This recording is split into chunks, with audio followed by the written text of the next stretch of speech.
streaming, which means any second now I should hear my voice on the... There we go. Yeah, well, I have stuff to do tomorrow, so that's why I'm scheduling for early.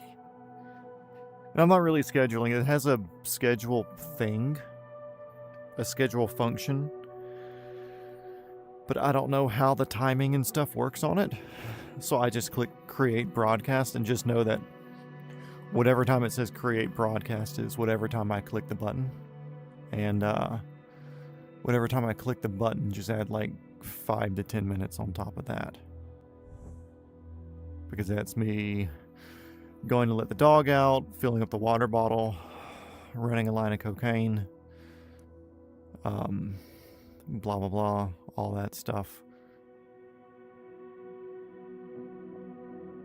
85 inches of goodness. So you're excited for the Australia part of it. Cool. Well, anyways, I've already got the flight plan, everything set out. We're in the 125 today. We'll be able to fly in.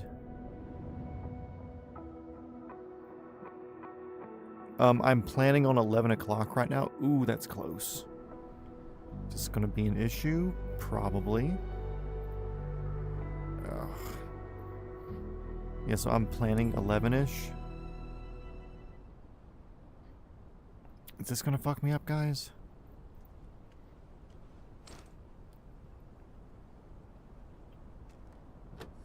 No, I don't want to get in. I just want to see if I can do this without having to reset everything.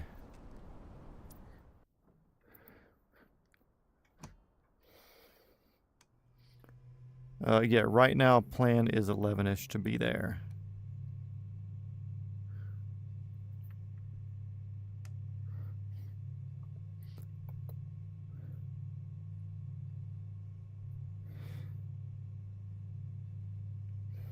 Yeah, that's what I figured. I was like, I'm just waiting for the day that I leave Australia. Then you just disappear and never show back up.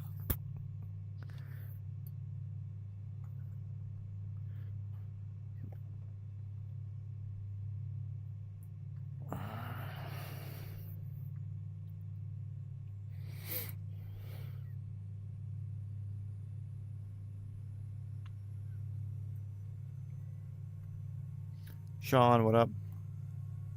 Berlin, welcome back. Hope y'all are enjoying D. Lanaga.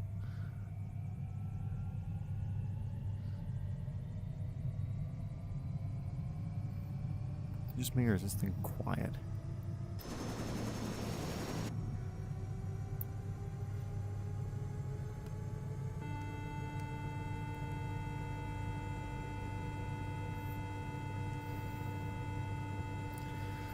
Okay, what's the chances that it just breaks me because I'm parked inside of the fuel stand?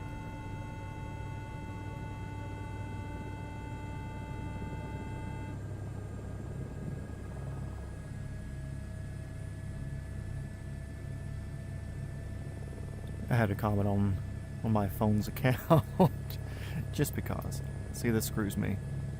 I slowly pick up and try to scoot backwards. No, no, no, no, no, no, no.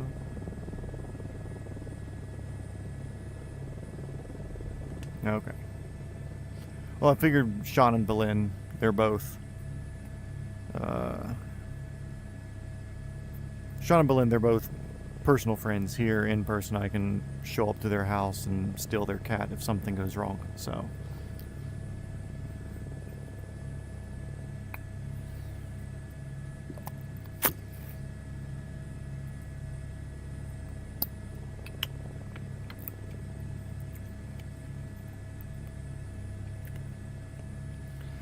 The mod powers mean nothing when everybody's special, nobody is.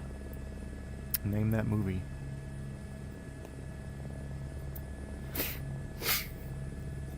Let's see, we're good to go. Okay, welcome to episode 35, ladies and gentlemen. Today we are flying from Horny Island all the way down to Cairns. So actually, I'm going to follow the flight path, kind of, because that'll help satisfy the Garmin.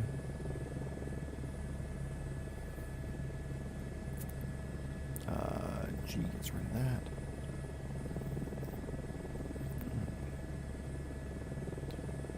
And I want a satisfied Garmin.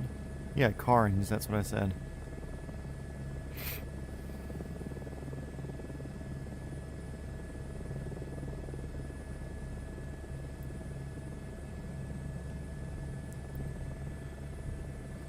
Look, I mean, if you think about it, bud, at the end of the day, y'all are a prison colony. I don't remember a war ever giving y'all freedom. We beat up your daddy, who was England. So therefore, I'm going to call Karin whatever I want to, son. And then I'm immediately off the 85-inch TV.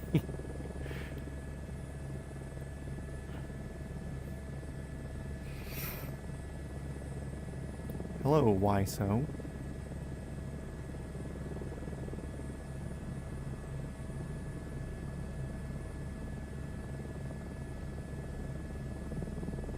Yeah, like soda Cairns. I love drinking Cairns of soda.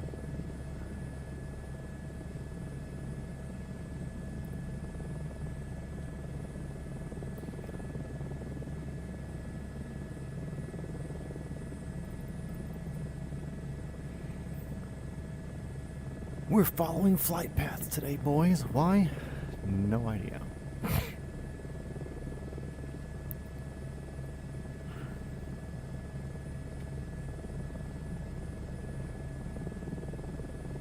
Oh, also, when I was taking the thumbnail, you'll be leaving the fly-in at around 10. Oh, okay. I don't think I'll be getting out there that early.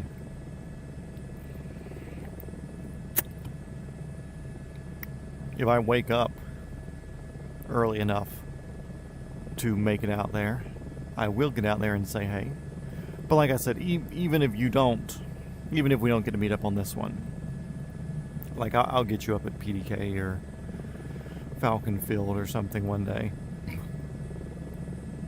But it'll be a cool event.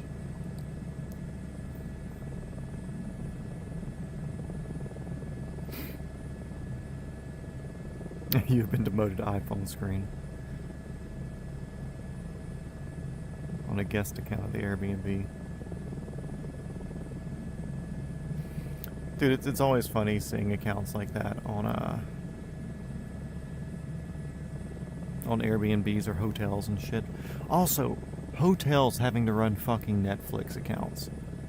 Why isn't there just like a $1,000 a month thing hotels can pay or something to give all their TVs Netflix?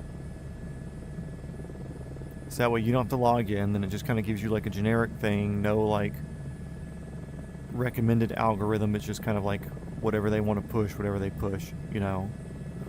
Why do I have to log in and then have to think about logging out?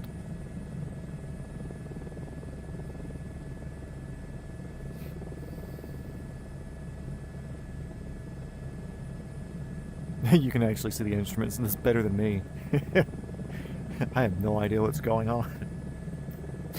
Dude, I saw this video today of I believe it was a 44. I don't think it was a 22, but I believe it was a 44. But you could tell he was like in Swiss mountains or something, because there was like snow and stuff around him, and the caption was like pulling full power. And this dude just straight yanked the collective straight up and got it right up to like, what, 25 inches, and just held it there. Dude, go for it. You got it. Oh, also, like I was saying, during taking the thumbnail for this one, I saw the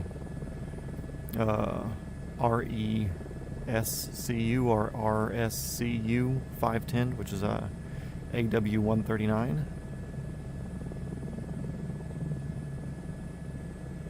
Yeah, that's why they need to have a hotel plan.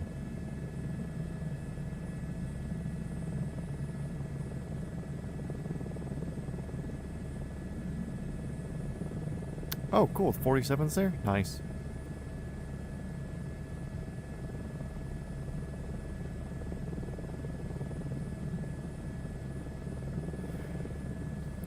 I mean, honestly, it would be more fucking money for them. I don't see why they don't do it.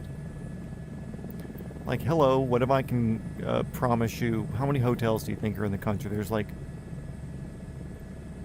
5 per town, 10 big towns. Let's just say 10 per city. Which I know that's a huge undersell for a lot of places. Let's just say 10. Because we're going to miss a whole bunch of hotels too. And let's just say there's 100 cities per state. Because, like, it'll all average out and stuff to blanket it about appropriate. You know, there's going to be a lot more in California, Texas, Florida, etc. But there's not going to be a lot in, like, Wyoming. So, 10 times 100. Is that what I said? 100 cities? 10 hotels per? Yeah, okay, cool. Yeah. No, there's way more than 1,000 per state. I mean, shit, even at $5,000 per state, $1,000 per hotel, you know, that's like $500,000 per fucking state times 50 states, you know, per month. Like, okay, cool, Netflix, what if I can tell you that I can add X amount of dollars to your thing per year? Why not? Why am I not following? There. Hey guys, mainland Australia, and let's look to our right real quick. If we look out there somewhere, Booby Island. Thank you for everything you did for us yesterday, by the way.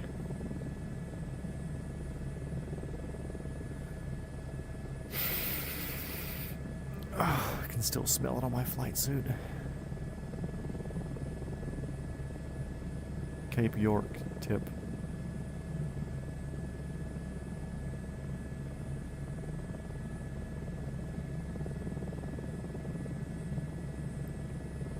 Cape York tip.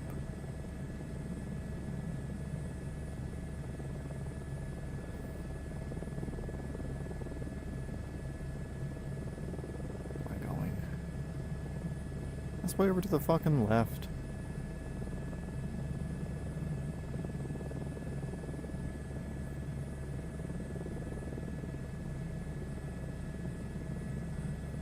That's all the way over here.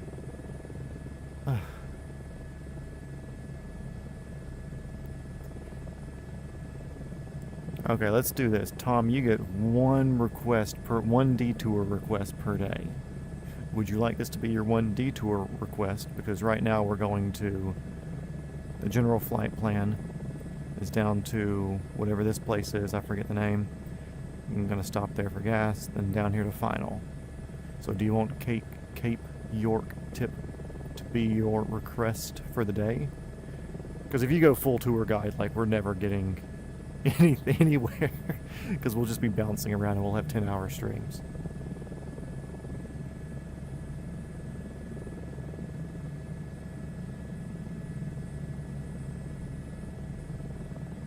I saw a copperhead today. Hell yeah. Did you shoot it?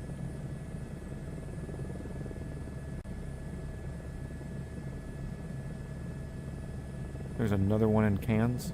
Damn it, Cairns. There's another one in Cairns. My bad. Didn't mean to say it wrong. Well, since we'll already be there, that won't be that big of a deal. If it's relatively in path, but this is a off path for sure.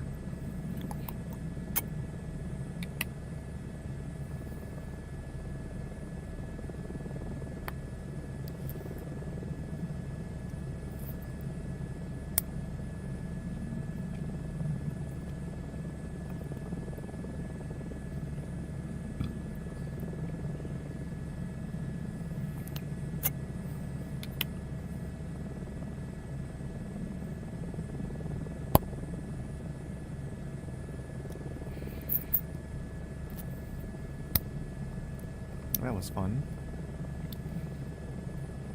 So I have my little Zip Fizz next to me, and I'll take a sip of water and dump some Zip Fizz in the mouth, and then like moist scoop it basically, Apparently a little bit of my water backwashed into it, so when I went to open it there, it just went.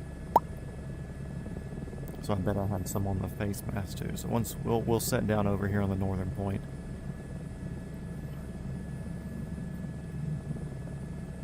It should be this one up here.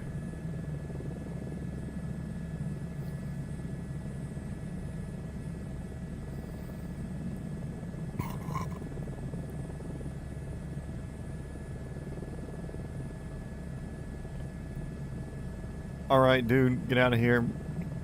If for some reason you stay later tomorrow, I'll see you. Or if for some reason I get out there earlier tomorrow, I'll see you tomorrow. But if not, take some good pictures and some good little clips and stuff, and we'll see them on your channel. Also, like, literally as soon as I went to start the stream, Cletus posted his new video. So I didn't get to jump in and watch that. But Sean, I've been thinking more about that gold. I'm like, like the last time I got that 75-to-1 reduction jar, it was $175. I went back to my gold painting video because I remember I said how much it was in that, or it was written on the lid. And that was only like 2 years ago that I got that jar. So for that jar of dirt, for them to see the value of gold go up that much in that amount of time, it might be worth it to grab one of those things of gold, you know. Y'all still gonna be out there tomorrow? Are still going through there tomorrow, or are you not gonna go back through to Laniga? Because if you're gonna be there tomorrow, I think I'm gonna change my mind and say, yeah, go ahead and get me one. Oh, speaking of gold, Tom, have you ever done any gold prospecting or whatever in Australia? I know y'all have a lot of surface gold, which is weird. I guess not weird, but I guess I just don't understand the science of how surface gold works. Like, I understand it in quartz a bit, but I don't understand the surface gold.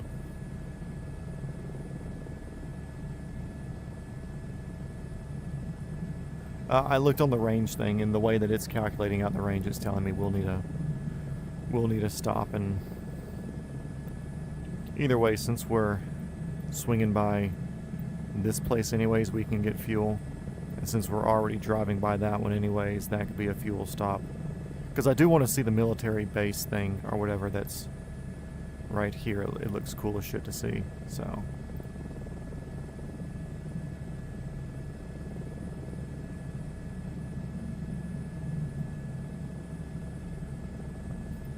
I assume it's a military base. Why else would they have it so close to a northern area when there's nothing else up here? And why would it have drive-through hangars? Unless they're just trying to pull a jet in there and get it out as quickly and efficiently as they can. You know?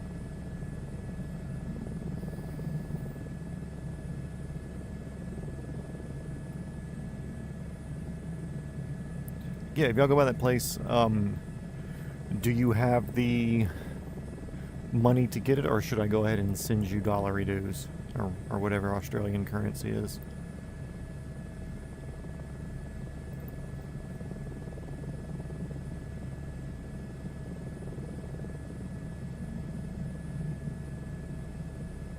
Because I'd just be doing the a $240 one. I'm not gonna... Because I can basically guarantee that in the $240 one, I'll get just about that much money's worth of gold out of it. In the nugget bucket, like, they put nuggets in there, but I don't know what the weight of the nuggets is. Do they put what they estimate to be $300 worth of nuggets in there? I don't know if they weigh them out and they say, like, okay, cool, like, silver cloud. I don't know if they do that.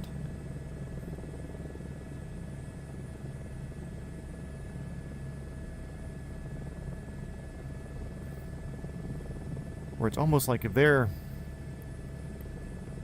I don't want to say guaranteeing, but if they're saying that their nugget bucket they actually put what they're estimating to be the difference between the $240 one and the $550 one, if they're weighing it out to actually be about that much more beneficial, then it'd be worth it to get it just because that's solid gold, you know.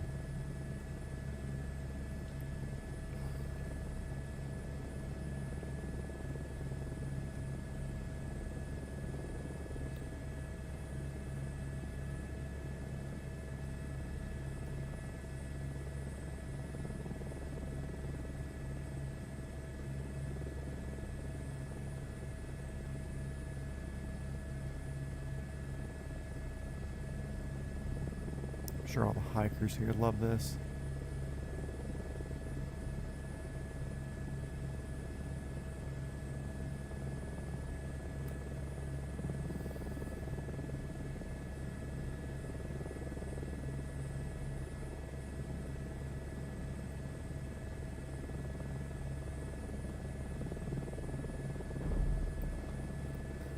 Give me just a second. I want to take the headset off to make sure I don't have shit splattered all over it. We survived somehow. We even spawned back into the right spot in the seat. Oh, nope. Jinxed that, didn't I?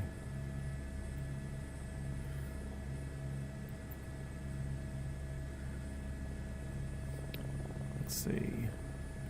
Military-based corrections. I have one time when I was like 10, in nearly every creek river around here, there's millions of fool's gold. Oh yeah, there's a lot of fool's gold around.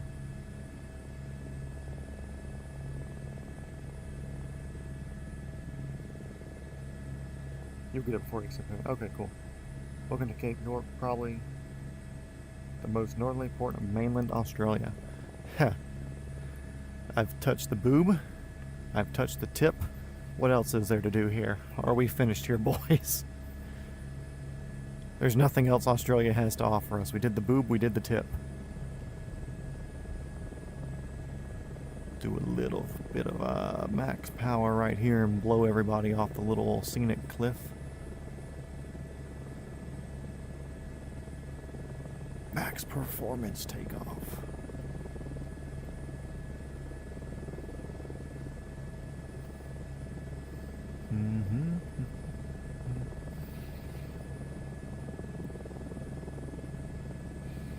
And we're in trees, a rare sight here in Australia, at least in my mind. Whoa, calm down, Jamal.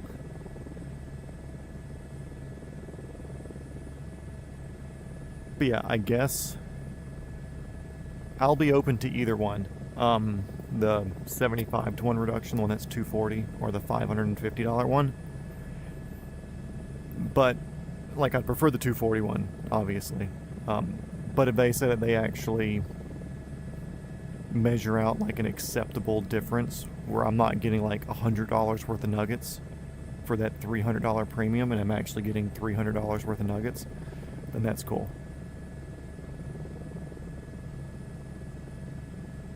Because that would be the shit part, like, because it's the same exact thing as the $240 bucket. They just sprinkle nuggets in there. So it's like, if they only give me $200 worth of nuggets, I'm not going to pay $550 for $440 worth of gold.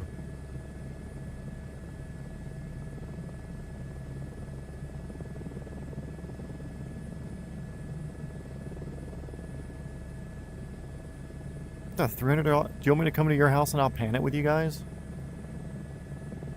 I'll bring my bucket and my pan and everything, and we'll get into it.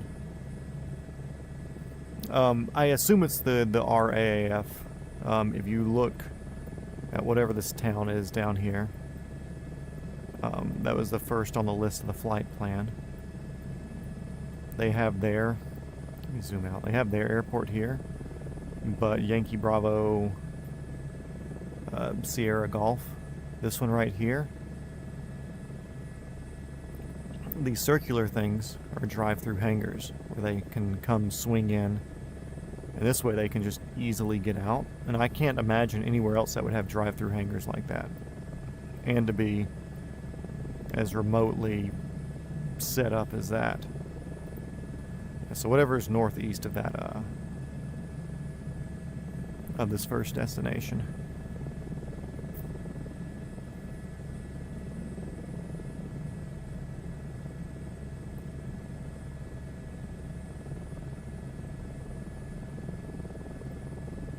Yeah, I'm allergic to cats, but I can fucking down a couple of, take a couple of shots of Flonase and a couple of, Zyrtex or whatever, and then do it outside. Air Force Base, yeah, that's what I figured.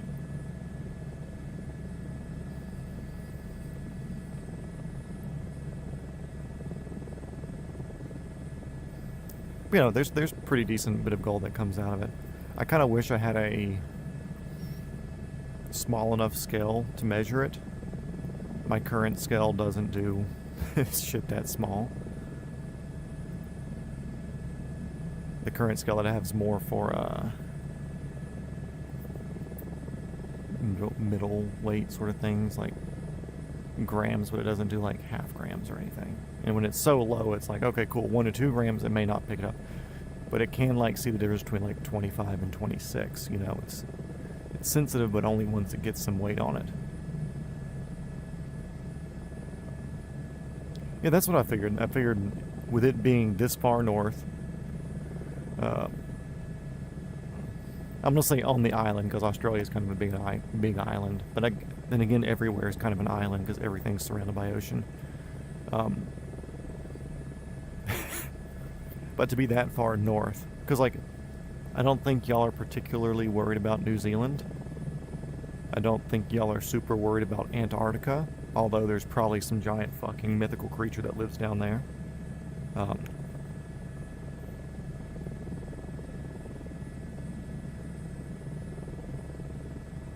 So, obviously the closest, most dangerous threat is Asia. Being China, Korea, etc. Myanmar, Burma, for some reason they ever want to fucking act up and try to start boxing way out of their fucking league. Oh, you have a scale that's 0.1 grams? Drug dealer.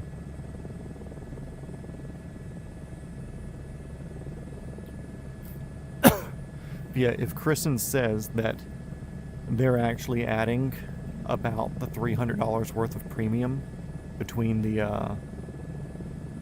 240 and 550 one, if they're actually like, okay, cool, where I'm not getting fucking ripped off, then do it. Because at the end of the day, that's gold. And if it went up $60 or $100 in the past fucking 2 years,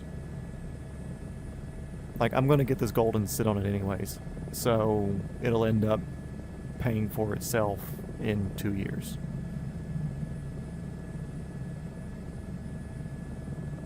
Like low-key investment strategy. But if not, then cool, the $240 one plus tax, whatever.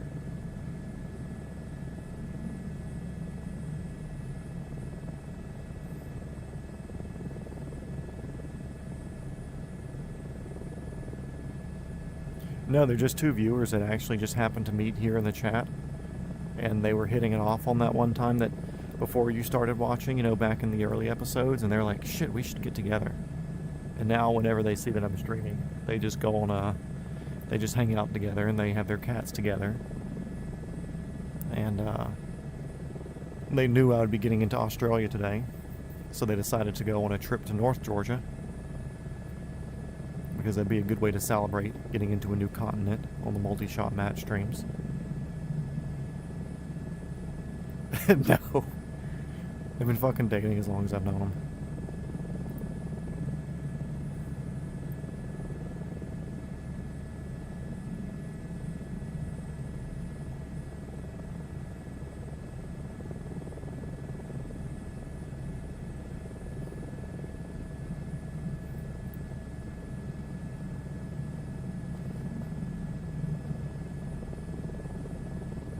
But they are out playing cute couple this weekend, so good for them.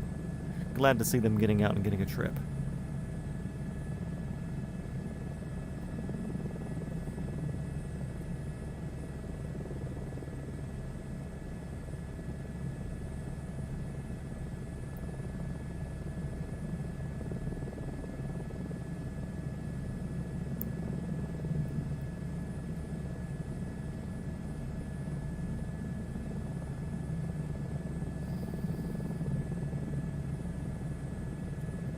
Hey, look, a little runway. Clear right, I guess. Jesus, Australia over yet? Thought y'all were an island.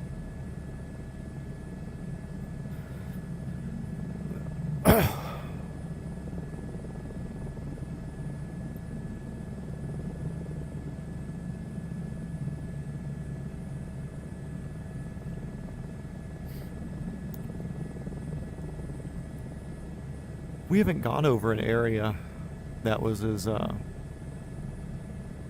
don't say dirty, but like deeper red dirt, Australian type ground. Like maybe South Georgia, which we haven't done in this stream, but like the southeast in some areas would kind of be like this.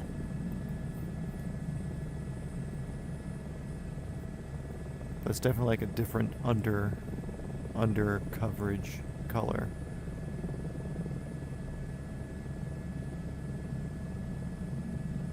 XYZ sensitivity. Can I do that while I'm flying?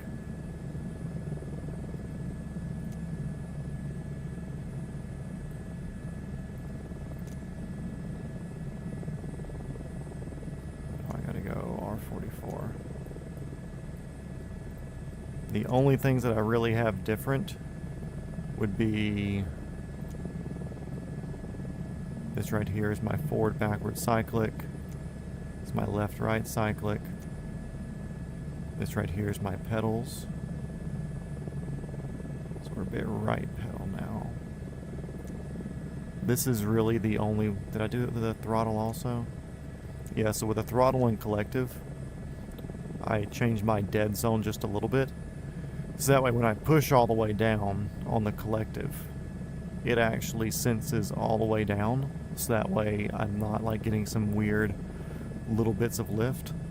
And the same thing with the throttle, to where when I turn throttle all the way up, which it's not connected on this helicopter, but when I turn throttle all the way up, I'm not getting like right there and then getting little movements and micro movements. I wanted to give that little bit of whatever, but everything else, it's all zeroed out.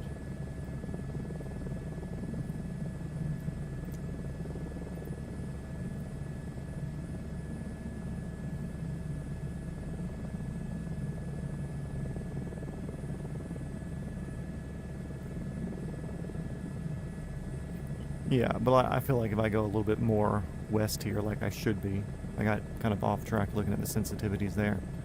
And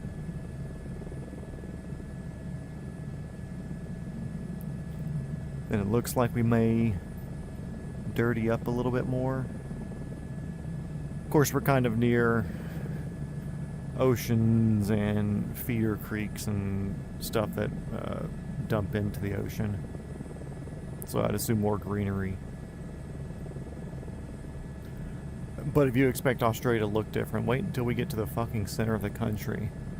I went out to Australia's nipple a couple of months back just exploring and looking around, and there is nothing out there.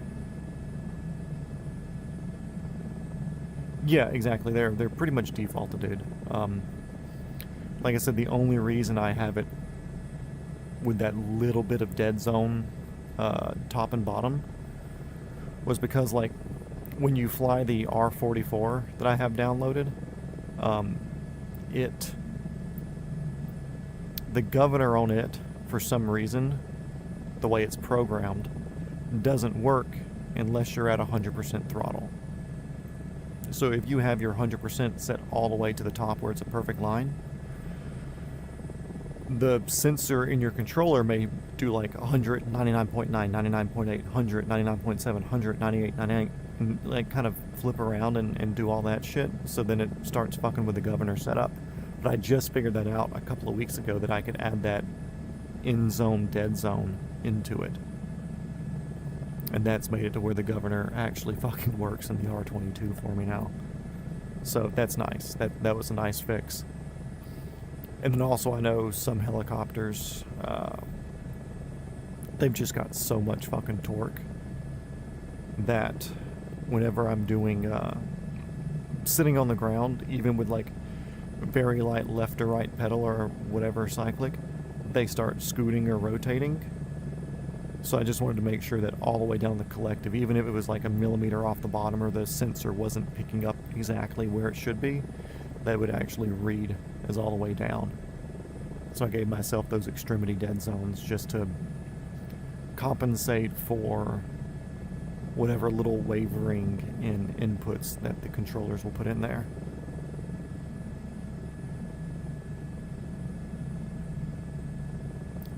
"32 hours in Australia. Ground speed, 141 knots. We have a 10-ish knot tailwind, it looks like. 32 hours and 4,000 nautical miles. I can do that in 2 days. We're just gonna run until I fucking fall asleep one day. Get out of Australia as quick as we can. The Forsaken Lands.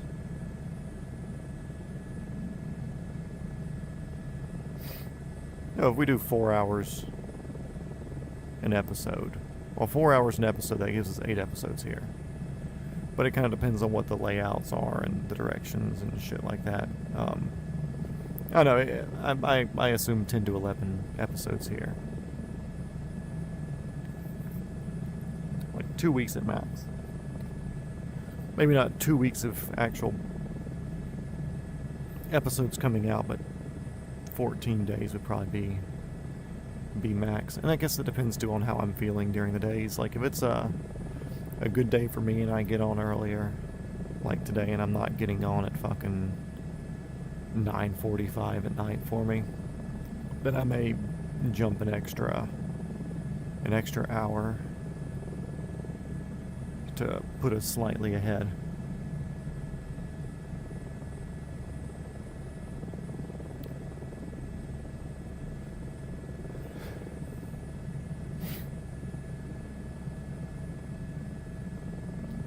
Yeah, I also have seen people do like curves with their inputs to where it makes it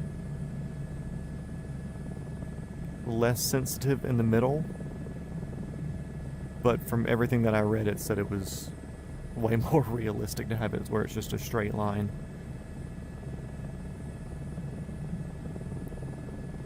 To where I'm as sensitive as it basically can be here in the middle. So that way, if I did have working trim, I could just fly with the trim if I wanted to. But I don't, so I can't. So, whatever.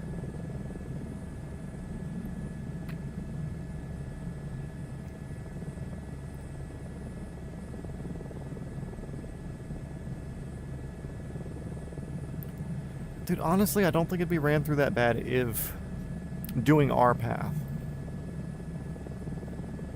I think we're looking at around 350 total hours or something. I think I've literally added 100 hours onto the course. Taking the Australia detour, taking the South American detour, and then just like exploring and looking at different places instead of just like optimizing our path. But I mean, it's only like a 250 to 300 hour thing to do. And if we're doing it in 350, like, okay, cool, we didn't even make it to a 500 hour inspection, you know. Take care of everything, be enough of a mechanic to where you can do your oil changes and catching little things here and there, like daily maintenance and shit like that. But other than that, I mean, it's pretty solid. Orange Jeep, what's going on?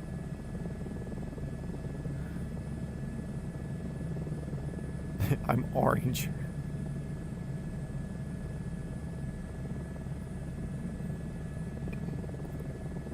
Also, something I forgot to do. Forgot to put our East USA 67 millisecond. Let me add that in here in case Ace decides to show up earlier tonight.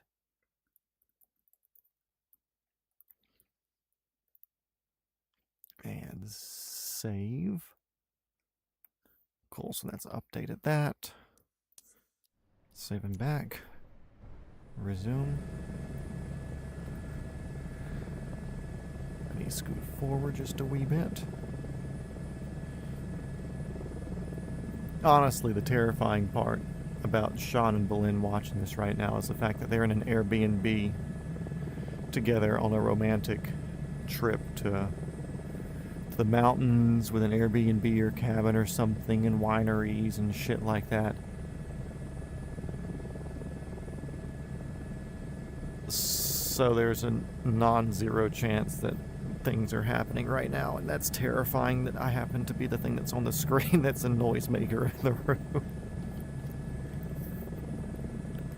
It's like, oh yeah, like I understand things need to be noisemakers, but like, but me? If y'all do that, please turn it somewhere else. I don't want to be responsible for the noises in the background that just keep it not quiet in the room. Dedicated. This is not the add-on. This is the one that comes factory in the game.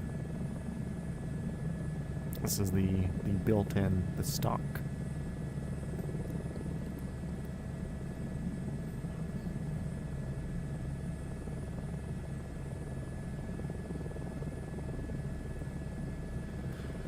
But we've got a handful of days here, so we'll definitely be doing the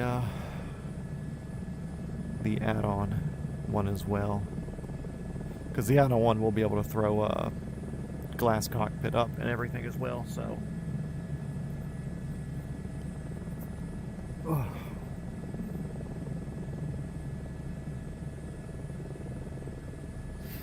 Dude, Australia just seems like a lot of nothing. Luckily, I usually take my thumbnail picture at the final destination for the stream. So I already know what Cairns looks like. Looks like a nice little town, like good mountains, pretty green around there. Looks like a decent place.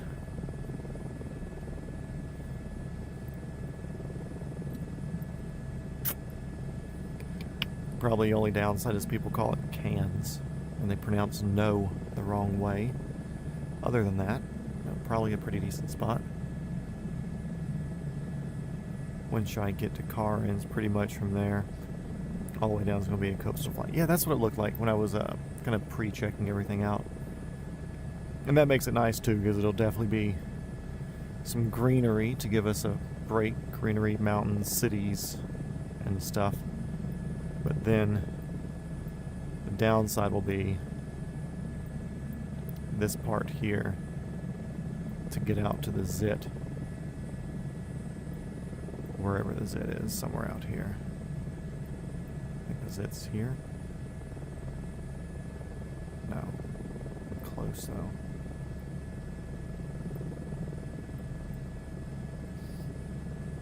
Anyway, getting out to the nipple of Australia, that'll be a haul.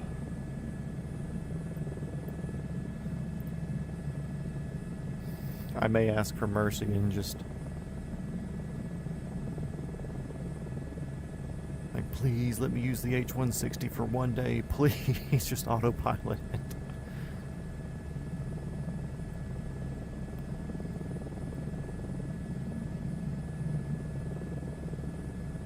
You want to stay in a dugout? That's how you wake up with fucking spiders, dude. You want to do that? Australian spiders? You sure?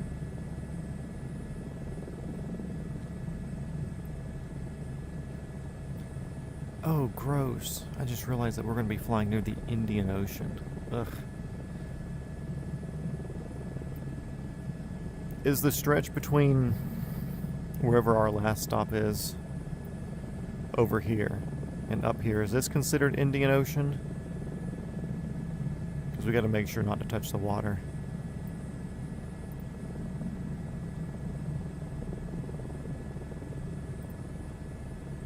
Because I already have a flight path picked out to where we're skipping India completely. We're going from Nepal to Pakistan. It'll be like a 250-mile flight without landing, but worth it in my opinion. Spiders are inevitable. 145 and 160 have autopilot that functions with my setup.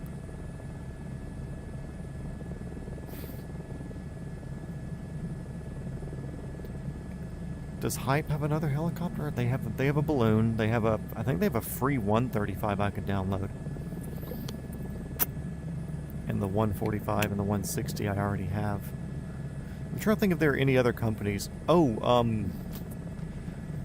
Miltech Simulations should be coming out with the Black Hawk pretty soon. I'm fingers crossed it comes out before the series is over. That would be a neat one to do a couple of legs in. I'm surprised there's not a Dolphin. A Dolphin would be sick to do it in, but we kind of have the 222, which gives like Dolphin vibes. Depressed there is no like Leonardo, Augusta type things.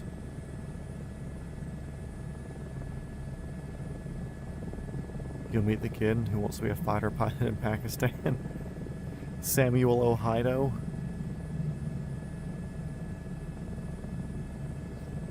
Did you ever see the video of the guy that went to go find the planes that went down in like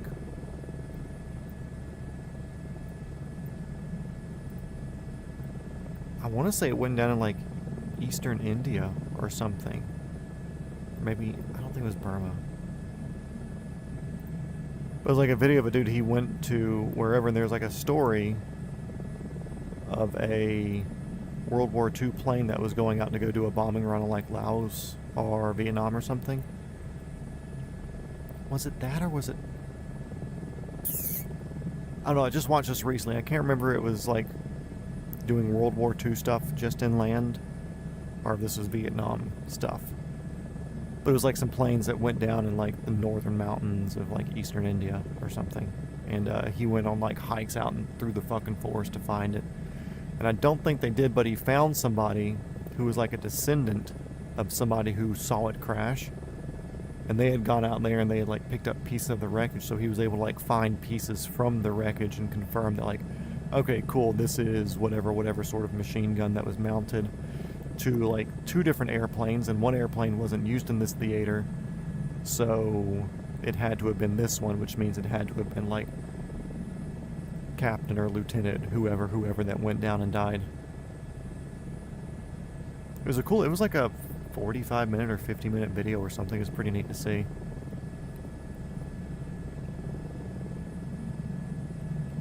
Come on, headset, get comfortable for me. Can I fix my headset before we crash? Maybe. Fingers crossed.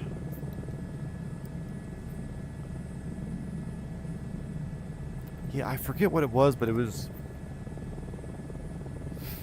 Also, I looked up something that we were talking about. Not me and you, I don't think, but here in the chat.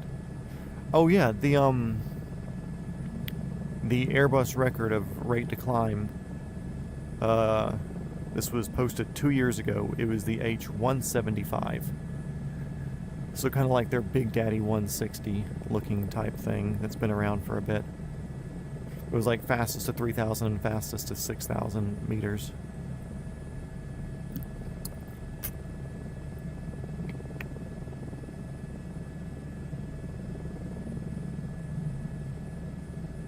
That's what it was. Okay, so let's see. What was the name of this thing? Finding Lost Airplane from the War.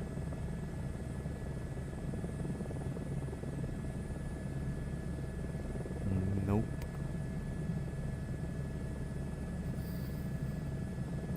Searching for lost airplane in jungle. Tracking down missing airplane in the jungle, posted by Mike OK, O-K-A-Y. About a month ago he posted it. It's an hour and 26 minutes. Very cool to watch if y'all are looking for something to throw up on the TV. Whenever, obviously, I'm not streaming. You know, I'm streaming. This should be the only thing that's on there.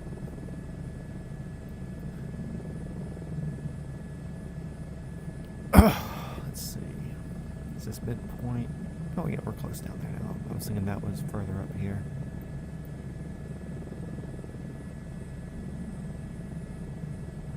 So we can go just off that airspace line. Sick. Yeah, Airbus is pretty cool. And I just watched whatever video from Real Engineering today talking about the 787 and how it's the full composite body and all the technology that had to go and all the changes that had to go with using a composite fuselage. Because you can't use aluminum stuff with it, you have to do titanium. Titanium's expensive as shit. Fun fact. So, like, for the 777, when it came out, for them to make money on that plane itself, they had to sell $2.5 billion worth of airplanes for it to, like, pay back itself and actually start being profitable. With the 787, it has to be like 50 million because of all the technology they had to build to make the carbon spinners and shit like that. And there's also a lot of titanium parts. Because you can't use aluminum on the 787. Whoa, why can't you? That's called galvanic corrosion. It's the reason why boats have giant pieces of like magnesium strapped to the fucking bottom of the boat. Or zinc or whatever. So that way any corrosion that happens on those. So whenever you have aluminum touching graphite, which happens to be carbon, which happens to be carbon fiber, whenever those two parts are touching each other, usually aluminum doesn't corrode, but when you put those next to each other, the aluminum touches it and it sends a lot of spare electrons to the graphite molecules, which causes the aluminum to corrode. So they have to use titanium for a lot of stuff. They have to use like coated aluminum for a lot of stuff. It also is a whole different way of managing the plane during lightning strikes. I think they were saying like right now the current rate for airplanes getting struck by lightning is every 3,000 hours. So it's a lot more common than you think. With aluminum planes and stuff, you know, the electricity can kind of make its way around. But in carbon planes, it can't. So the way they were mitigating it at first was using like a layer of copper mesh kind of woven in with everything. And they had to do a lot of other stuff in the fuel system to make sure the fuel system wouldn't explode, because that's a big problem. So they have to like do nitrogen back purging on the fuel tanks of the 787 to prevent electricity from igniting the fuel or sparking or whatever, because there's no oxygen, there's no explosion. Why a certain company made insanely strong plastics or wingtips out of a certain composite frame airframe. You're talking about the F-35.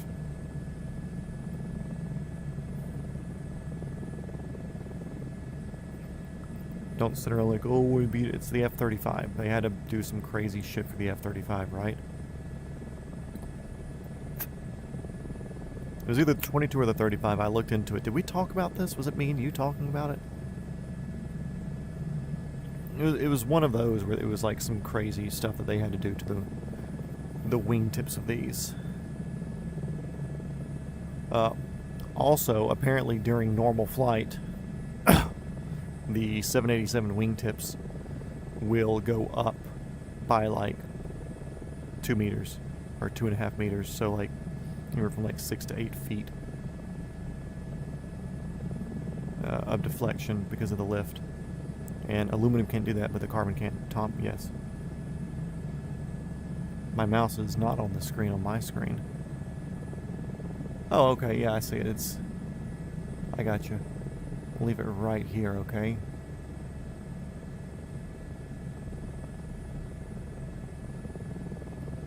Yeah, it disappeared on my,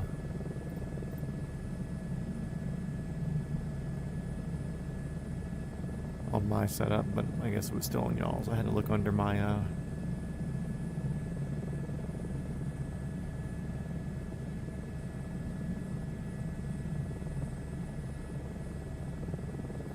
under my thing to get it right.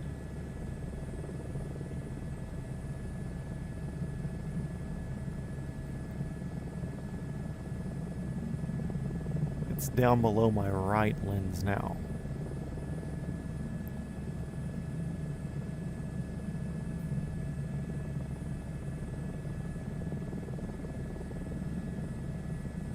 Okay, where's this base? It should be... There's 2 airports up here, obviously, so I think that's the base that's going to be closest there. I know that's probably Ye-Whip.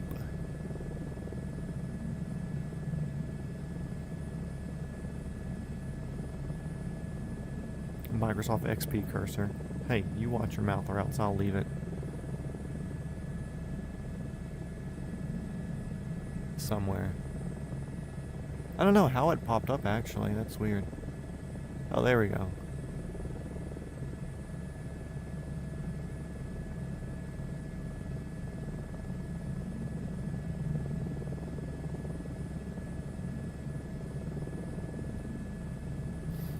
Strange. Strange.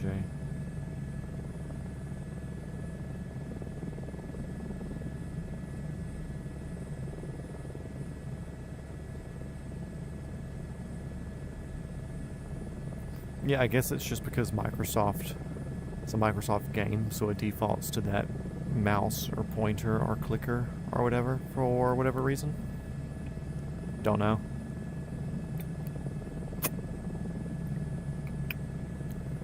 Also, tail number changed. Interesting. Usually it's the 16315 or something like that. Did it change outside as well? No. We're on the SP.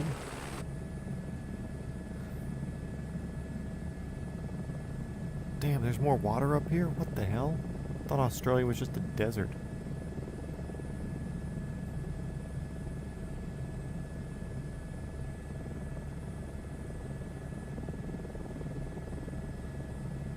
You don't want to just piss your pants like an adult.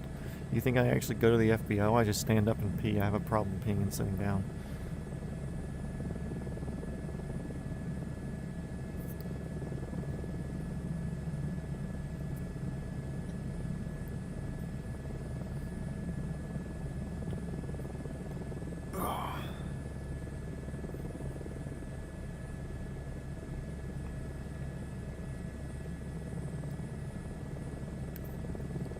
What do you mean you don't want to miss any part? You live here. You know what it looks like.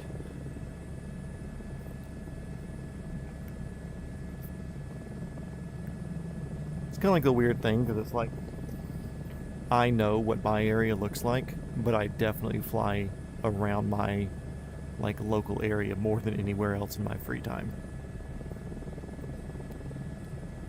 It'd be like 5 minutes. Oh, okay.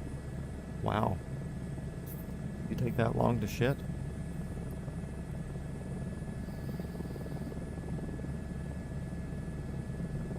Can I shut down? Hell no.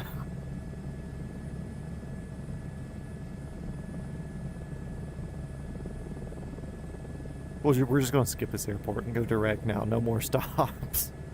You have to hold it.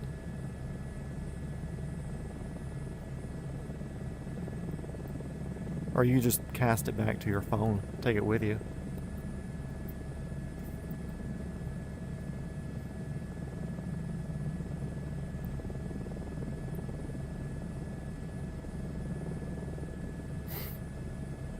Probably just program in some instrument conditions and fly through the fucking soup for 5 minutes. 4 minutes of that's on Instagram Reels.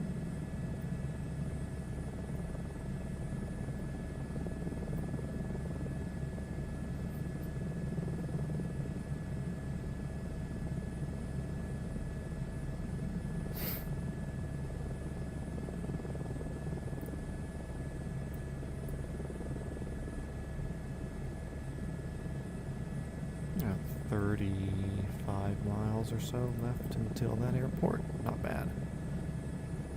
And another 16,000 fucking hours down here.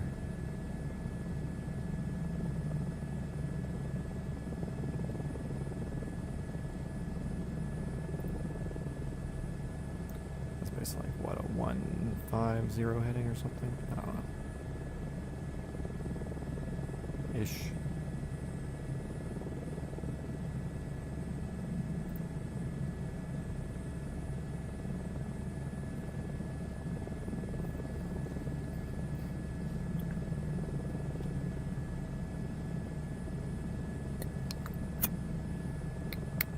See, Sean got super quiet, so I assume him and Malin are doing things now.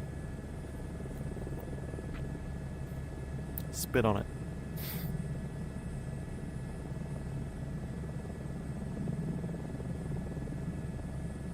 The old Hawk Tua.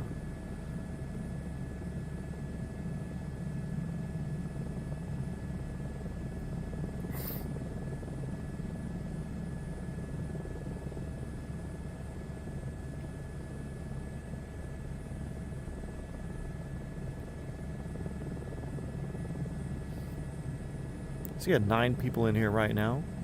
If you're not one of the regulars, welcome. Oh, hell no.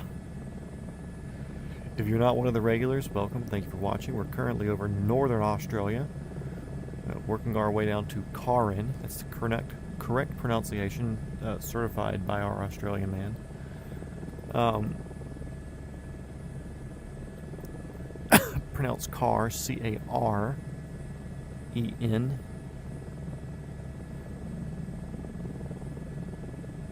Or Karen. It's 2 pronunciations, actually. Yeah, welcome. Thanks for being here. Appreciate y'all tuning in. We have another 2-ish weeks of Australia since we just started today. We'll be... Jeez. Fix yourself.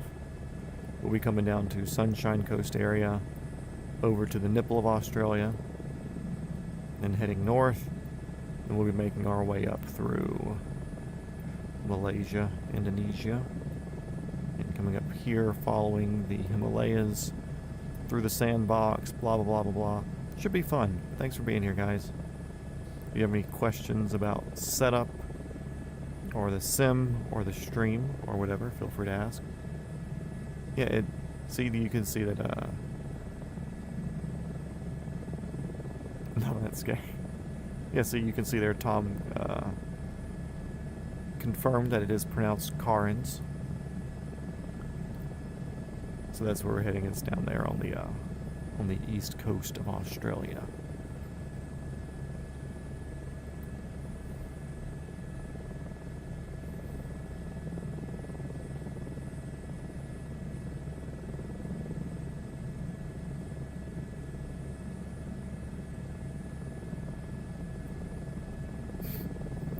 What do you mean, nah, that's gay?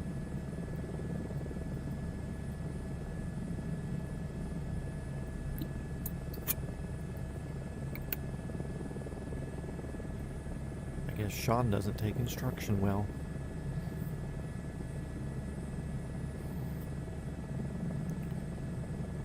There is a little airport off to our east over there somewhere. I would assume it's probably that.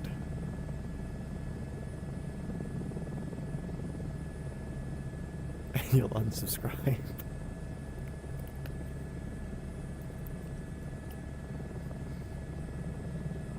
$15 people. Wow. Hello, everybody. It's like as soon as I'm streaming, I'm not over water the entire time. They're like, oh, wow, check it out. This guy's just not flying over water. Well, guess what? That's the world's a lot of water, so we have to do a couple of crossings here and there. Yeah, but can you explain why there's an R if it's not pronounced that way? Cons.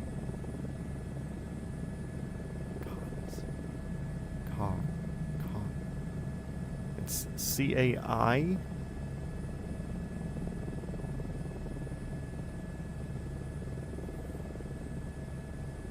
$7.95, not bad.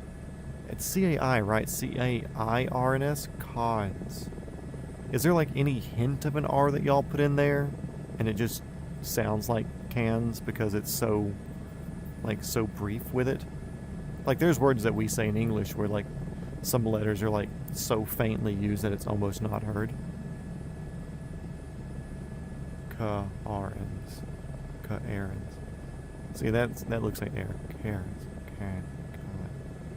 I know, but also you writing, like, you say cans, and my very American accent says can. But I think you're actually pronouncing it slightly different. Can. Because y'all say no with like an R in it. Or at least every video of Australian people that I see, they pronounce no with an R in it. So maybe it sounds...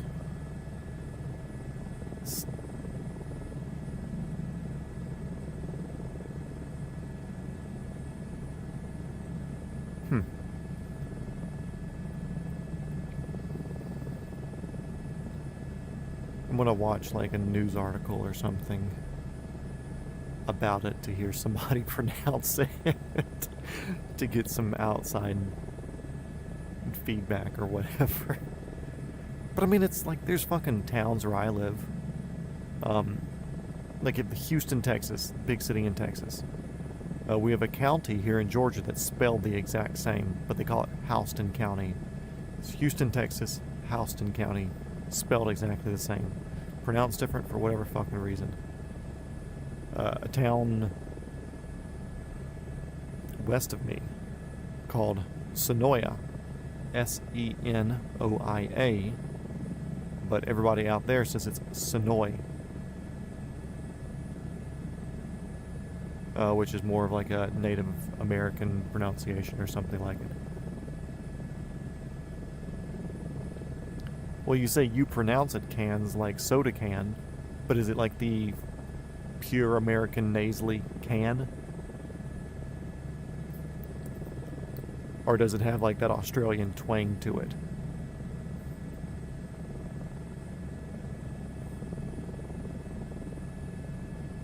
Not this again.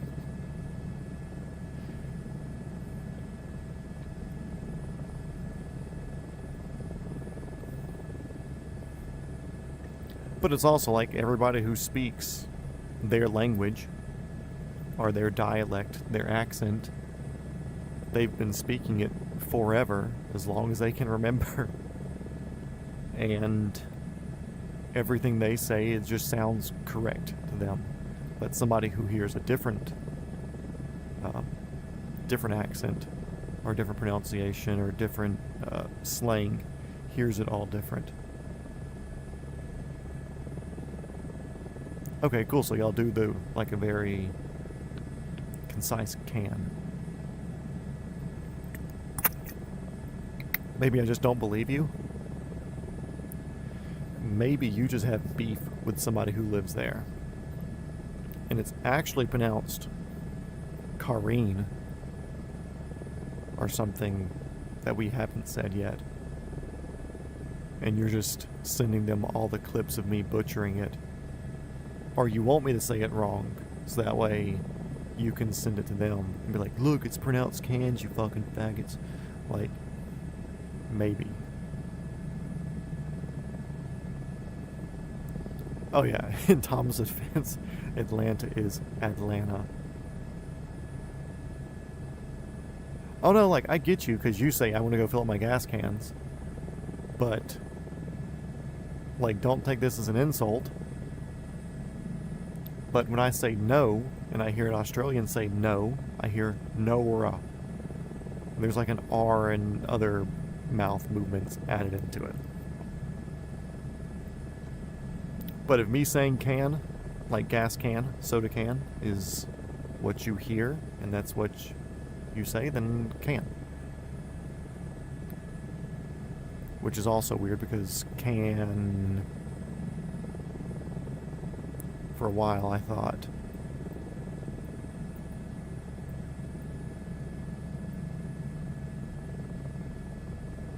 Cairns, wherever it is. Cannes, the French Riviera.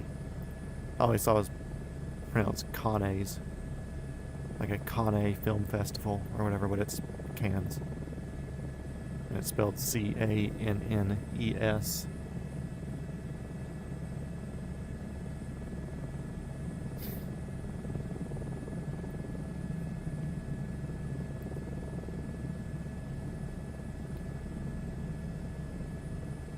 But also, like, Australia is just such a... Even though it's still English, it's such a significantly different dialect that it's almost a completely different language. Headset just doesn't feel comfortable today.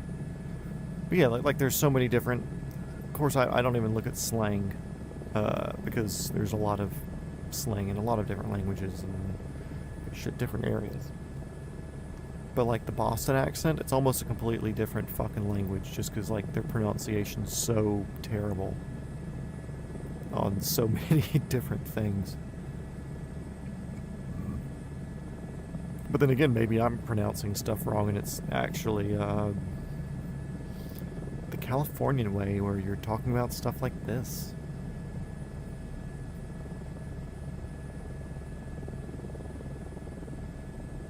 Welcome everyone to Multi-Shot Matt's special phonetics episode. Welcome to Hooked on Phonics with Multi-Shot Matt. A is for alligator.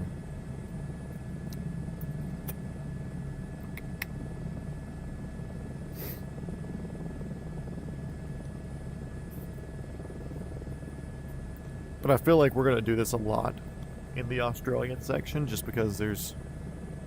Even like the times that we've shenaniganed here. Some of the airports where he's like, go here, and they all look like the exact same word. Because they're all like... Let me just go to my maps real quick on my phone. It's like when you look at all these places that are further down here on the East Coast, down near Sunshine Coast.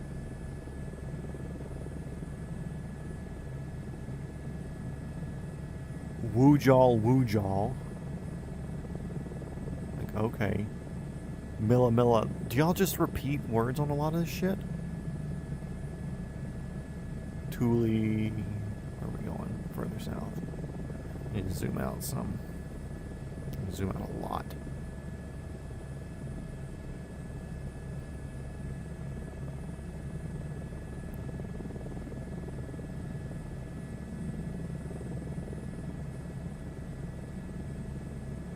Amamore, Kuroy. There was like something that was kind of near Sunshine.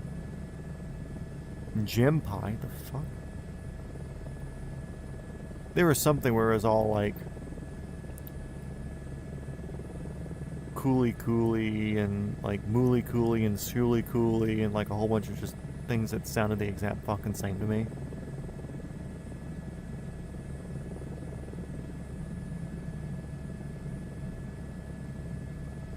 Either way, it's like a completely different language, even though it's still English.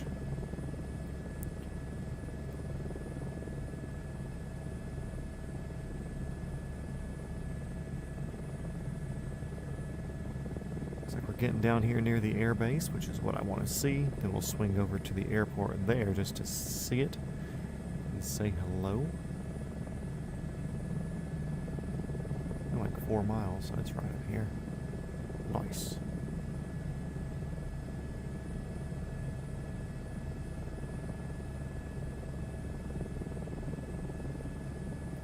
GMP.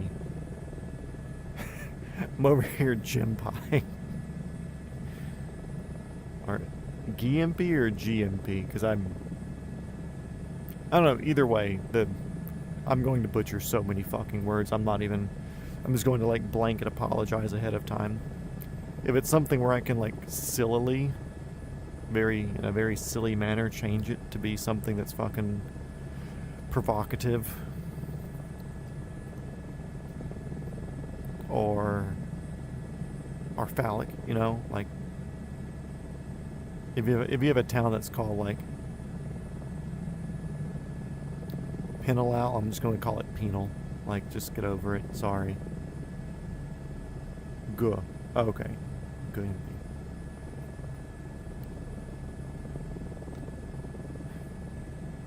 So I'm not even going to try to get stuff right. You can tell me and I'll do my best, but if there's a funnier way to say it, then I'm going to default to the funnier way. Fun fact, that's the same way that I vote in the elections. I don't care who's in charge. Whatever's going to give us the funniest outcomes getting my vote.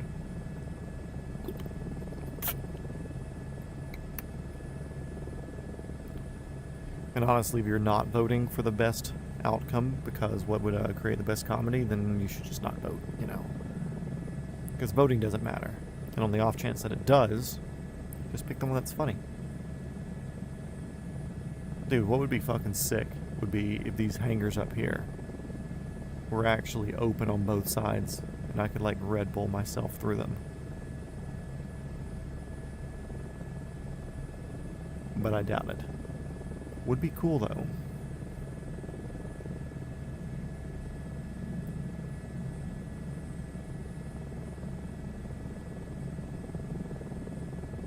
There's been a tomato recall in Georgia. Wow.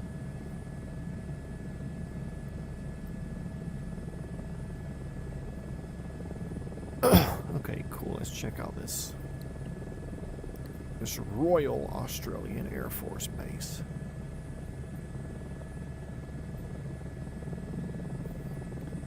I'm sure they're okay with me flying around, right?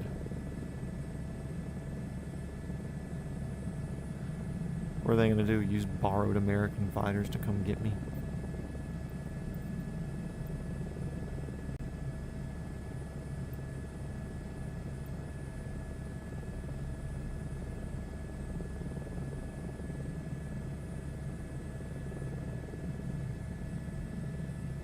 Well, they have one in the hangars.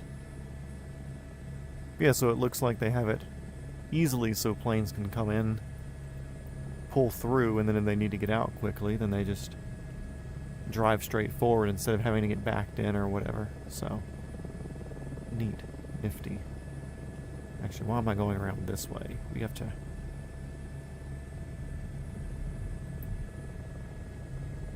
We have to do a long, wide pirouette.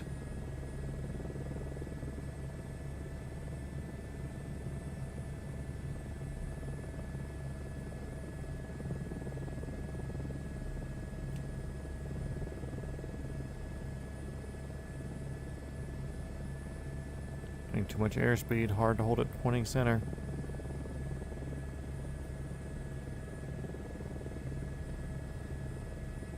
That was like full left pedal there. Anyways, let's get over to the whatever the hell it's called, the actual airport.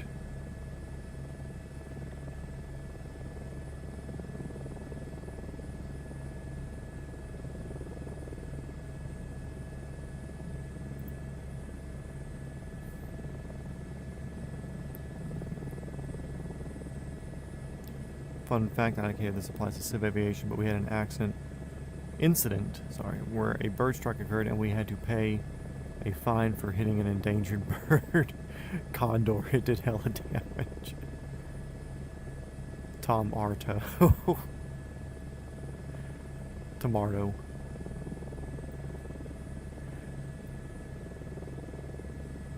Like I said, y'all, it's a southern slang for you. Use guys. Like there's R's in a lot of the words. I don't know why. I don't know.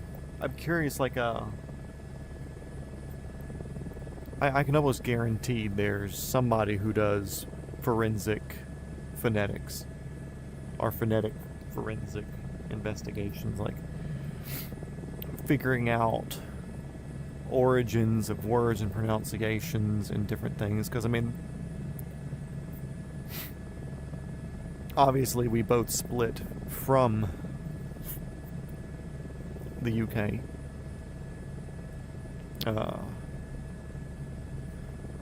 And then we changed completely, basically. UK, I guess, has stayed the same. Y'all are UK-ish, but like redneck UK? I don't know. I'm curious if there's anybody who's done... I'm sure there's papers and somebody's done like some sort of doctorate paper on it.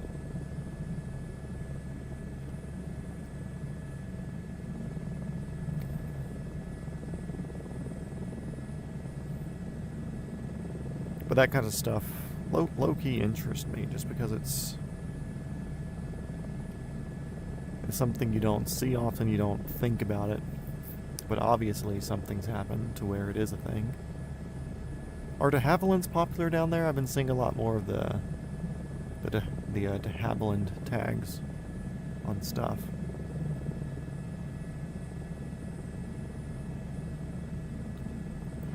Because it looked like the ATRs were pretty popular up in Indonesia and Japan. But these de Havillands seem to be pretty consistent so far for all like the little spawn-ins through Australia that I've done. Trivia time. Oh no. How many Talamar toes are in Cairns? Supposedly the American deep southern accent is closest to English nobility accent from the Middle Ages. I've heard that. But what would you consider Middle Ages? Like Columbus times or pre-Columbus times? Because I've heard the southern accent being the most British. Or the closest or whatever to Britain. But I'm curious, like, what time frame? Because you say Middle Ages, but what Middle Ages? You know, what are we calling Middle Ages? Yeah, trivia. Are de Havillands as popular as they seem on my my readout where I keep seeing them everywhere?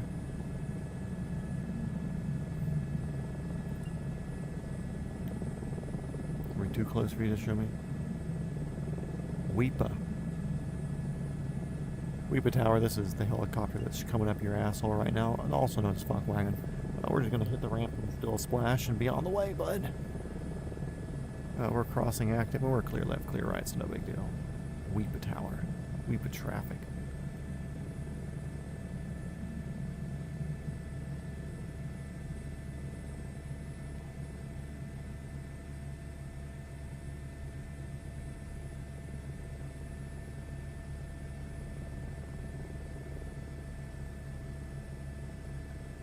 Oh, I've got a fun bit of trivia here in a second after I pop down and steal a splash.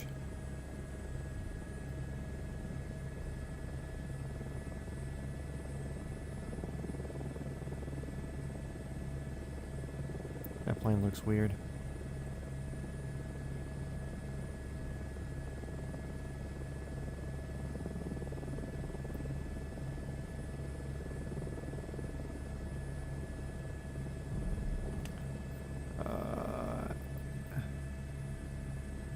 Okay, look at this plane real quick, guys.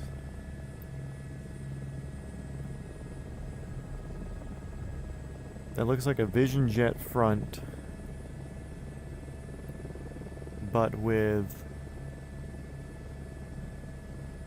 the fuck is this? It's like a Vision Jet front, but with small little pods? Is this a real thing? Chat, is this real?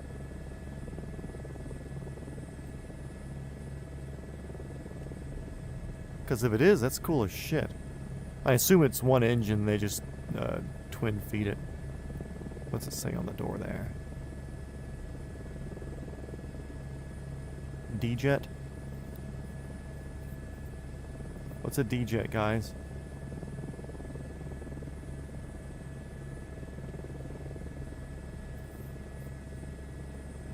Yeah, somebody let me know about that. That's interesting.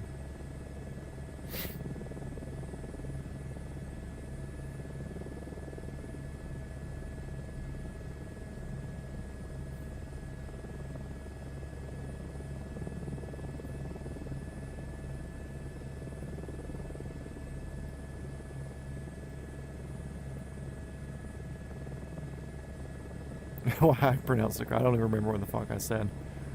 The reason being that during the Confederacy, the South had an obsession with medieval court life, down to having jousting matches. Oh.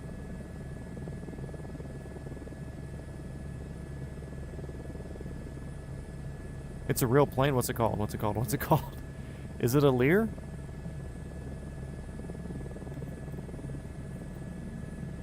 For some reason I'm thinking Lear, because a Diamond D-Jet. Okay. Diamond D-Jet. I'm glad I looked at the door. Interesting. I feel like I've seen something about those. What do they go for? Are there any for sale? How much is a Diamond D-Jet?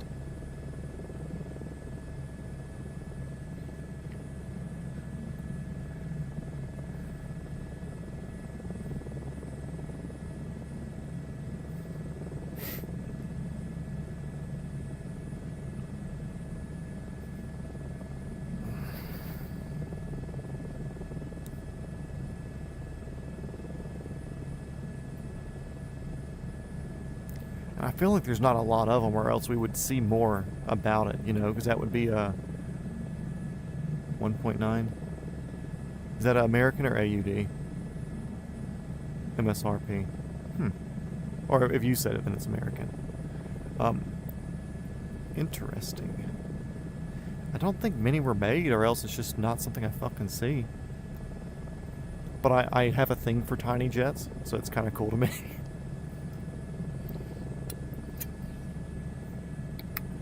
Okay, who's ready for a very obscure piece of helicopter trivia?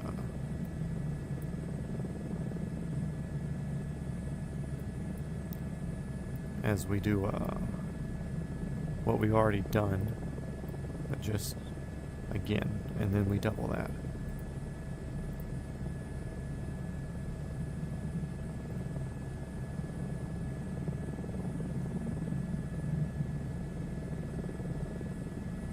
Dang it, only 3 made? Well, we just saw something rare over there, guys. What a cool thing. I should make one. Okay. In the Augusta, Leonardo, whatever you'd like to say, the 149, what is the maximum angle allowable? Or let's 2 parts on this question. When you are at what altitude or elevation off the ground do you need to be to do the moving backwards maneuver? And what is your maximum allowable angle at that height? And when you get above that height, what's the maximum allowable angle? So that would be being in a hover, then flying backwards in the 149. I think it's also called like a Commodore or something like that in the Canadian Coast Guard.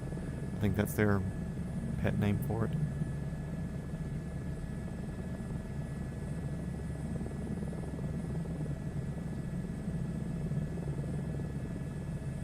You said Gatson jet. You know, I thought you were the helicopter expert here, Tom. Come on. Comarat, that's it. That's what it's called. Anyways, so when you are at 30 feet or below, your maximum tilt back when flying backwards is 12 degrees because it's such a big helicopter you could cause a tail strike. So that 12 degrees frees you up. If you're over 30 feet, you're unrestricted on what they say is allowed for your lean back.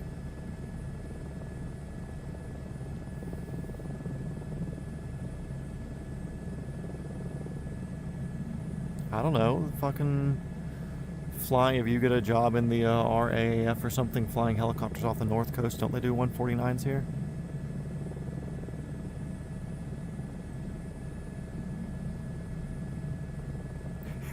Put me there. Guys, I don't know how to fly a fucking helicopter, but I gotta keep it under 30 feet. We gotta fly backwards. How fast can we fucking do it? What angle can I throw at it? We got 12 degrees is your 30 feet or under limit. 30 feet AGL, obviously.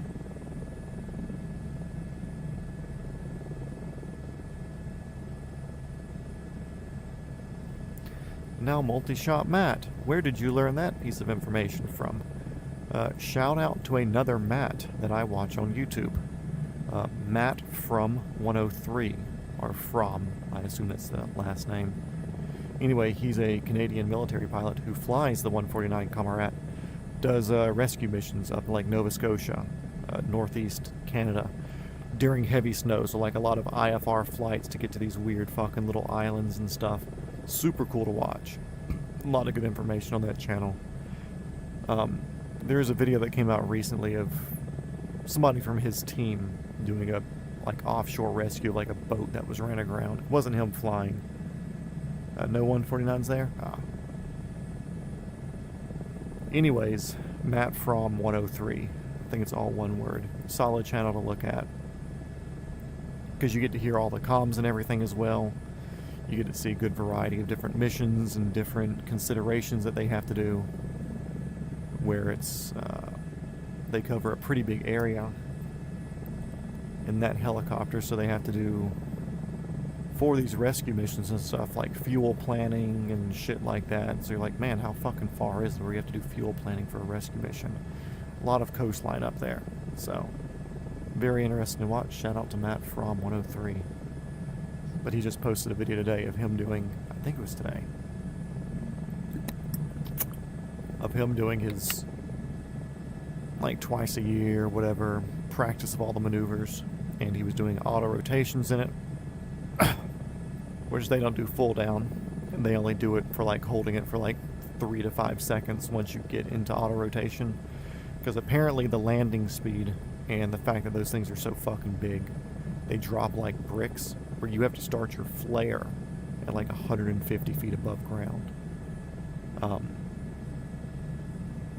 But he was doing his once a year or whatever practice of everything, so they were doing a couple of autos.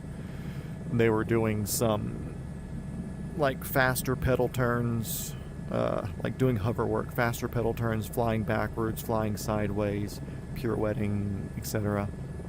And he was talking about like the different considerations and shit like that. Oh, the dude running around shooting fucking camels? Yeah. Like, I get it, he's calling, but fucking brutal to watch. Like, I shot the armadillo yesterday, and he was kind of squirming on me, and I was like, fuck, this feels bad. And, like, basically barrel up to him. And I wanted to brainstem, but I didn't want to fucking delete his head. If it was like a bigger animal, yeah, I'd go for the head, because there's a whole head there, but I wanted some grace in it, you know? Was that the channel you're talking about, or is it a completely different channel?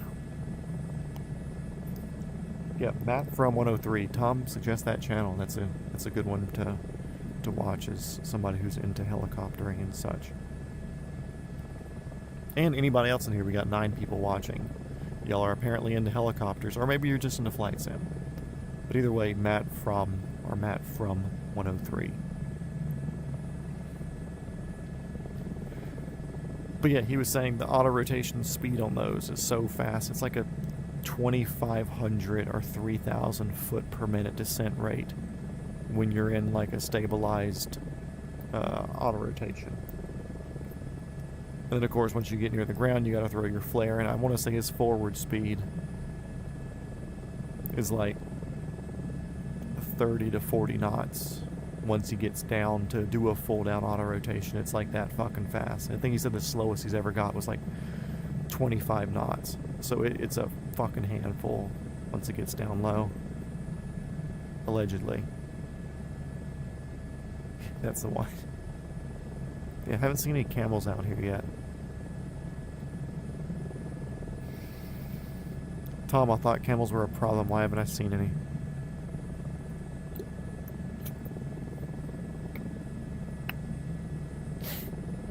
It's just fucking trees here.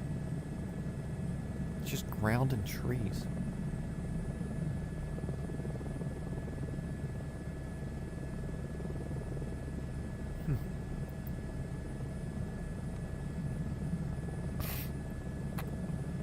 Have I done autos in the 225? I feel like I have. I know the one time I took the Chinook up on stream. This was months ago before this series. But like, I think I'd only flown... I don't know if I'd flown the Chinook yet. I mean, I feel like I have. I don't know if I'd cold started it yet. But we just did a figure it out cold start on it. I was flying around like South Argentina or Chile or something. down on the coast, and then I floated a beautiful auto onto the beach down there. Fucking crispy. Like flying a boat. But I don't remember what the 225... I know I've done an auto in the 225 in the game. But I'm curious what it's, now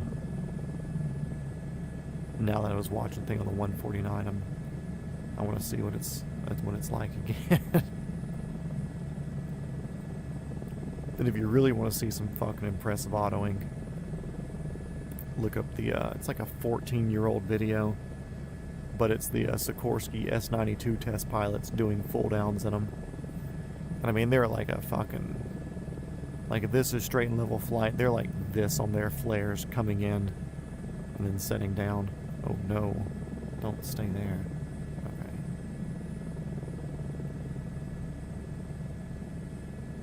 Okay. They have to huck those things, and even after a flare that big, they still have to lean it over and set down, but they're still moving like 15, 20 knots forward. And they're eating up all of their fucking rotary inertia, trying not to slam it. Because you have to do that flare at 30 to 40 feet because the fucking helicopters are so big.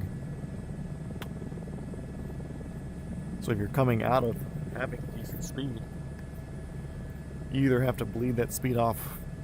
I mean, either way, it's still probably 65, 70 knot glide rate. Like most helicopters in auto, it's like whatever VY is. Which I don't remember what VY is in a 225, sorry. But I mean, that's your optimal glide rate for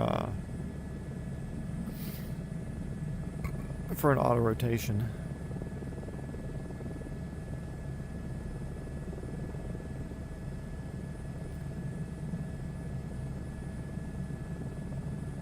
What a road. Holy shit. Bet it's dirt, though. Can we tell on the map?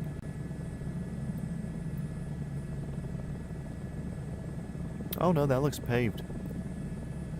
Fucking long ass road. I guarantee the cops sit right in the fucking middle of it, too. Oh, you want to go 140 miles an hour since you're in the middle of nowhere? Get over it. Yeah, the reason we pulled you over today, mate's because you were hooning. You done any modifications to your car here? There's no hooning allowed in Australia. We don't like anybody who enjoys horsepower, even though we have some of the coolest super sedans around, and Australian V8 supercars. See, we're doing 135 air right now, 129 ground. A little bit of headwind on us. Oh, also, Sean, you missed our phrase yesterday. I got my head winded at Booby Island because we were fighting like a 15 knot headwind going into it.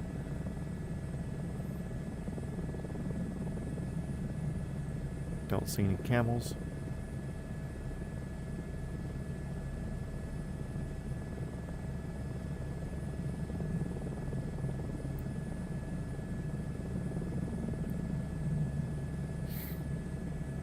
There's a little airstrip over here. We'll kind of detour slightly left to see if we can fly over it.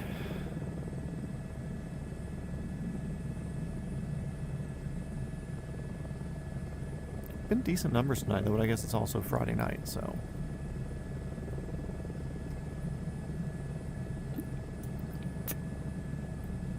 Definitely a higher chance of more people watching, that's for sure.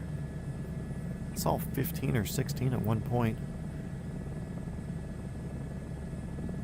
But it always takes a few of those off because the counter takes a few seconds to catch up.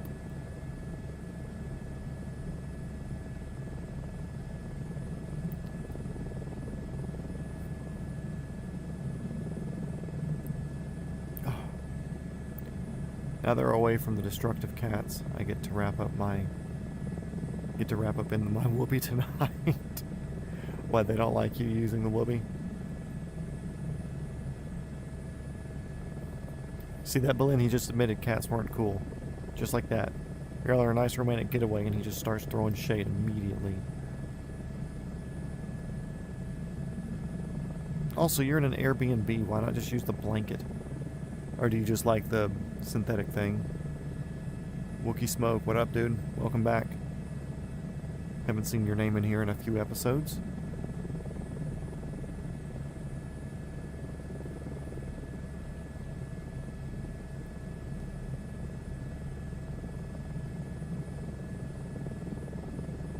Let's see, we got this airstrip coming up.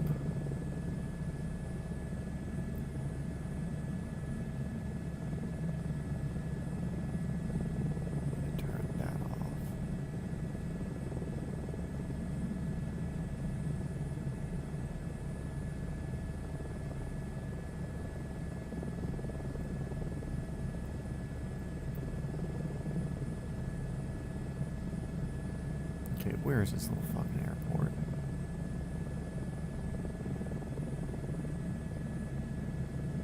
Yankee Mike Echo Uniform, Little Grass Strip.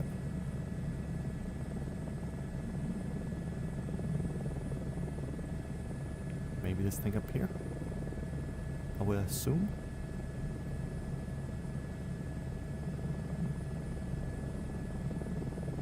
They scratch up any soft thing they get their paws on.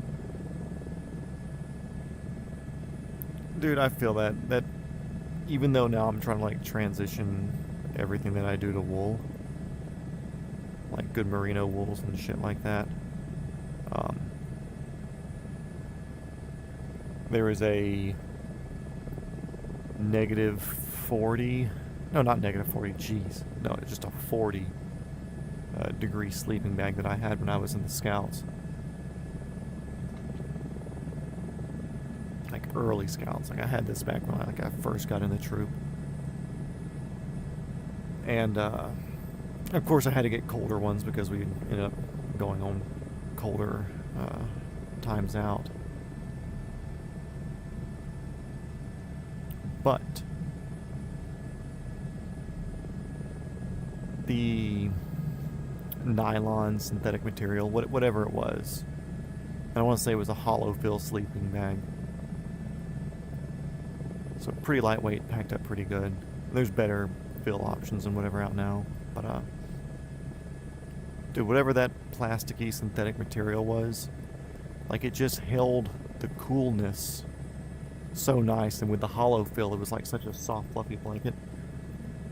I recently, within like the past 5 or 6 years, re-sewed the seams around the zipper because it was starting to open up a little bit, and I'll still break it out for a blanket every once in a while. Like if I'm sore and I can't fucking sleep on the bed right, like I need to be sitting up, I'll bring it out to sleep on the couch, like in a sitting up position or something. And that fucking material, just like you with a whoopee, it's like, it brings comfort. There was a long time where I didn't even sleep in the covers when I was younger, like high school or probably middle school times really. But I would lay on top of the comforter on the bed and sleep under that sleeping bag. Where I'd zip it open all the way and just use it as a blanket. One of my mates went to the steel shop, nice, to get a new chain because couldn't be bothered sharpening his. They didn't have the right size chain, so instead of shopping, he just bought it. Whole new saw. Hell yeah. It'd be fun if he bought the same exact saw and just took the blade off of it and put it on his old one.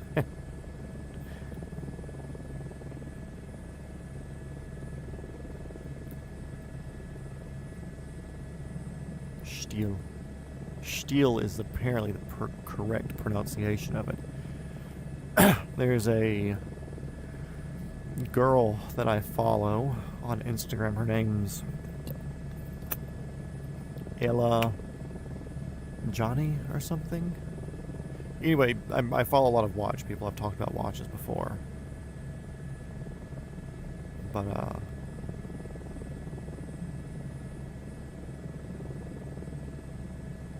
she was doing or they do like little reels or whatever every once in a while for her channel, and it's how Germans correctly pronounce German brands and stuff.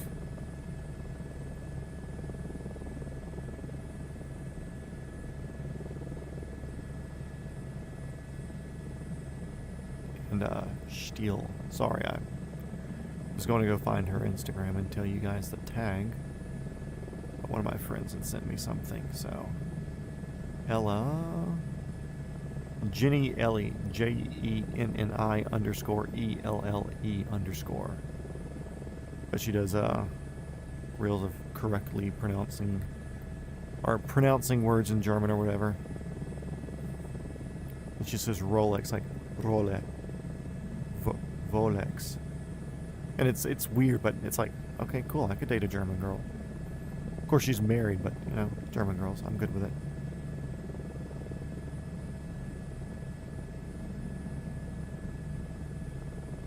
German PM was just here. Oh. Was that G and good night? Anyway, probably instead of spending 2 minutes sharpening, he just spent $1,000 on a new one. We're going to, oh, you're saying goodnight, Sean. Okay, goodnight, Sean. Goodnight, Berlin. Thank you. Please turn me off before y'all get into any sort of smushies together. Logic.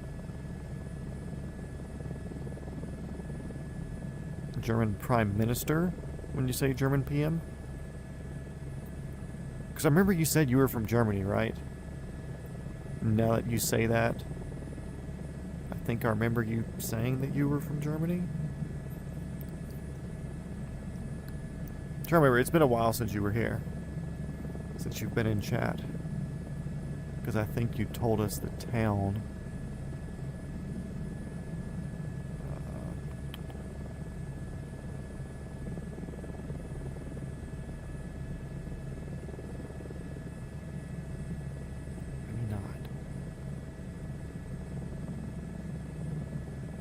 Oregon, okay.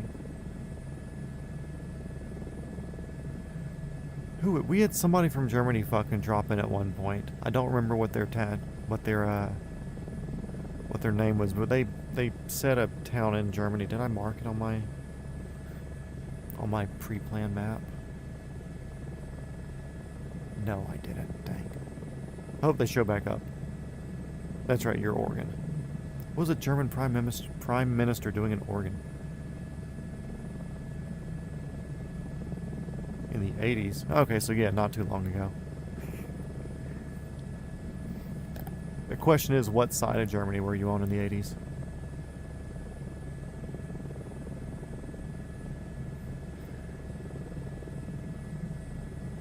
Because wasn't that like 1994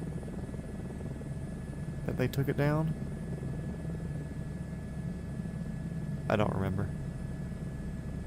Being it was in American history, it starts, oh, at the White House. Oh, okay.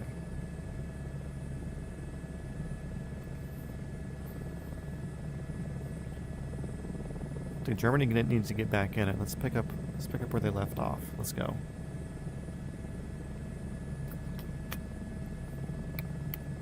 If World War III breaks out, I'm on their team. Maybe they'll win one this time.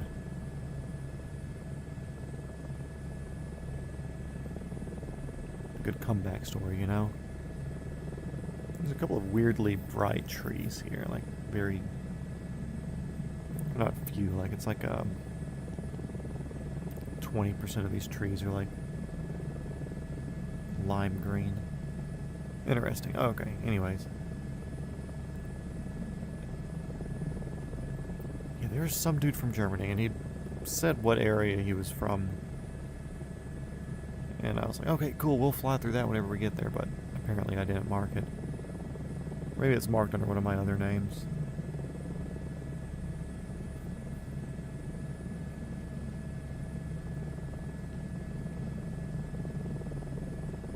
I could have swore the wall went down later. I don't know. Or it was a Bush that took the wall down, right? But it was the first Bush, or was it... No, it's fucking... Was it Reagan? Fuck, I don't remember. Either way.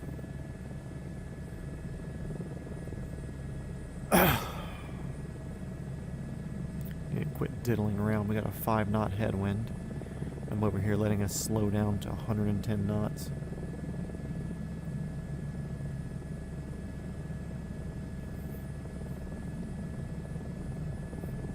Can't be doing that. we have a lot of flying to do to get down to this beautiful little beach town. I didn't look at this that much when I was down there doing the screen, the thumbnail. I kind of did a thumbnail here, looking this way towards the town. I didn't even look at this. It's a wild formation.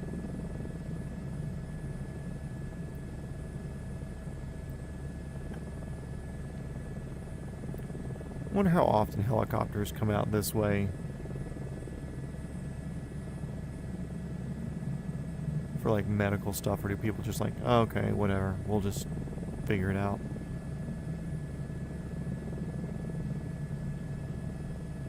Kitzingen, Germany, southeast of Frankfurt. Okay, cool. Got a good idea of where that's at then.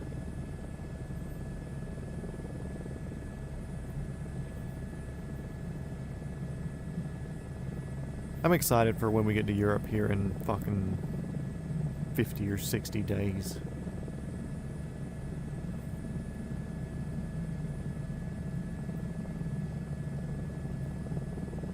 But with that said, like, I think we might get there slightly quicker, because I don't have a lot of stuff that I want to...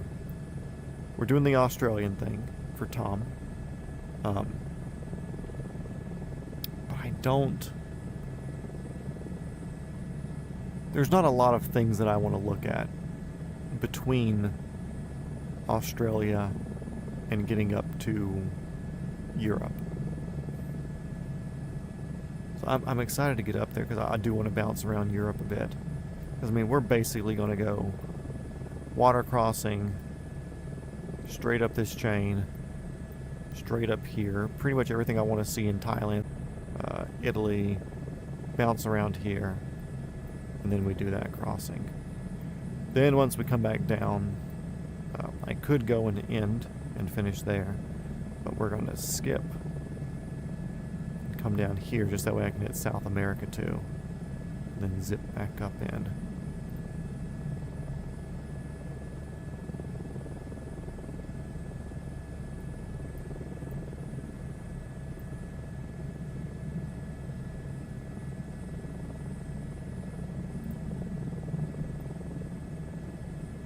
Be able to go to that altitude? If we could, I would.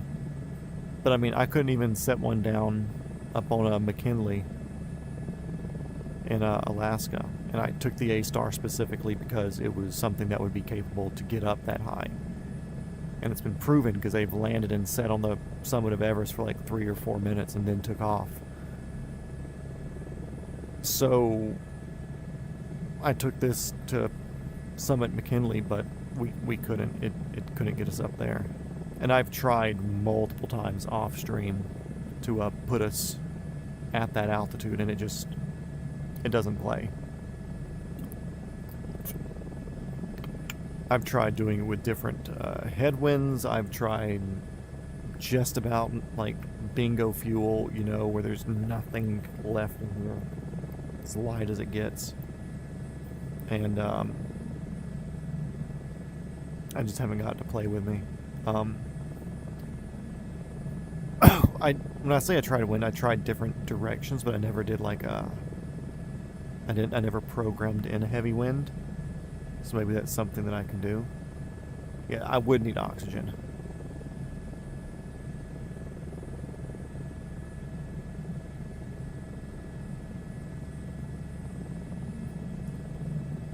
Yeah, I try to put the 125 on McKinley, and I think it's 21,000 feet. And Everest is 29, and I couldn't even get it up McKinley. And that was even like attempting ground effect, you know, like every single thing, because it couldn't make it. So I was like, okay, cool. Like, I circled the summit a couple of times, it wouldn't give it to me. And then I figured I'd take the shallowest approach and try to ground effect my way up, but no avail. So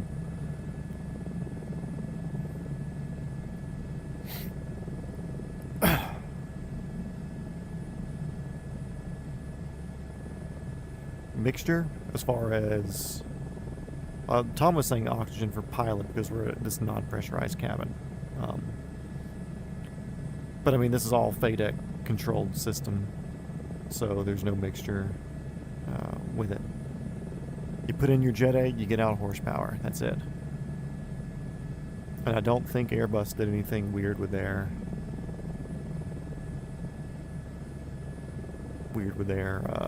hell, I think it was just a 125 off the line, and all they did was take seats out and run it with whatever fuel they saw necessary.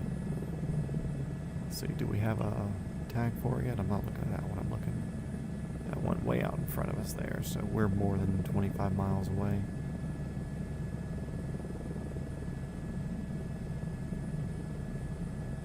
I mean, if it was a gas plane or a gas helicopter, mixture would do something with it, but yeah, I mean, I was full collective near the top of McKinley and full pedal, and I was still slow. Like LTE was slowly setting in just because there's no air up there, you know. But we were also doing it in the summertime, so maybe it was just too warm. Maybe the air wasn't thick enough for us to do it. I don't know what atmospheric conditions they did the Everest summit in. I assume it was a relatively clean and clear day with just the right amount of wind.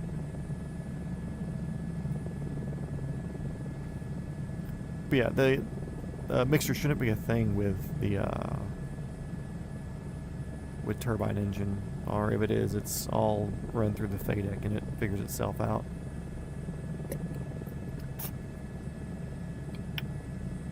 Ooh, I can see hills in the... Oh, there's a fucking hill right here. I wasn't even paying attention. Holy shit, guys, look at this. Hell yeah. I can see hills in the distance. Probably because we're getting closer to the coast.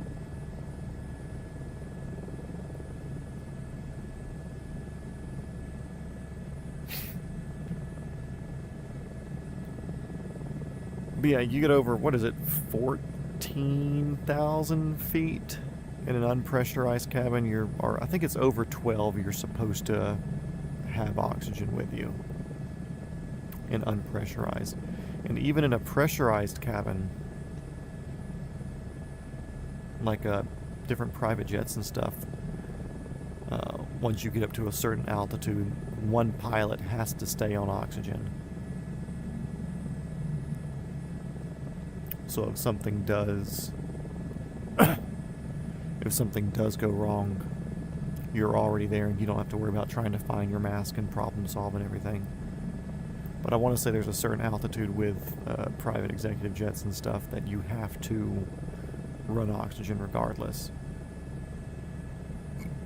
I know a lot of people doing the plane stuff, if they get over 14, like, it's kind of like an elective thing.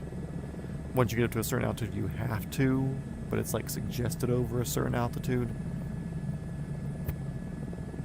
But doing Everest height stuff, yeah, you definitely want to run supplemental oxygen for yourself as the pilot. Turbine should be fine, though. Yeah, turbine's fine.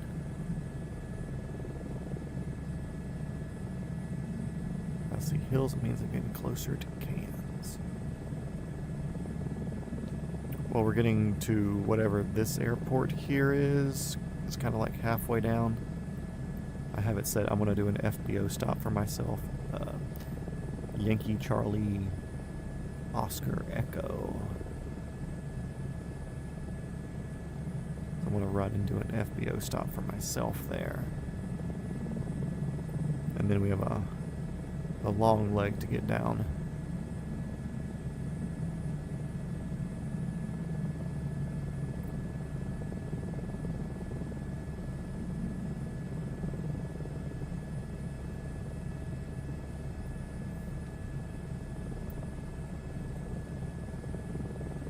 Ooh, another road, civilization. I just spent all this time going through fucking Papua New Guinea for 2 days where we see nothing.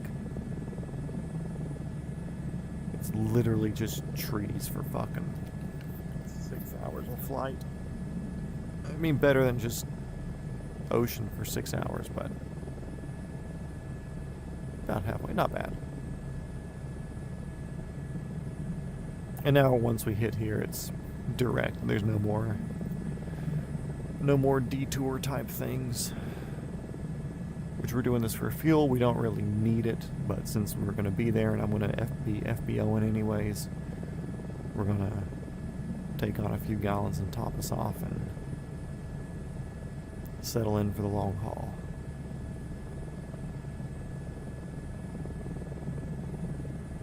Was that 140 air? 140 ground, so we're dead air. Not bad.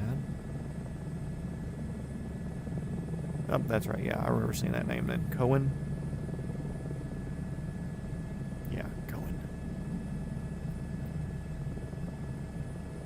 What do I have? Notifications. Cool.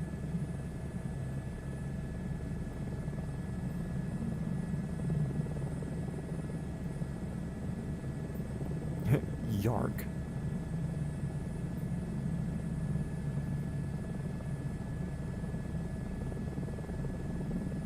If you're still in here, Wookie, did you ever watch Pinky and the Brain back when you were younger? Didn't Pinky say yarf? Wasn't that his catchphrase word or something like that? I'm sure there's a yarf airport somewhere here. Yankee Alpha Romeo Foxtrot.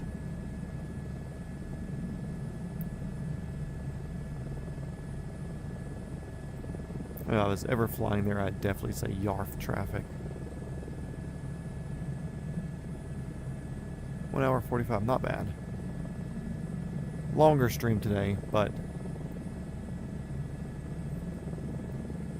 if we didn't do a longer thing yesterday, we may have just ended at wherever it was back there. Like if we had done like an hour in Papua New Guinea, an hour crossing the water down to Booby Island, and then an hour getting down to, or 45 minutes getting down to whatever that place was, Weipa, wherever we were, I forget. Then we would have just ended there. But since we did that longer push, the past 2 episodes to kind of get down here, and we're having to do this longer push today. But I'm okay with it, you know, I started early. I kind of expected it to be a longer flight today anyways. When I was doing the pre-flight planning and weather checking and shit. Oh, so we're like 1,000 feet up here, then it flattens back off again over to the west, or to the east.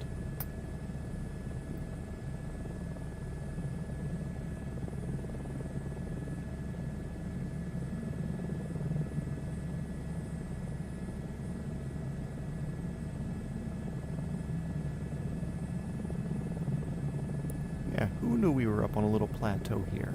Very cool. Good bit of a river down there too, with some floodplaining.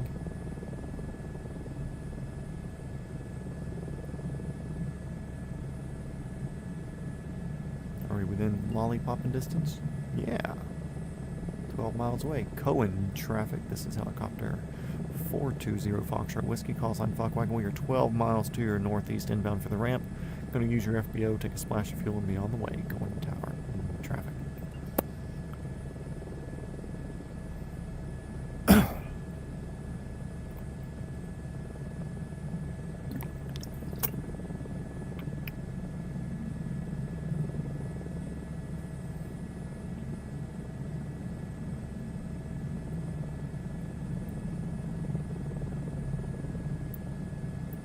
Sorry, I was seeing if I could push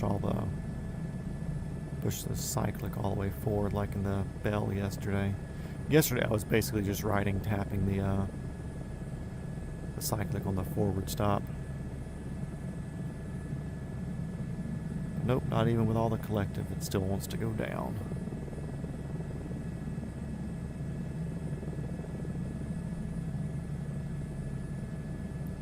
But I'm okay with that.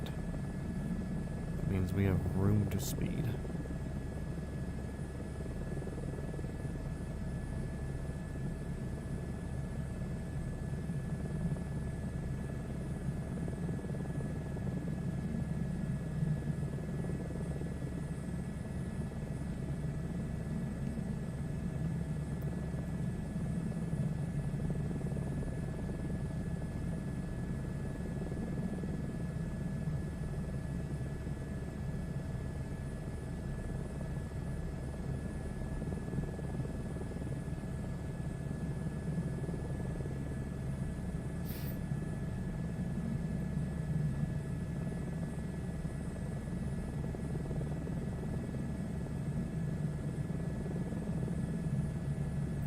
Still yet to see a camel, but you know, whatever.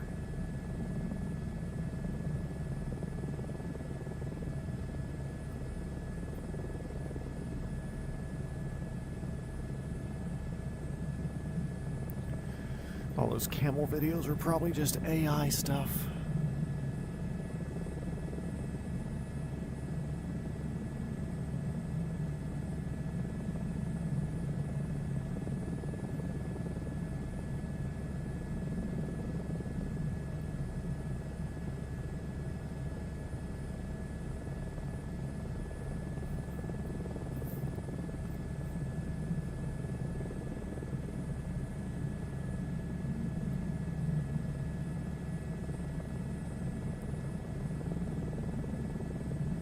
Freaking talking about gold, now I'm interested in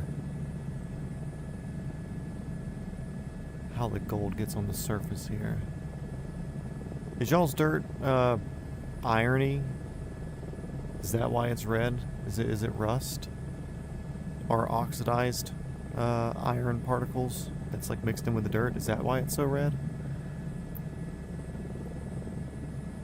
Because they always say gold rides the iron horse, which is why you look for veins of iron in quartz, because that will show you where gold would be.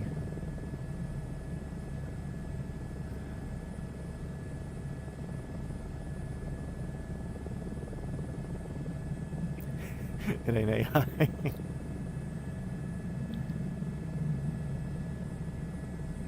Okay, Cohen Tower, we're like 4 miles now to your northeast. Inbound for the ramp, we'll stay clear of the active as long as we can, and we'll check as we do. But we're not going to take no for an answer.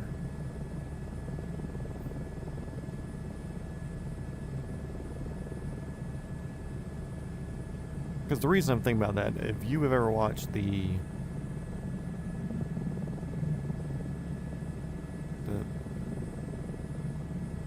what's the name of that island here in the U.S. where they think there's buried treasure on it? There's all this weird shit that they keep finding.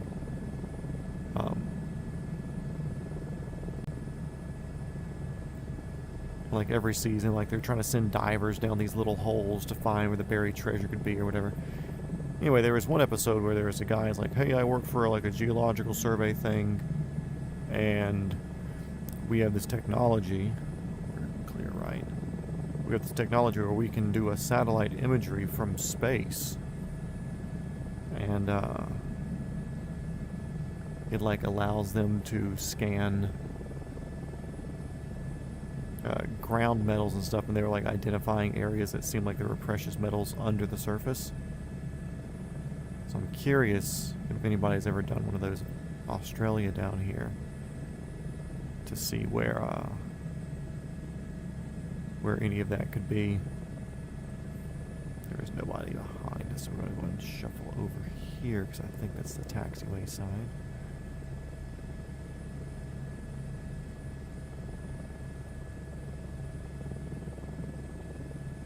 Because I want to say the world's biggest gold nugget was found in Australia, and it's fucking massive, you know, it's like the size of your chest, worth millions of dollars now if it hadn't been broken down. But I'm curious if anybody's done any of that satellite imaging stuff to try to find concentrations.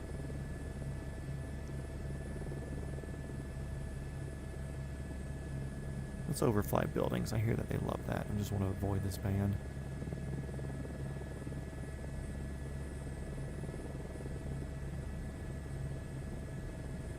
I'm watching you, band.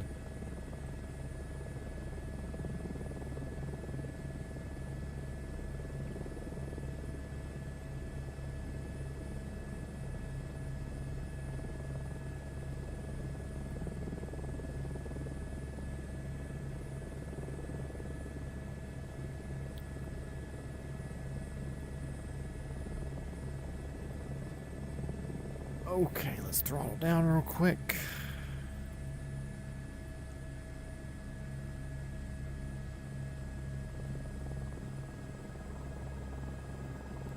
If I can let go of my stick safely.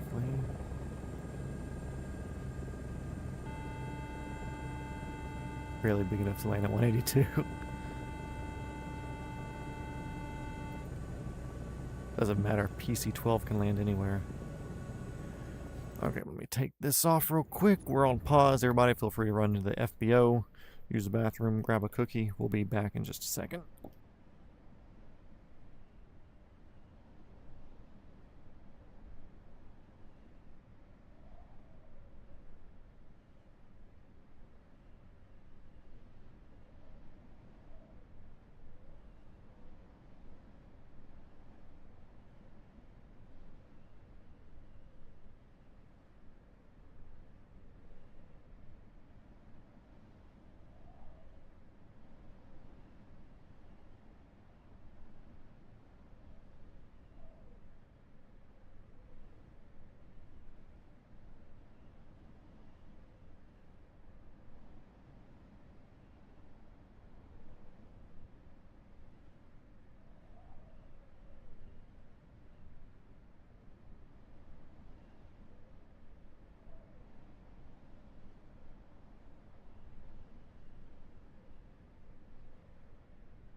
You can hear wind coming through my mic? That's because I was just blowing on it the whole time. Didn't even go to the bathroom, I just blew on the mic the entire time. Let's see. Resume. Cool, that's good.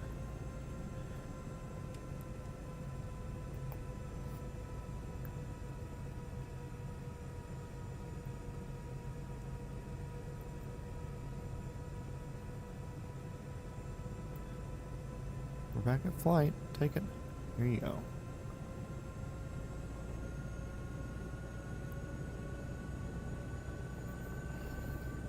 Okay, welcome back everybody. We're going to click our little fuel button. So we're topped off now. We're not gaining any rotor speed because I'm probably leaning pretty far forward on the cyclic, so there we go. Downside of no self-centering. And my stream's all caught up. So yeah, off we go. Last leg, big leg. I went to go pet the dog a little bit too, so I could have been back sooner, but obviously I had important things to do. So it looks like we're going to have a little bit of what we've been seeing, a lot more green, then we're going to kind of brush the cove, then a lot of boring, then green, and then arrival. Cool. 5 mile. It's fine.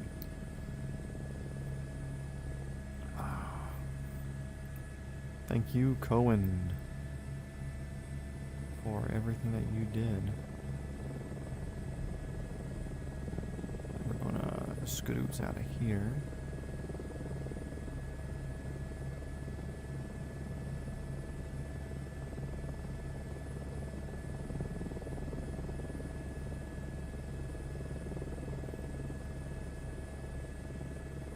Turn our horn back on, what do you say?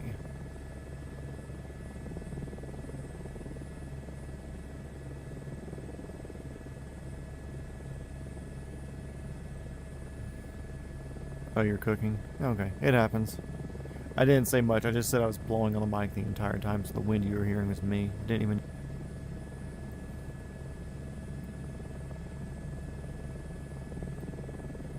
Readjust this so I don't end up hitting that. I need to readjust this so I'm looking... There, okay. Cool. Back in it.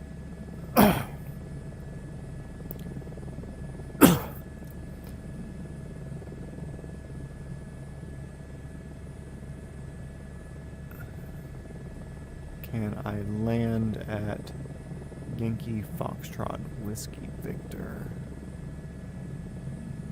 Let's see.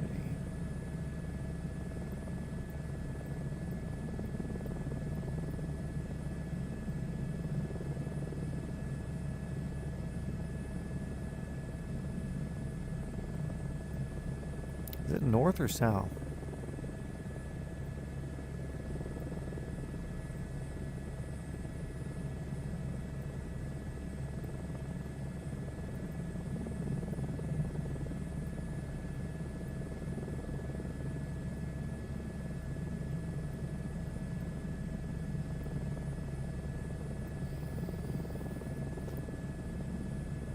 Yankee Foxtrot. Do I not have controls when I'm typing? Fuck, oh, no. Enter. That's fucking dumb. Stupidest fucking thing, no controls when I'm typing? How retarded is that?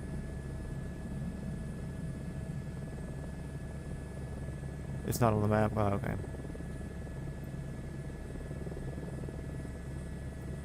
What is it? Is it an airport or is it like a helipad somewhere?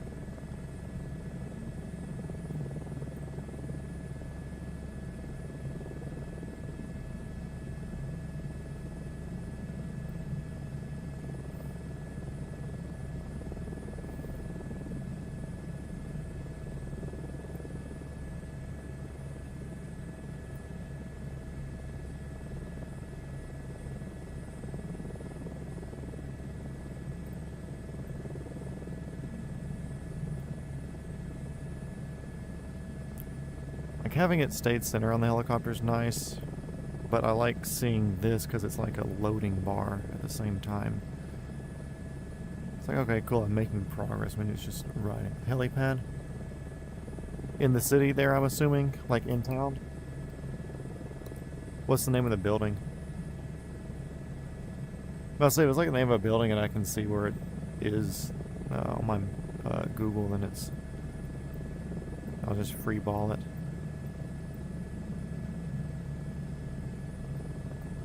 So it looks like we have a park here next to the water, or something.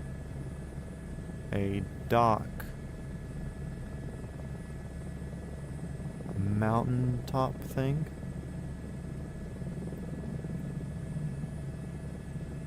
Assuming that's probably medical. No, that's a field.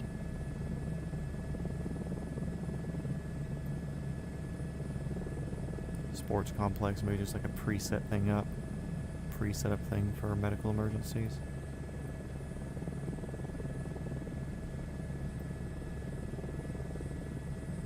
Dogs acquired, hell yeah.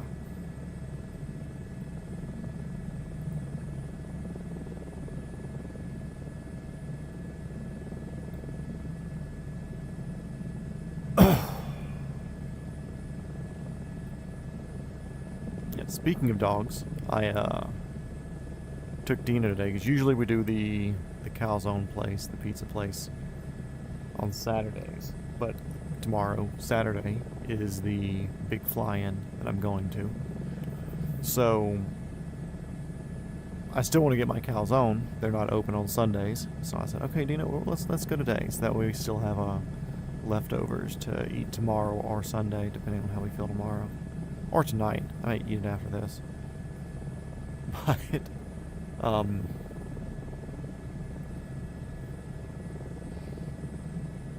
afterwards, he has one of the RFID chip implant things. But I don't have a physical tag with his name on it. So we stopped by a pet store in town. And they had one of the engraver machines. And I got him a new tag, and the setup that he runs, like as a harness, is called a Saker Canyon Pro. So it's got the thing around the neck, chest, and one that goes down his back. One that goes around his chest, or well, really, neck, like front chest, and then like lower rib cage area. So it's a 3-strap harness, and then of course the lateral ones that connect them on the top and the bottom. But anyway, it's got a big handle, and I have an attachment where I can put his back legs through it so I can rappel or climb with him if I needed to. But I like the handle because I can pick him up, and I like that I can hook him in. Where I want to teach him to ride in helicopters, obviously. So I want a good strap set up for him to be able to ride in a helicopter. Anyways, they have an attachment for that harness where it gives them like pockets on either side. And for a while, and I still do it some, I'm working with him on teaching him search and rescue tactics and techniques. So I decided to get him red. I got him a red collar, but the backpack, or the harness, is black and has a red backpack. So it looks kind of service doggish. So when we were getting his tag made, this fucking creature walks up to me. I'm just going to assume non-binary because I can't see why a straight person would want to be so fucking ugly. But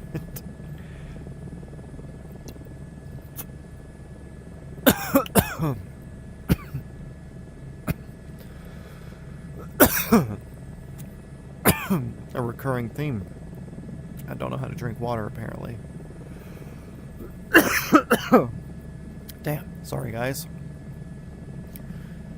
So anyways, this creature walks up to me.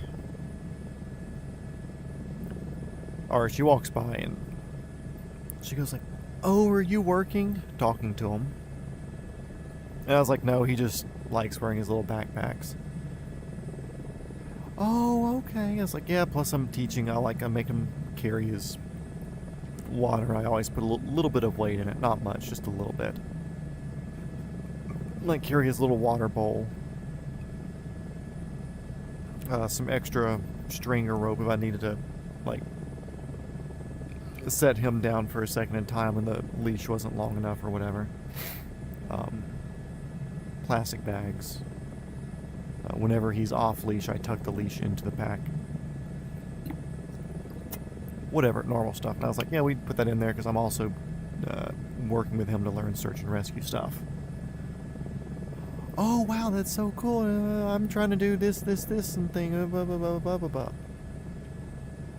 I was like, oh, yeah, like, I'm doing that. I've got a whole bunch of other little projects and stuff, and I want him to be able to ride in helicopters. So that's why that that harness is so intense. And she goes, can I ask you a question? I don't want you to take it the wrong way. I was like, no, sure, go for it. She goes, are you on the spectrum? Which, I've taken the RADS test.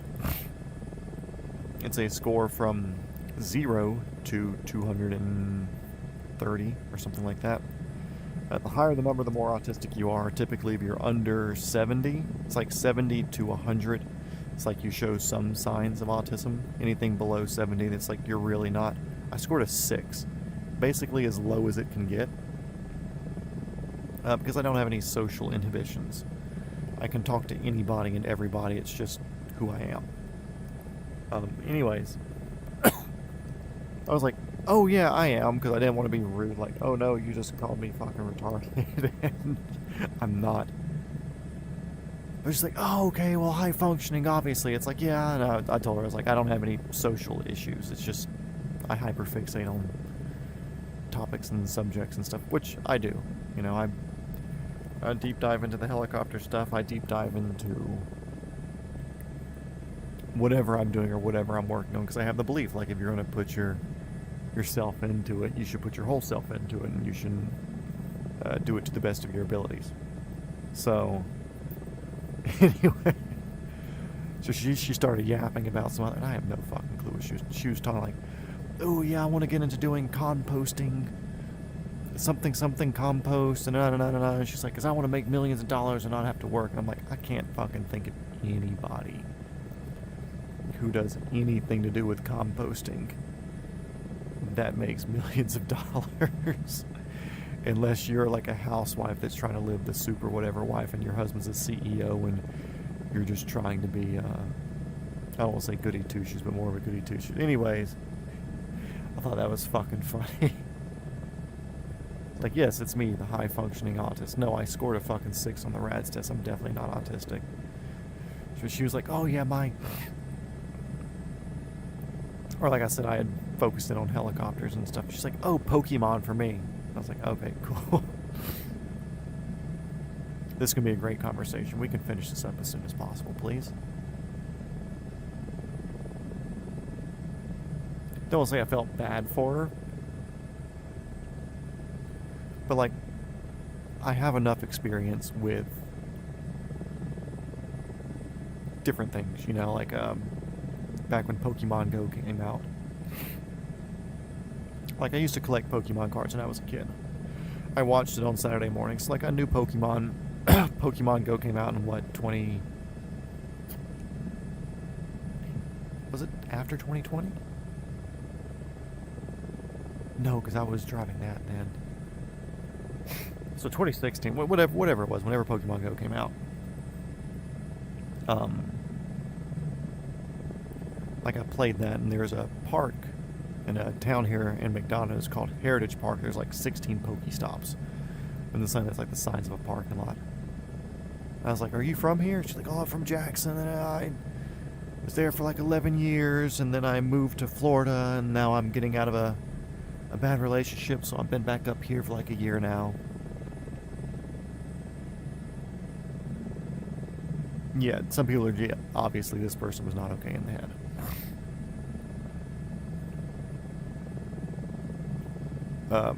99.9% sure it was a girl getting out of a lesbian relationship. Like, short hair, kind of spiked. I'm 6'2", 6'3". I was wearing my boots today, so I'm like 6'4" when I'm wearing my boots. And I weigh around 195, 200 now. Because I'm starting to eat a little bit more and do a bit more lifting, so I'm kind of rebulking or re-leveling off to where I'm just not fucking hungry all day. But anyways, this girl was 5'6", probably weighed like 220 pounds.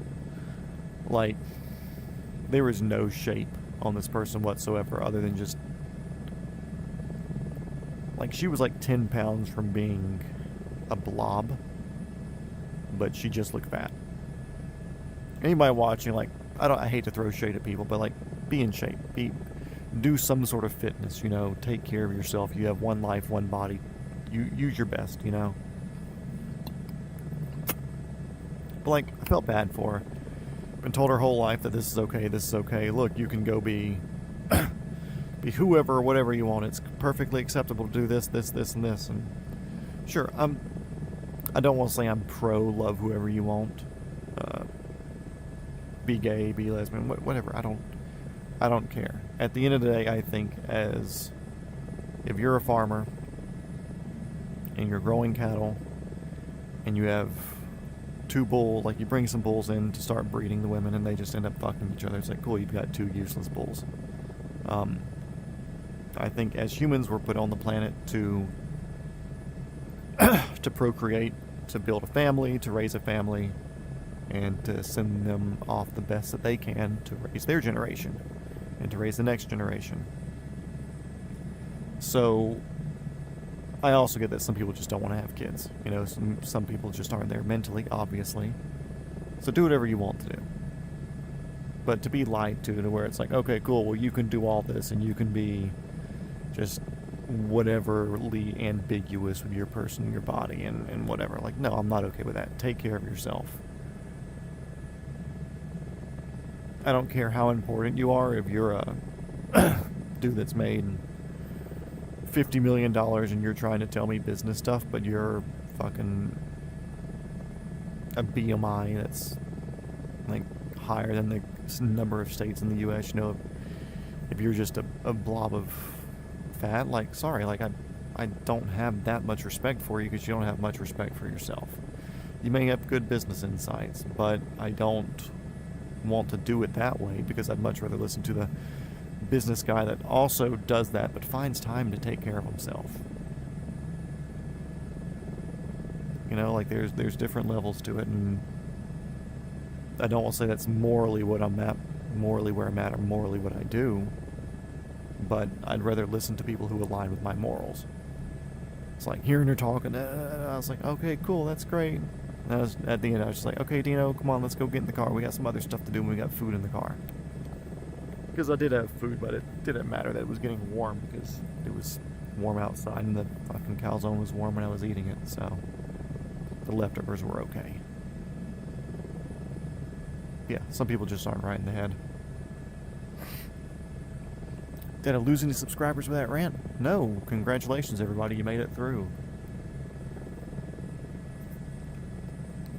Wait till you hear the list of India jokes that I have when we fly over India here in a month.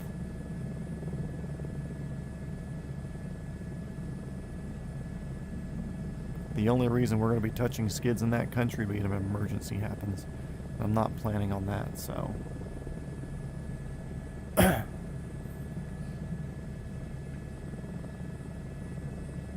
I received a DM one day from someone I don't know. It was like, it's my B-day at the end of the month. I replied, okay, thumbs up. And they said back, I look like I'm in my 20s, but I'm actually 35. I said, good for you. Then she just randomly sent me a picture of herself. Like, part of me knows that it's probably somebody with a scam account or some girl who lost her account to some scammer trying to, like, get money or use money. But I honestly love to think that it's just somebody who's, like, trying to show off. Hey, look, it's me.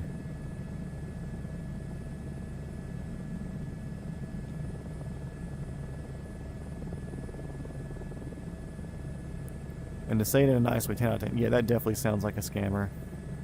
Or something trying to get money. I've had some that, where you can see, like, their profile's been active for, like, 4 or 5 months. Or like maybe their profile's been active for like 10 years, but they're like all the pictures that are good or recent or whatever are all posted like within the same week or two period. Was an actual person. Interesting.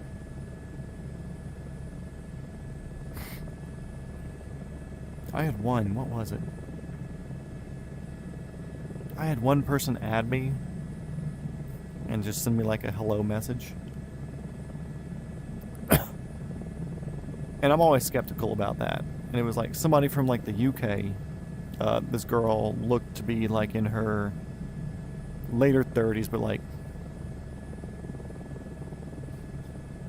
just like the generally classically beautiful trophy wife. Like brunette, in good shape, not like fucking broad with big tits and lip filler, you know, just like somebody that you could see in like a cocktail dress going to like a black tie event sort of woman.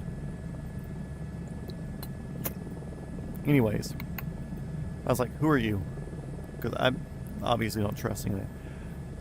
And I had looked at her profile, and even though she had been posting pictures for a while, everybody that she followed looked like an Indian or Pakistan guy. And they all had like super scammy names and titles and stuff. So I was like, okay, cool. All 1,300 people that she follows and me, all the other 1,300 are just like Raj Patel, like the same fucking stinky Indian, you know? And so yeah, I replied, I was like, who are you? And she's like, oh, I'm Catherine, and I'm a psychologist, whatever. And my reply was, well, India and Pakistan both smell like shit, and I hope they nuke each other into oblivion. And she was like, well, why do you feel that way? Let's look deeper into this. I was like, don't do this shit. Look at your fucking profile. Like, you only follow these people, and these people only follow you. So either you stole this account, and you have this backlog of photos that you've been able to, like, do yourself, or you've been running this account yourself for so long. But it's like, I don't fucking trust you. And I don't give a shit what your opinion... I don't even care if you're real. Like, sorry.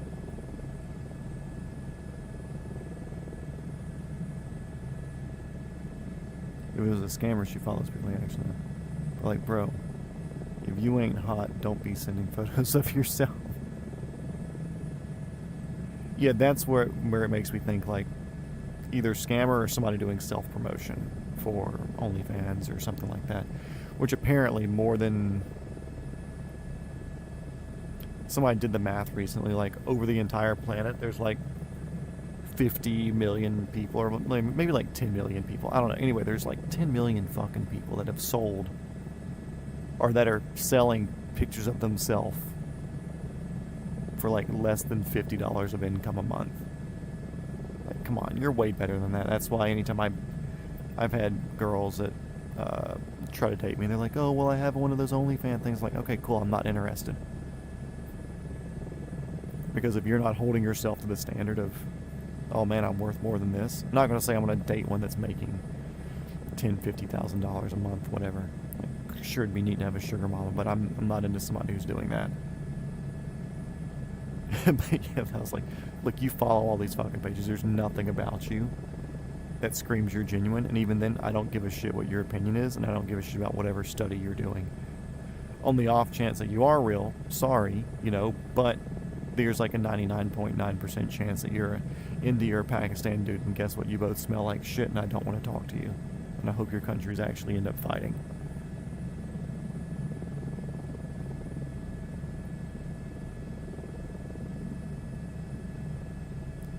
Think she wanted attention is weird. You just blocked her. Yeah, you got to.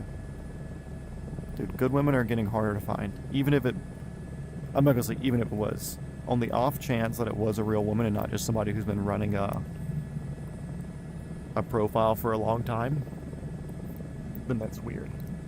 I mean, shit, some people are fucking pretty good at catfishing. So there was this, I got mildly catfished. Not like sending money to or whatever, but like talking with intent for a good long time.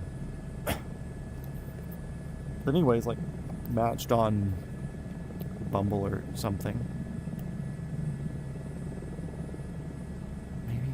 I don't know, matched on something. This was years ago. And started messaging. Messaging was going good. Followed her Instagram. Instagram had pictures going back a while. And we were talking. We talked for like a week or two. And then she started sending me some like very quality nudes, you know, like good stuff. And I'm not really a nude sender, so we're talking whatever, and I'm just talking hot back to her. Send it, show me, whatever. I'd send her some close ones, but never like that. But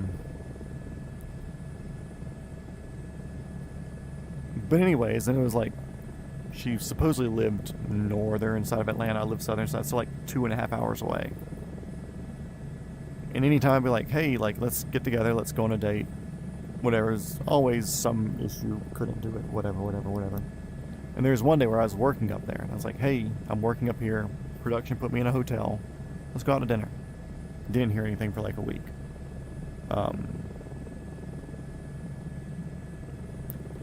Then eventually I ended up sending a message where I was just like, or I deleted her off Instagram or something. And she's like, oh, I see you don't follow me anymore. I was like, yeah, we couldn't ever plan a date. You know, I'm not going to sit here and spend my whole life fucking talking to you when there's women that could be, you know, doable for me. And doable in the physical and like mental sense of being able to date, be physically available and like mentally and emotionally there for me. So I stopped talking to her. But anyway, she ended up liking or refollowing me or reliking something like a year later. I was like, hey, what are you doing back? And talked for like a day. She started sending the pictures again. And I was like, this is just weird, you know, like it was never asking for money, it was never asking for anything. It was always just like getting me to like talk dirty and sex back and forth or whatever. So she had said that she worked at this automotive shop. And all of her pictures were very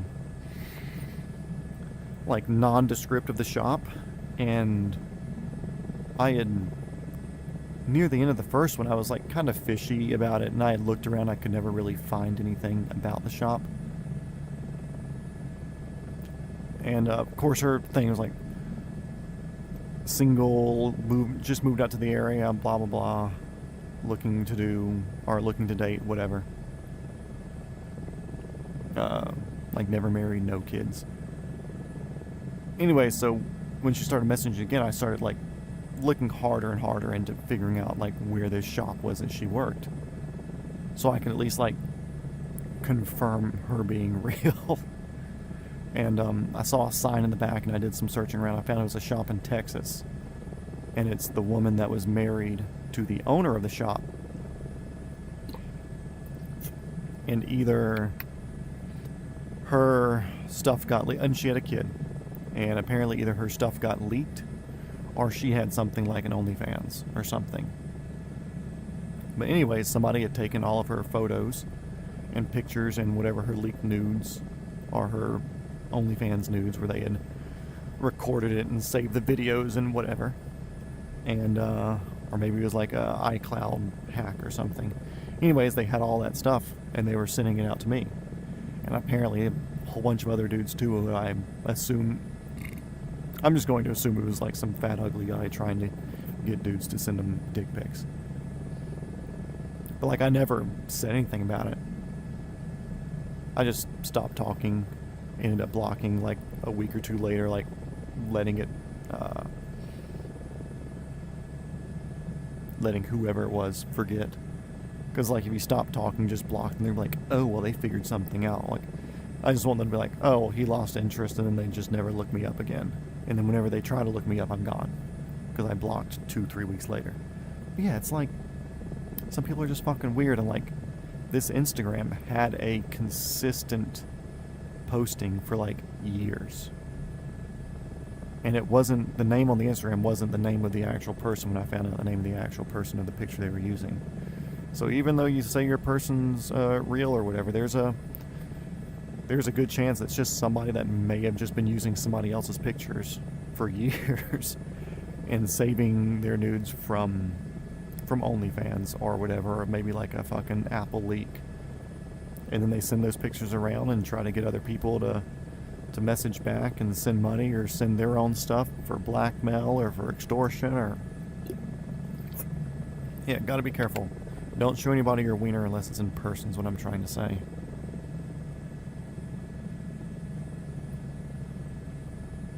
Unless you can actually confirm it's a real person, don't show them anything. Don't send them anything. Don't do nothing.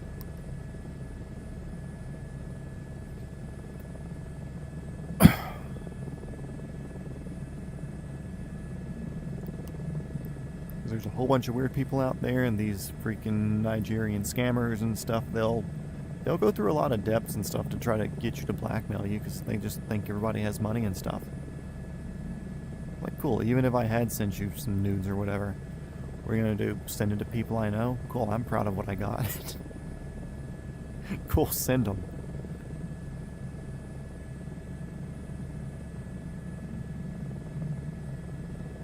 But more than likely, it's just some dude who's been doing it, trying to get his own rocks off, getting dudes to send him pictures. That's my best guess. And the reason I say that is because she was funny. And women aren't funny. So, for a woman to make jokes that were like actually funny, that's fucking... I should have been questioning it earlier and earlier on.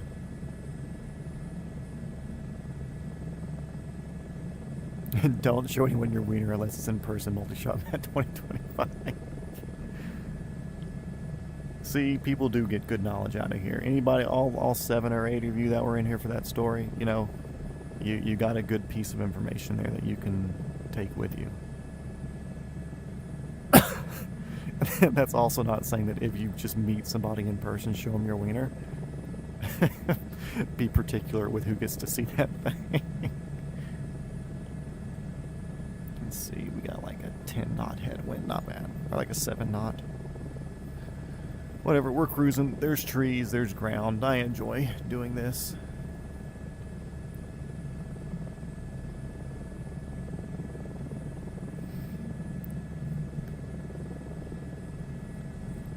Yeah, what I should have done, I should have sent a link and IP traced it. Just to like get an idea of where they were. Just as like a backup thing before I like left it alone and stopped messaging them. I should have done a little bit of a counter hunting. Because I knew for sure it wasn't this person. Because I found that shop's Instagram page and social medias and stuff. And the stuff she was sending me that was allegedly current, she looked like 5 or 6 years older in the current pictures, the actual confirmed current pictures.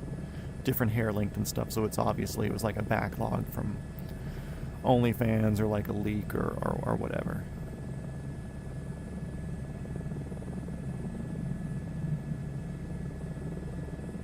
Distance to destination. Of course, it's not going to show up down here, is it? So, really, this far. Actually, I could do this. Do it direct to. And that's giving us 173 nautical miles.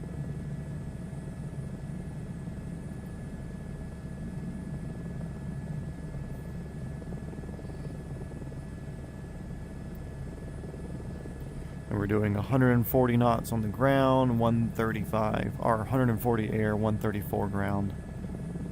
So a bit over an hour.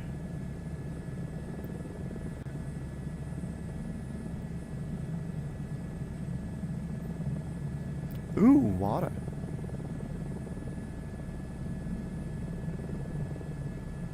We out, everybody. There's probably crocodiles in here.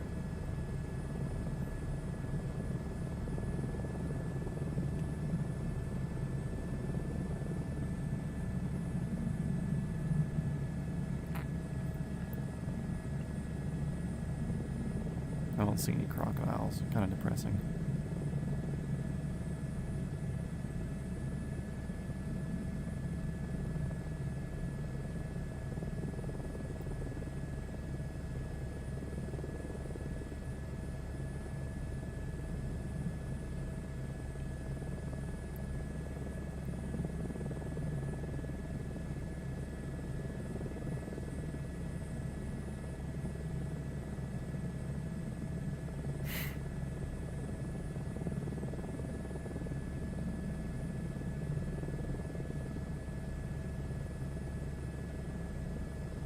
Yes, that was a fun story for you guys. You're welcome.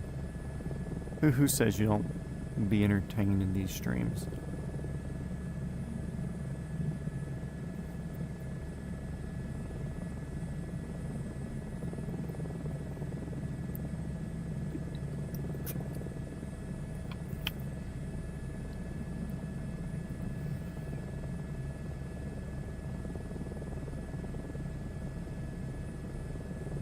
They just went MVFR? Yeah.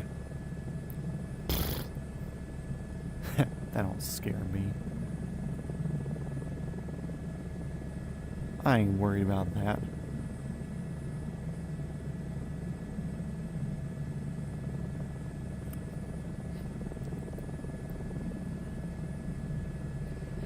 Judging by some of the shit that I've flown through in here before, that's no big deal.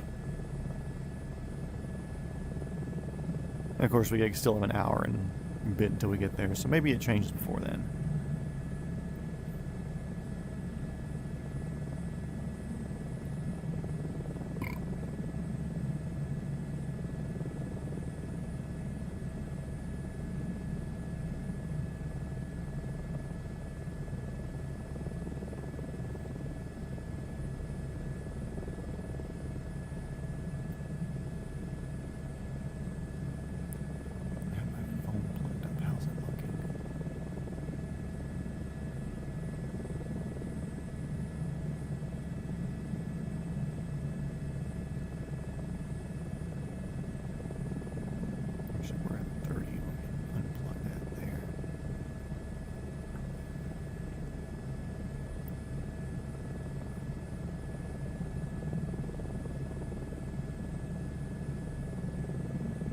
Marginal don't mean a damn thing to me. I wonder what that line is. Fence line, maybe?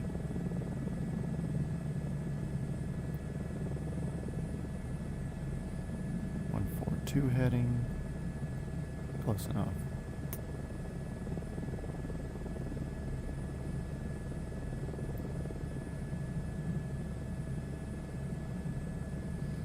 Also, cool thing to note, we're at a 1... We put it at 1.5 here on this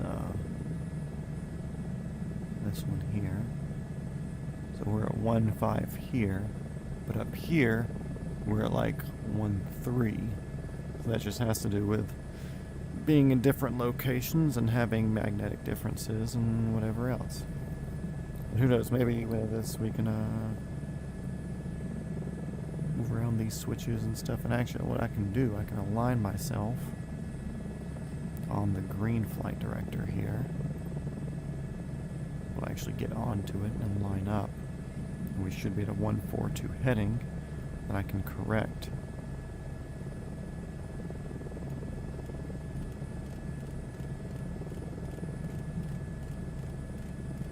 For any magnetic inconsistency. I should have gone the other way.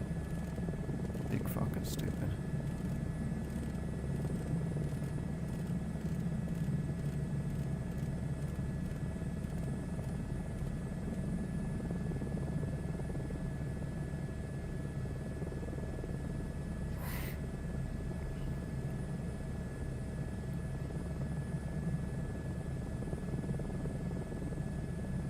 Adjust for... It's just the heading bug. Okay, whatever. There's no adjustments on this one, right? I guess we can't adjust for fucking magnetic variation. Oh well.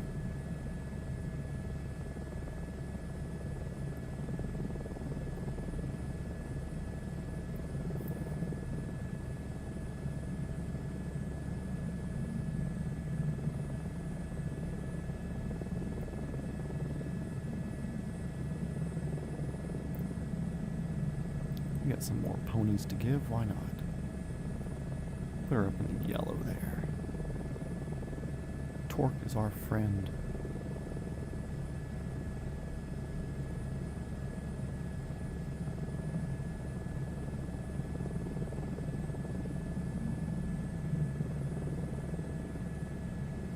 Basically, we're just building as much speed consistently as we can. Of course, as soon as I stop paying attention to the screen, we inevitably slow down.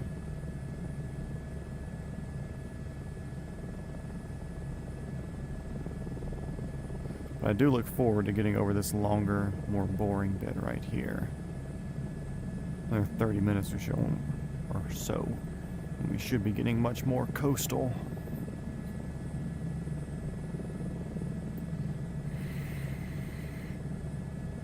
We can get out of these plains. We'll have enough plains here in a week or so once we start heading west from Sunshine.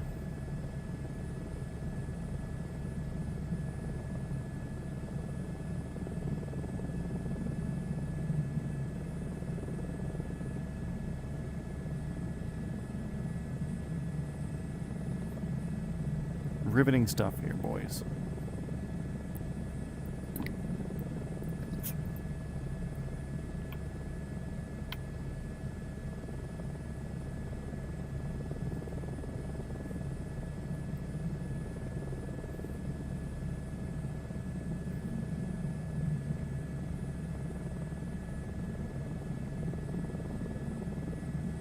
Also, I wish the turn coordinator worked. That'd be nice.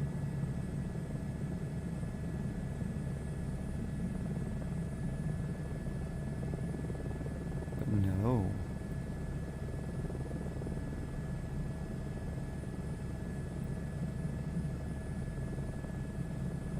Huh.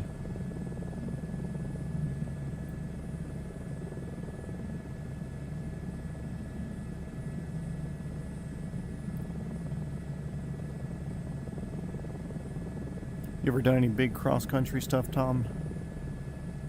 Any long flights? What's your longest flight? Was it going out to like Kilcoy or whatever the area is, or?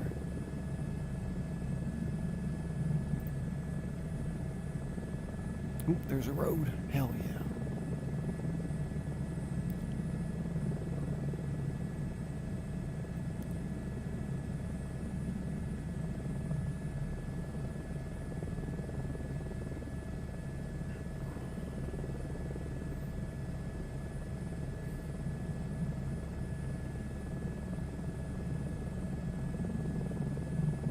Just a tank of fuel. It's still not bad. That's some hours in there.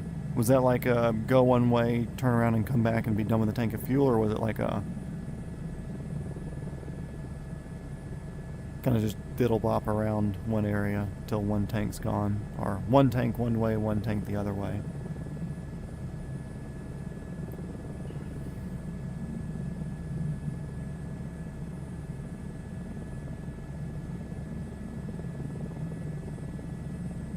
I guess it can't get any longer as far as consistent cross countries or non-stop cross countries.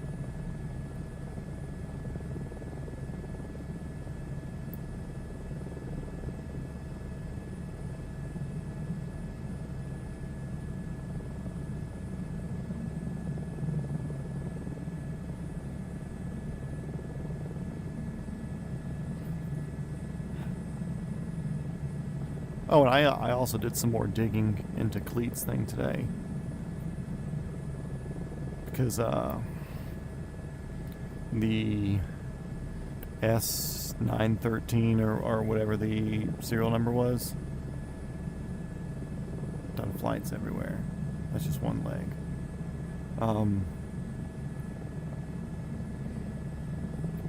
But whatever picture it showed, apparently they sold like 10 of those helicopters, and not a lot, but like 10 of those helicopters from a company. So all the pictures of the tail numbers were mixed up, because I think it was like, what, PR, MER was the tail number or something, but I was doing some digging and that wasn't the right tail number actually. The real tail number would be PRMEQ. It started life as DHSGF, then DHZZT, then PRMEQ, then C9HEQ, but I don't know what that would be, and then the November 174FF. So I don't know that C9 was like a transit number that it had to have for going from one place to another to get up to the US. I don't know. But the C9 makes it sound like a non-country. I didn't look up what the C9 tail number prefix is. C9 tail number prefix.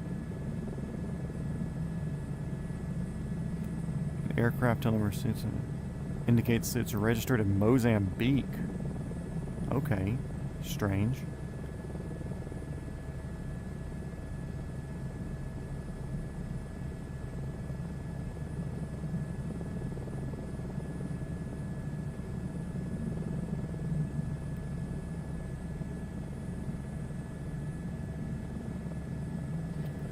So it had a Mozambique number for a little bit before getting transferred to him. Curious.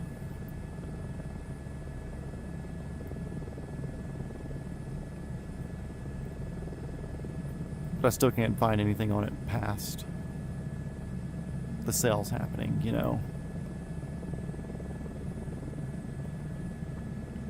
But with that, was that recent sale from the PRMEQ, was that when it was sold in good condition and then it got sold as the C9 as a potential accident thing?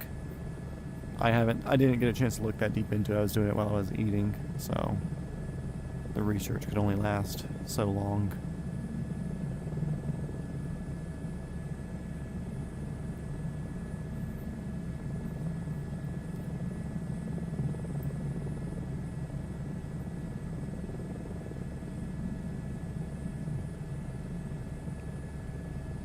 Nine people watching. Hello everybody, welcome to the stream.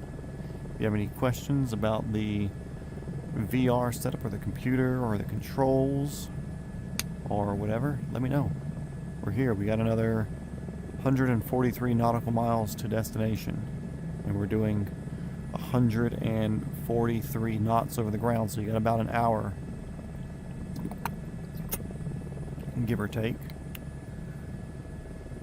Only way to know is to ask them. Well, at what point is it weird to ask? Like, meet them at a Cletus in Cars and be like, by the way, what's November 174 FF? Like, tell me more.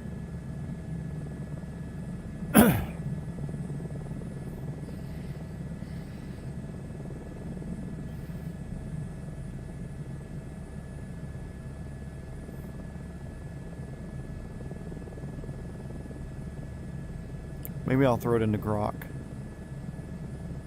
Have it do the research for me.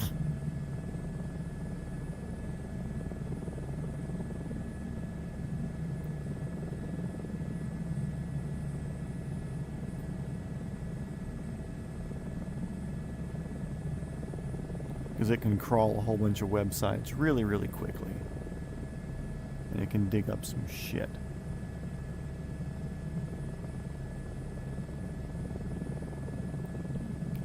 Like I said, I'm leaning towards a parts helicopter, because I mean he already has the other 105. And coming from Mozambique, I don't know what fucking shit would come from Mozambique.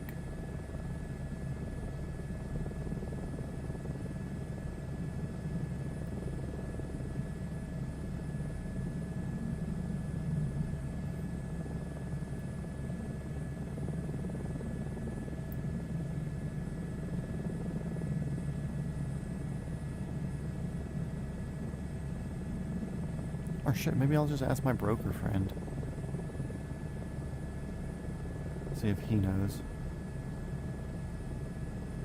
No, anyway, it's just a weird mystery.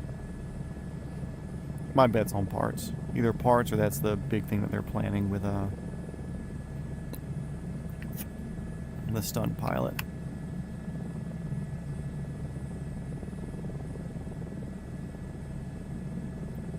Doing good-ish. But I want to reset my progress bar here.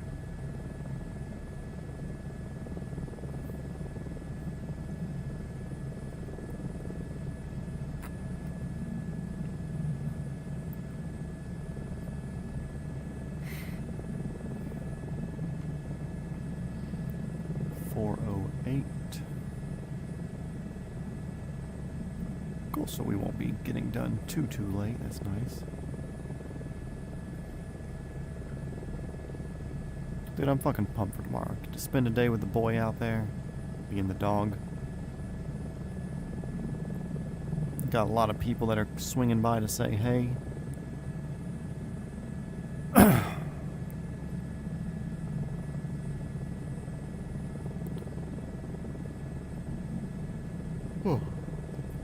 Hopefully get some good food. Hopefully see a couple of helicopters.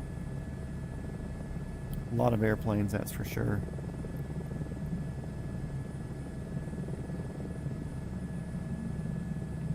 Where's the 47G come from? I wonder where it came in from. I'll have to research that some.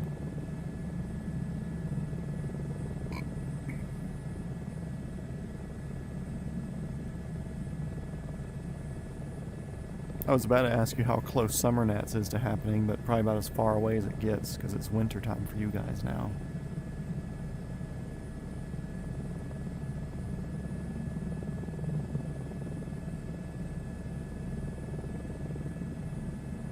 Definitely a little road or something there. Yeah, because there's a road over there, so that would make sense.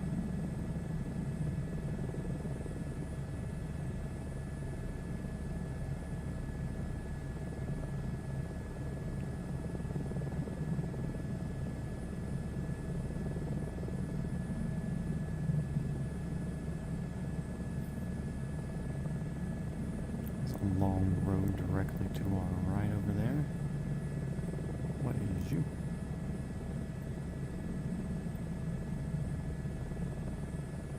Just a stretch of road.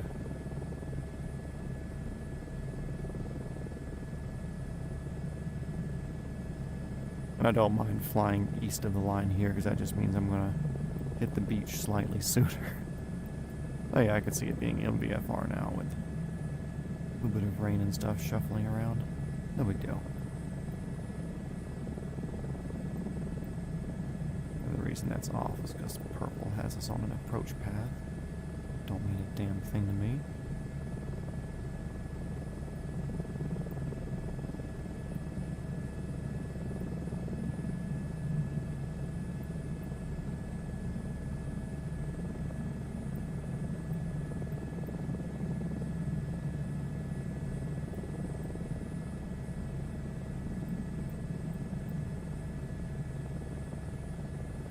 A lot of helipad. Well, that one's a hospital, I would think. Maybe. Not a lot of parking. There's a field right there, so maybe a school? I just know hospitals in America have a shit ton of parking. Yankee Mike 34 Juliet.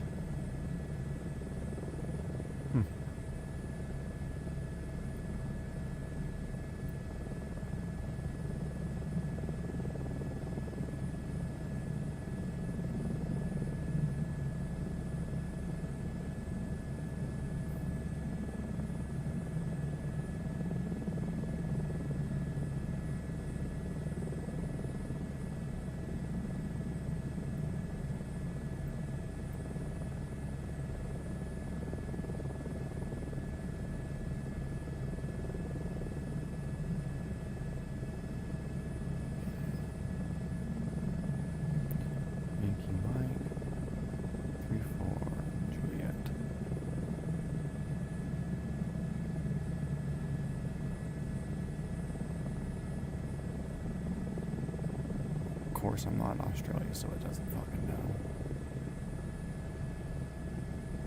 Where were you? Down there. We'll figure it out. My curiosity will always get the best.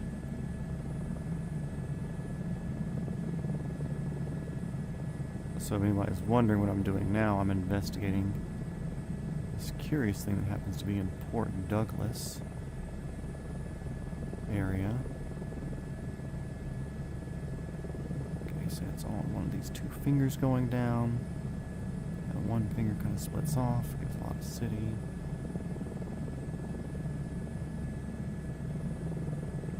And it's there. It's a hospital, okay. There's just no fucking parking. That's weird. Do y'all just not have parking at hospitals there? We have huge fucking parking lots here in America. Like there's like you can't put enough parking near a hospital in America. It's impossible.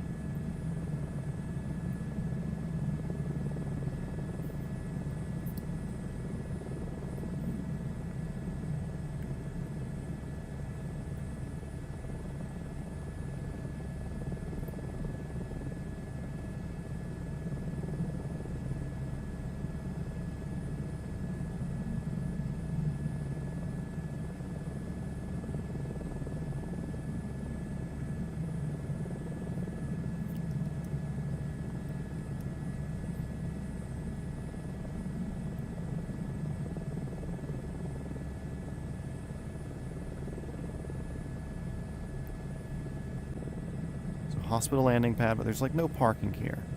It's all hospital. Okay, like there's no street parking. There's like a little parking lot there. Little parking in the back, but not much. Okay? So here's one near me. They just put a lot of effort into.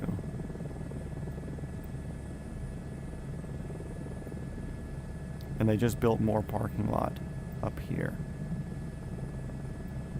Okay? That's why I'm baffled by the fact that y'all had... Also, this one has 2 helipads. Or an old one that's not really used anymore, the new one. So big parking, big parking, big parking, and big parking. Like... Why don't y'all have parking at your hospitals?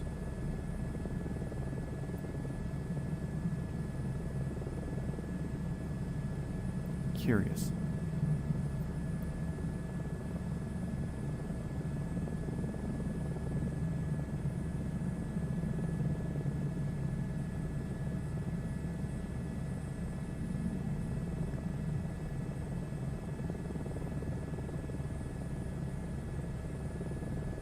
Ooh, we may be able to start seeing up. There's hills over to the left. That's a good sign. That's what Tom says is a good sign. And that's because our hospitals aren't money-making hospitals like yours, where you have to pay $10K for a Band-Aid. Hey, we don't pay $10K for a Band-Aid. Insurance pays $10K for a Band-Aid. And then it gets argued down to $5K.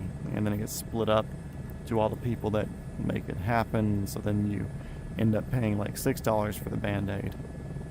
And then the rest of the money's just kind of somewhere else in somebody else's hands.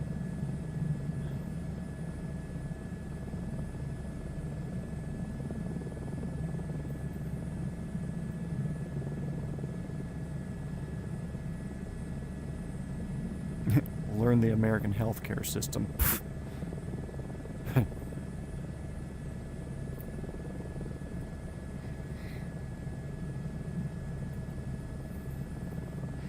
I honestly usually, I keep some insurance, but usually I'll just self-pay when I go to places, because it's like, okay, cool, my deductible is, what, $1,000, $2,000, something like that.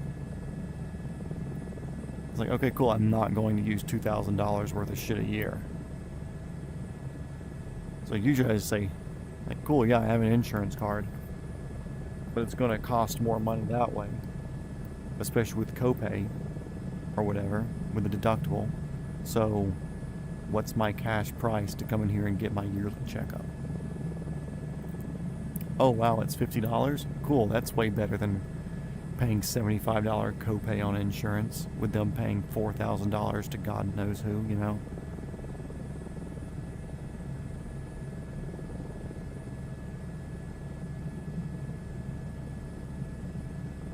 Yeah. It's a big scam. It is nice for emergencies.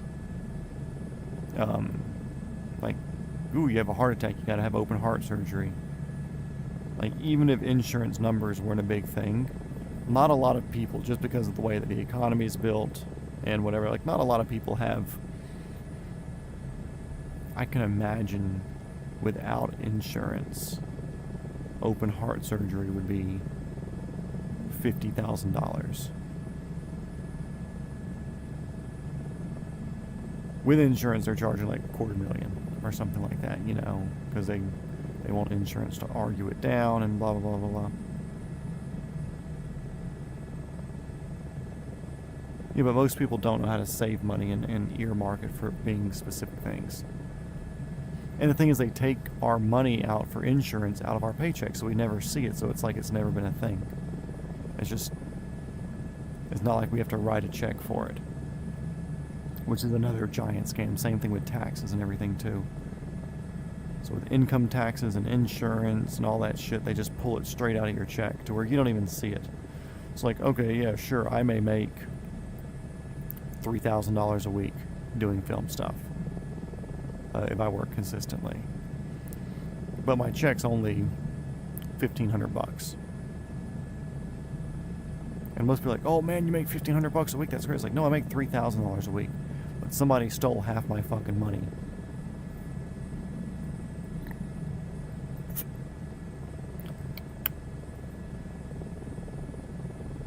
The cool thing is, though, it still sucks, but since I work for like 30 different companies a year, because each production is its own company, what they do, they pay me an extra like $70 a day, but it goes into a specific account called a cap account, or what they call a cap account. And then my insurance is paid for out of the cap account. And then if I have a procedure done that's not covered by insurance, I can just pull that money out of the cap. Like when I had my my LASIK eye surgery done, it wasn't covered by insurance, but I just paid for it. And I sent the receipt to the cap account management people, and they just sent me a check for what I paid for my LASIK. So that was nice.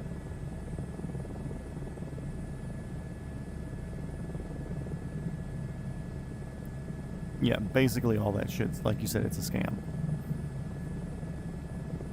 Like, things I wouldn't mind paying on. The registration of the car is fucking garbage. I just paid $10,000, $20,000, $30,000, $40,000 for a vehicle. I don't want to pay you an extra $6,000. Sorry, fuck off. I don't mind a small yearly renewal, like I do $20 a year right now, if there's a way for me to audit how the money was getting used. So if that would go to road work and stuff like that, cool, I'm all for it.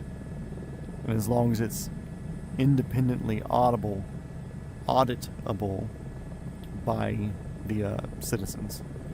If it just goes into the government account and then it's maybe used for road work or maybe used for somebody, or it goes to a roadwork company, the roadwork company's like, hey, I know we said it's going to cost $2 million to do, but it's going to be $4 million. Like, the government's not going to hold them accountable for that. And they're going to keep using them because that money's going to get funneled back to the people working in the local or the state or federal level bureaucracies anyways. Let my money go somewhere where I can see where it's going and I can audit it, and where we can fire contractors who are working with that money. Also, I would like to find I hate property taxes. I bought the property, I don't want to pay taxes on something I already own. That is bullshit. I don't care if it goes to the school. The schools are bullshit anyways also. Feeding them all these stupid fucking lies. trying to turn kids trans and whatever. No, fuck no. But if there's a way where I could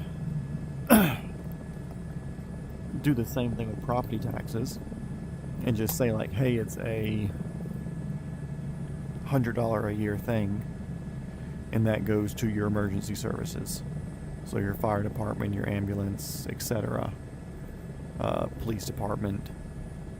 But again, then it all needs to be independently auditable by anybody who pays it.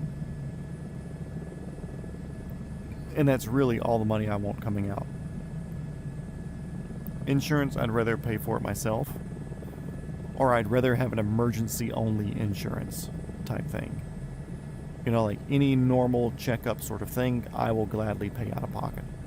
I will gladly pay the $100 for a dentist visit. I will gladly pay $100 for a checkup instead of thousands of dollars worth of insurance and whatever being used for 16 different middlemen to take care of it. No, sorry. I would rather self-pay for 99% of it.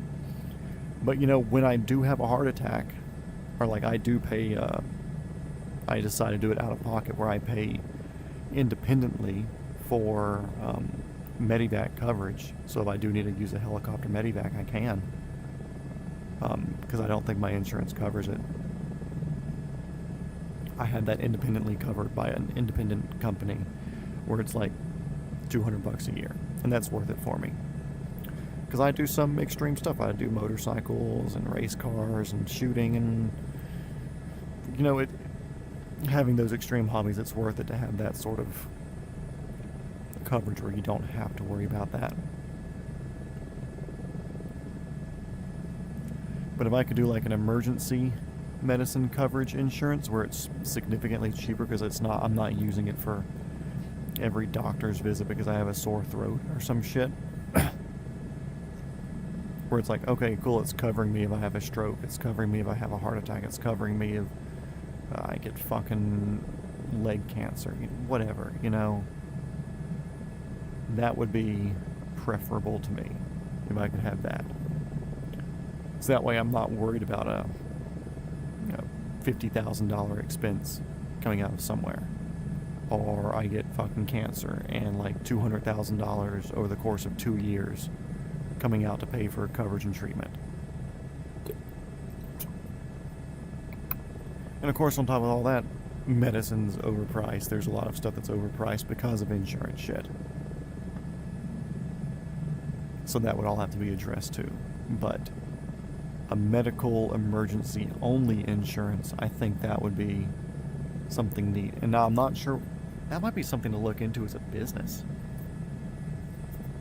I feel like there's a lot of people that would probably lean into that. If it's saving them fucking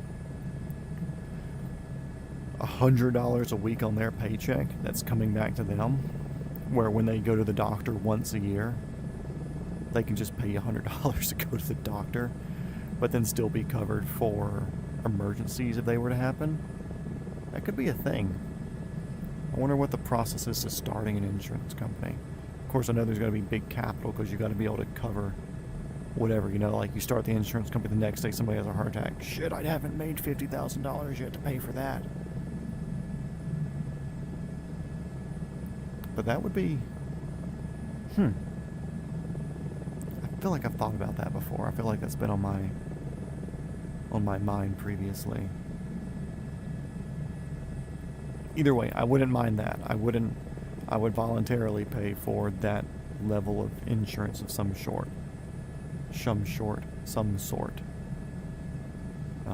Emergency, like, stuff past normal doctor's visit coverage, you know. And of course, you'd really have to find a way to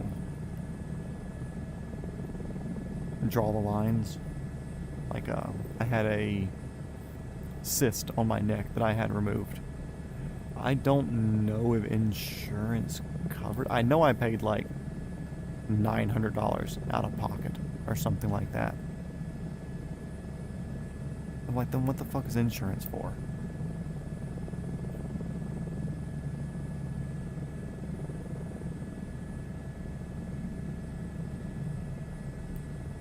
So there's got to be some way. There's probably a lot of fucking algorithms, probably a lot of numbers to run to make sure that, you know, you can actually be a profitable business at that point. Because, I mean, it's not going to be for charity, obviously. Like, there will be money to be made. But it would be a much fairer way for people to pay into health insurance. And then learn how to, like, okay, cool, I can pay for a doctor's visit. And then the doctors don't have to deal. Like, I know that's a big thing, too. Like, doctors dealing with insurance companies where they do a service and they have to wait 3 months for payment to come through for one dude that came in for a yearly checkup. Like, no, just, guess what? You're paid. Easy. It came out of my debit card. Came off my credit card. Came off my fucking cash in my wallet. I wrote you a check. I would assume that would be preferable for doctors, so they're not having to deal with all that. They can just like, okay, cool, yeah, this service is, ooh, cash pay, yeah. Damn, hell yeah, let's do this.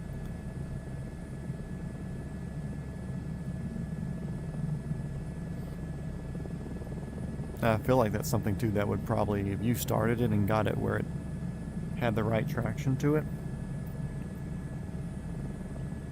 you could probably be bought out for a significant amount of money. So then it's like, okay, cool, do you... Scoot my chair forward, sorry guys. Like, of course, I don't want to say the dream, but part of the dream is owning a business that either I enjoy so much that I can just do it, or I can sell it one day for a big chunk of change, you know, and retire and do what I want to do, then philanthropy some and invest and do things I love and entrepreneur other little things here and there. That's kind of, I don't want to say the American dream, that could be like anybody's dream really. But at that point it's like, cool, do you keep the insurance company or would you sell it to Blue Cross, Blue Shield, Anthem, whatever the big company is? If you have a successful insurance company doing like the emergency only insurance thing, what somebody comes in and say, hey, we'll give you like $7 billion for your company, but on the same time, like, it's making billions and billions of dollars a year anyways, or moving that much money, of course it wouldn't be profiting that much. It's like, cool, do you sell it and move on, and then maybe they change it and they just absorb all those people and change their policies to where they're having to do it the old school way anyways, because they don't want somebody beating their system? Or do you hold on to it and make it work for the people? Because then at that time, too, all the big companies pitching their money together because they go, oh, shit, multi-shot bad insurance is really fucking people, or we're losing customers to them because they're skipping this.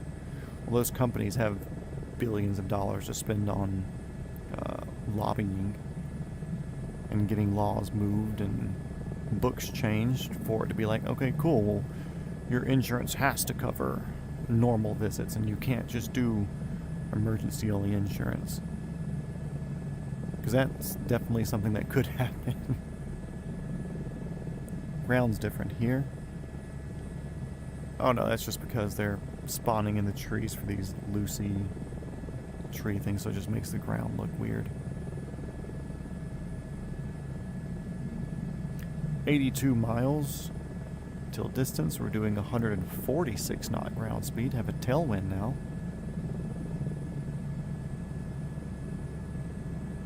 That's what we're all about. Oh, there's stuff over here. We're going to go see stuff.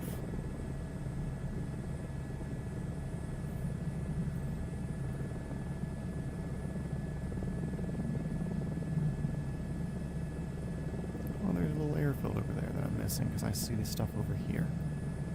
Whatever.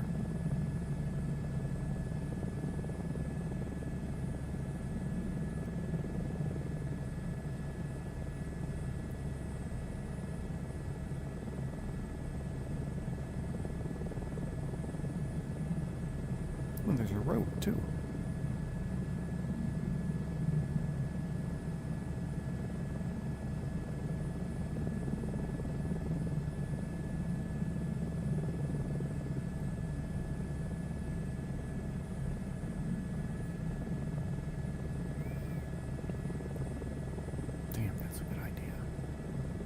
Had another idea pop up of something I need to buy.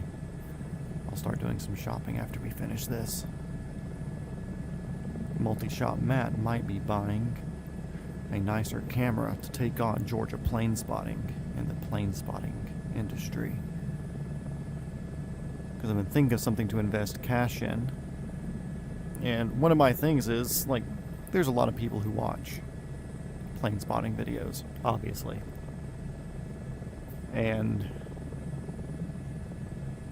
another thing that's obvious is multi-shot Matt here within the next 6 months or so, if I stay consistent, will be a 1,000 subscriber plus channel, which means I can monetize videos. So if I can start posting decently long videos of stuff like that where people can just put it on their TV or their screen or whatever, and second screen is just like a background noise video, and that's a lot of hours of watch time, which means a lot of potential revenue from ad play and stuff on it. So I need to get myself a nicer camcorder, because I have like a nice DSLR camera that I've used for my videos, but a nicer camcorder with like good optical zoom would be good. That would be choice. I had started looking into it before, and I want to say I even had Grok start running like comparisons on stuff, trying to find ones with like the best zoom in like 4K 60 and whatever. Because I think like anything that's 4K 120 is going to be way too expensive to be practical to pay back what it's giving me, in the future, yeah, sure, it could, but do a much more minimal investment and get the same exact outcome. But if I can get myself a slightly nicer camcorder set up, where it actually records for more than 15 minutes or 20 minutes and doesn't overheat, has good optical zoom where I don't have to buy freaking 30 different lenses to do different things, or buy a $2,000 lens to telephoto all the way out and follow something in, and do it with more of a actual video camera, not a DSLR or mirrorless. Yeah, that could be a good move.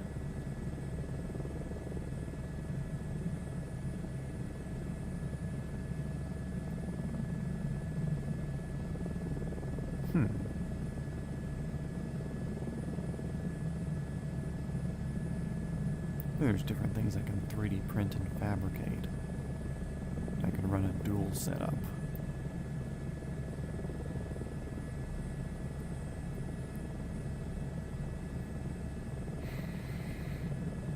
Because that's kind of one of those things where it's like those videos, and sure, you'll have people that watch them the day that they come out. That's I won't say a given, but people will watch plane spotting videos the day they come out. But it's also something where people watch that sort of thing just kind of indefinitely, it's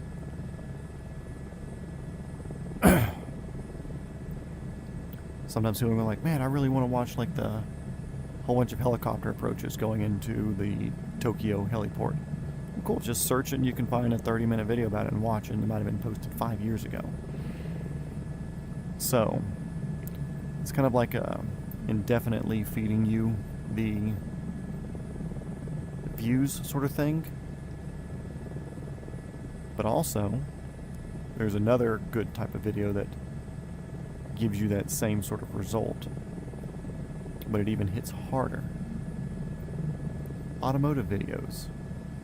You can do a review on the car when it comes out, so people who are looking at buying it this year will look at it, and when people are looking at it in 5 years as a used car, they're going to watch your review there. And then especially if you can review it as a used car later. I mean, people are always looking for used cars, and if you hit all the popular ones, then you're just going to get... This had to have been a runway at some point, or it's like somebody's bush strip that they use with the road here as well. Why else would it be cleared out this wide? It was used as a runway at some point, I can almost guarantee that. Why wouldn't it be?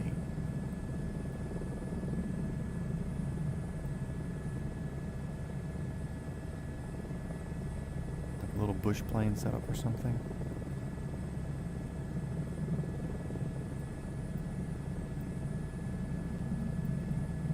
I wonder if it's still MVFR down there.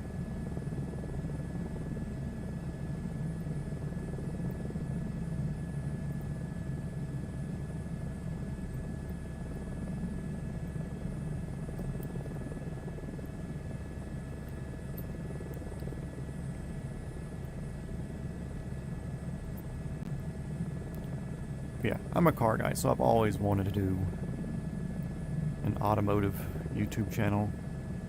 One, because I enjoy cars, and two, because I think it's a solid, like, long-term income stream if you put it on a channel that's monetized. So like I said, there's always people looking at that car, especially if you do, like, popular cars. I mean, even not, then you're still going to have the smaller view count stuff coming in of people checking out. Oh man, what about a 2016 Volvo XC60, you know? Then you also get invited to all the cool automotive releases of things once you become big enough. Toyota brings you out to test the new Tacomas. BF Goodwrench flies you up to Alaska to test their new KO3 tire. Still in VFR? Yeah. It's looking messy-ish, but we'll see. Should be no big thing. We've done worse.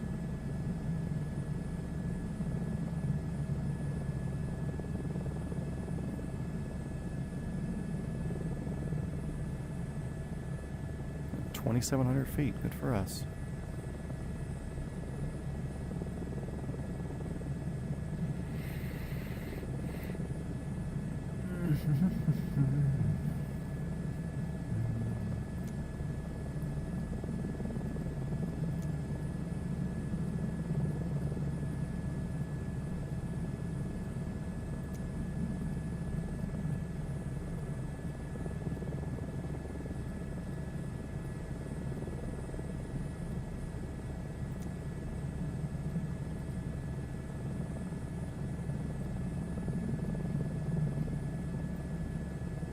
Wow. Literally none of these airports are what I'm looking for. Unless the airport in Cairns is a different name.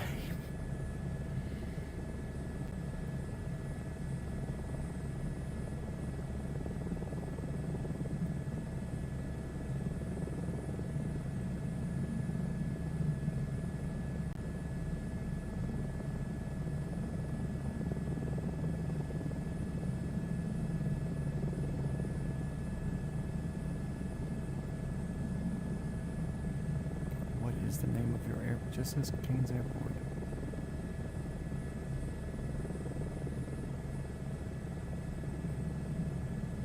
Dumb.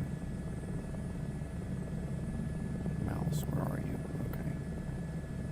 So let's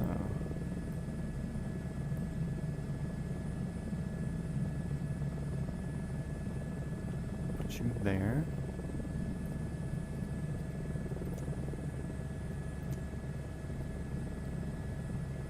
We're 58 miles, that's not bad.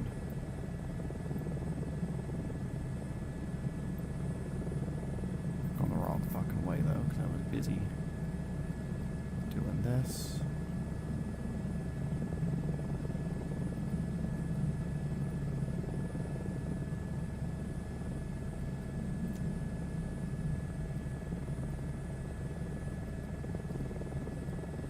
None of this, Cook, Cooktown.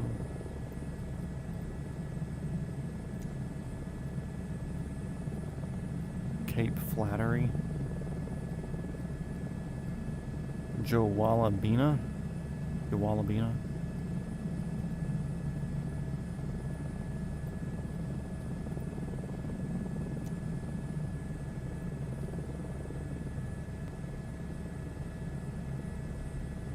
Kambula.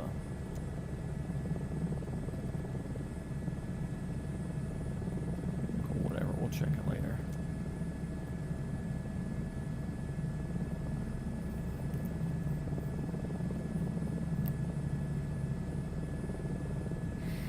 was gonna do an ATIS call and I can't even do METARs or anything on the tablet. This 4Flight sucks. What's the ticker down here?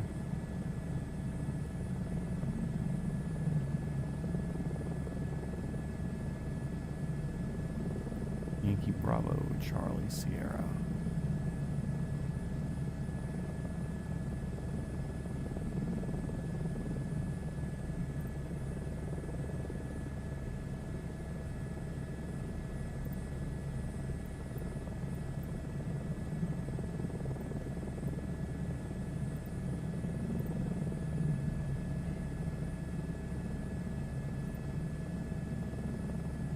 Ooh. Weather, MVFR, wind 5 knots from 20. Visibility 2.7 miles. Broken clouds. Air pressure 101.3. Cool. Wait, what?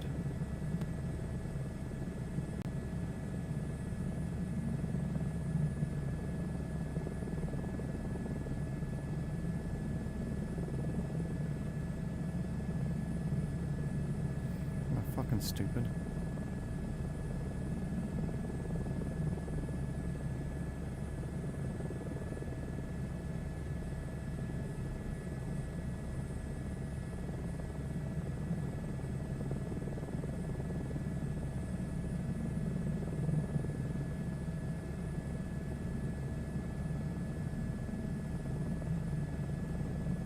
I have no fucking idea. Let's go back to default. Ah, where's my sound? And we're back.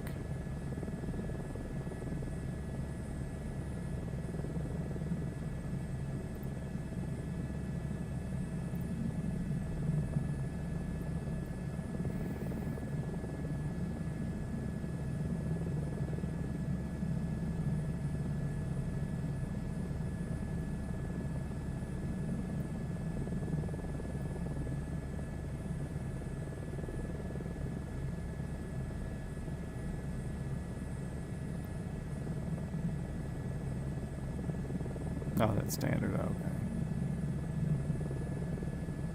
Standard pressure.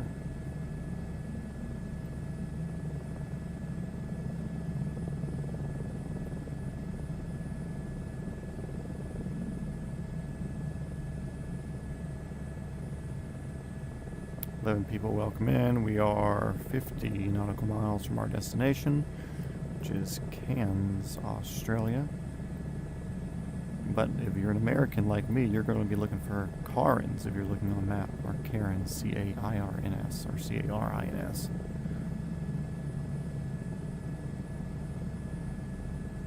Look at this little beach valley over here, hell yeah. All my homies love beach valleys.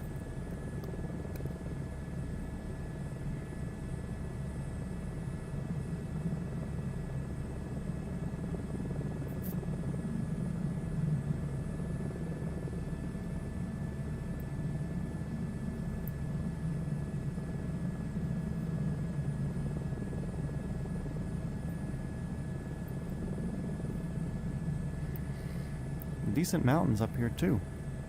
Got some size.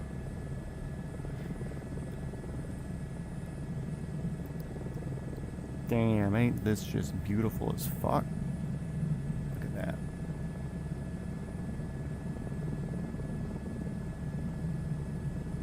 But for the 11 people in here, if you're not a regular, welcome in. If you're a regular, welcome back. There is a chat. You can say hello if you want to, but don't feel pressured.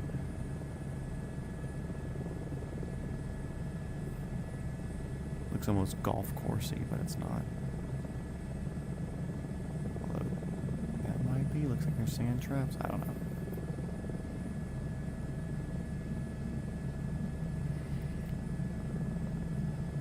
Anyways, we could be doing more of a straight line, but with cute little valleys like this, why not take a little bit of a scenic detour? We'll jump up over this little bit right here, but then we'll just kind of continue on the coast and valley, you know?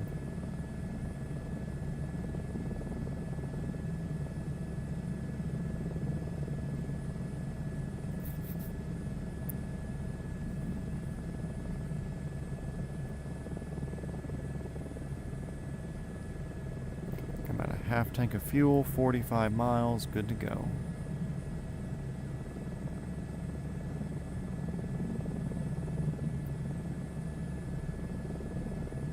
Or we can find Cairns this time.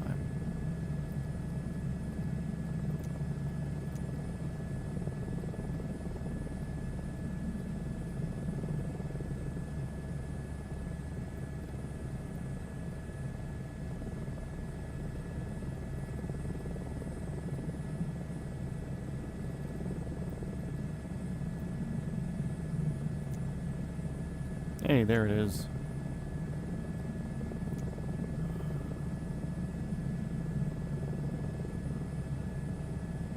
Cairns Airport Information Golf, 0400 Zulu. Wind calm. Visibility 4. Sky condition 1,800 feet scattered, ceiling 4,900 feet overcast. Temperature 2 tree. Dew point 21. QNH 101 tree. ILS Yankee runway 15 in use. Landing and departing runway 15.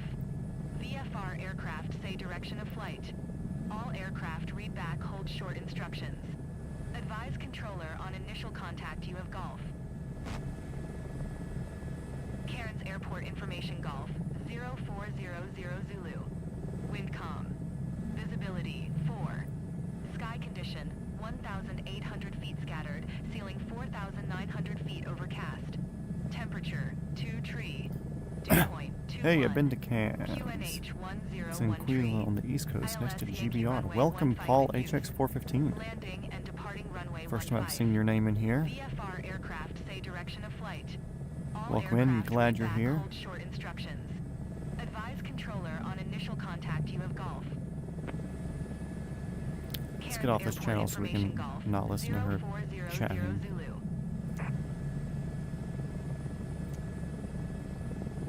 Cairns Tower, Sierra Papa Mike Delta Bravo is 41 miles northwest, 1,200 feet, with Golf to land.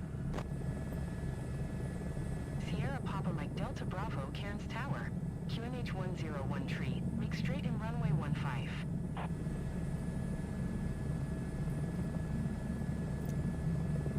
Fly straight in runway 15, Mike Delta Bravo. It's 420 at Foxtrot Whiskey, by the way.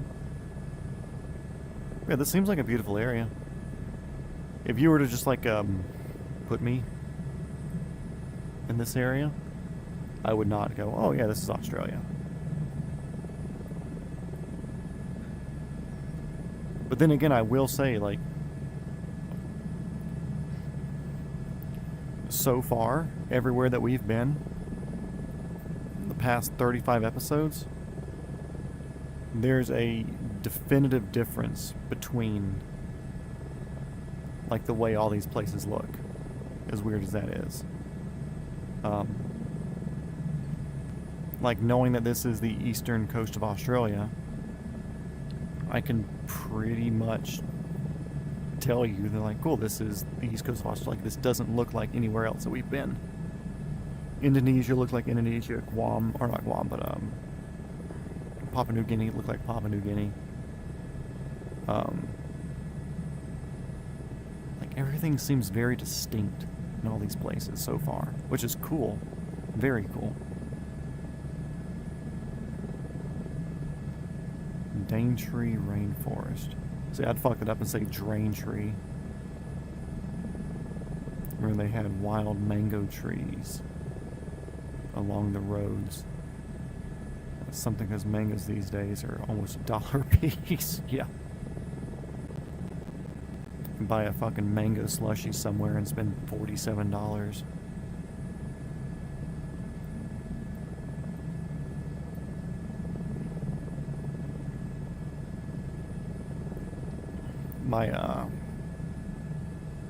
One of my good friends, he lives nearby, but his grandparents have property in Trinidad and Tobago, which is, if you're unaware, one of those islands that we'll actually be crossing near the end of our stream series, or the Around the World series. It's just north of South America, kind of going south out of all those Bahama and Caribbean islands.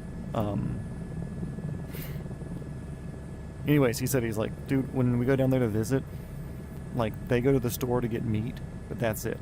Everything else is just fruit that you can pick off the trees on the property. They had like 15 acres or something like that.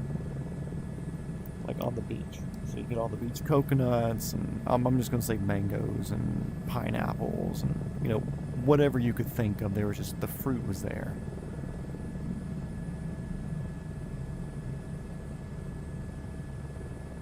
Yeah, if I didn't know where we were and you were to spawn me in here, I would have not have guessed Australia. What we were flying through earlier, like the northern part of the peninsula when we first got on the continent, I think I could have pegged that as Australia. Like open, flat, pretty red dirt, shorter trees, like it had that feeling. This, no, doesn't feel like Australia whatsoever.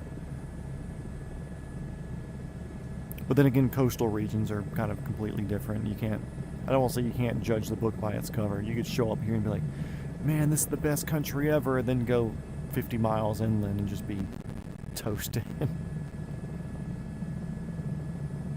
Oh great, I love these power lines right next to the road where I can't fly low.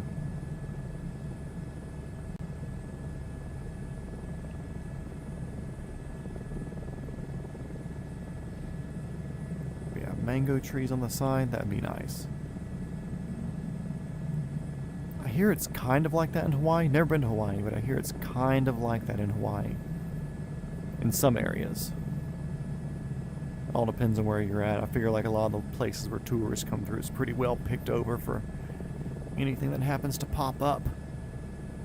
I feel like if you're in the back areas, as long as you're not pissing off locals or whatever, or if you're out in the woods, you can just kind of have it to yourself, you know? That'd be nice. Good morning, Georgia Plane Spotting. Welcome back in. How'd you sleep?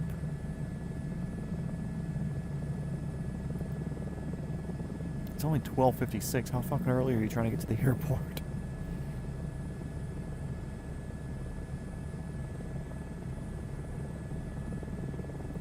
Yeah, it's 1 o'clock in the morning.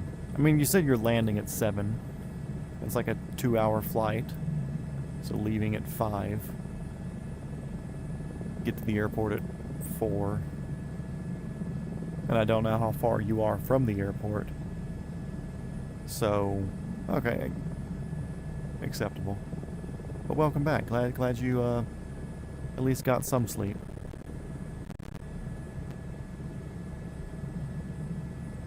I'm getting some weird sound distortion through my TV. Y'all hear where it sounds like microphone scratching any? Like a few seconds ago? It might just be my TV speakers. That's when checking starts. Yeah, that makes sense. Yeah, we're close. We're 24 miles from the airport now.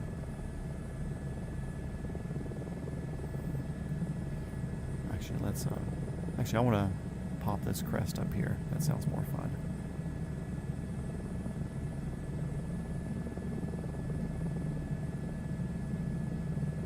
Instead of just doing a normal follow the coast, we're gonna stay hidden in here and not even know that we're next to the ocean.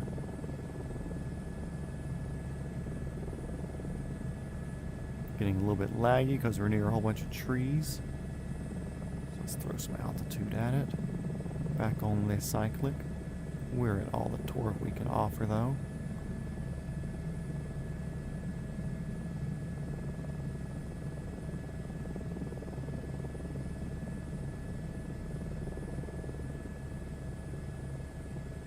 Let's get some more altitude. I don't like all this glitchy, laggy shit.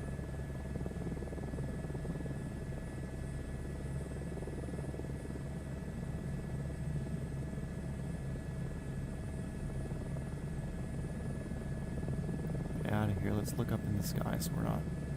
Let's see, we're working smooth now. I look down and it'll lag us out a little bit.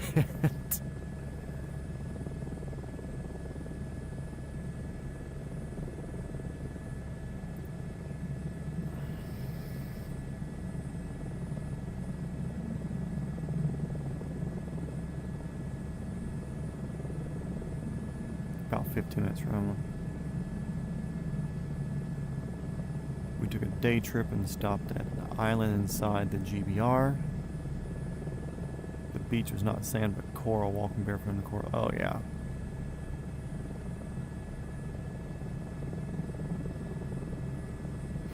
I have to say, I definitely prefer my beaches sandy and comfortable to walk on, like pillows. That's my preferred sort of beach. Maybe I'm just biased because I live in Georgia, and the closest nice beach to me is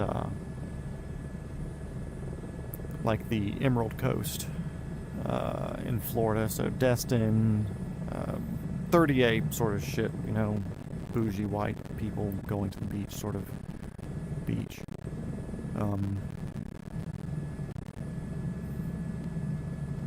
Ooh, I see rain. Or at least ocular occlusion.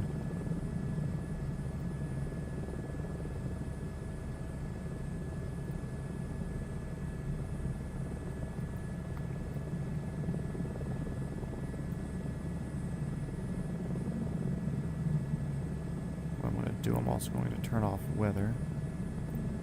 So I actually have... I know where we're going. I don't need to deal with non-see-through sort of weather mapping. Need some opacity, but they don't offer the opacity. 15 miles.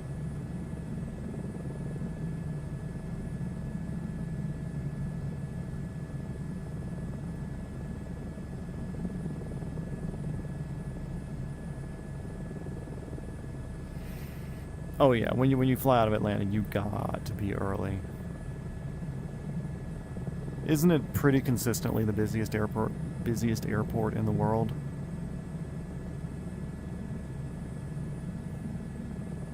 Like, I'm not crazy. I'm pretty sure that's kind of like its title. Like O'Hare kind of like competes sometimes, like in holiday seasons or whatever. Or New York or LAX, but I think overall Atlanta actually pulls more, like for time, like or over the full year or something.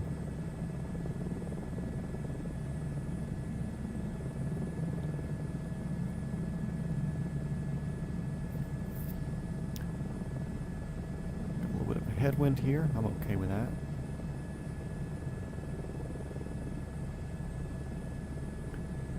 Miles.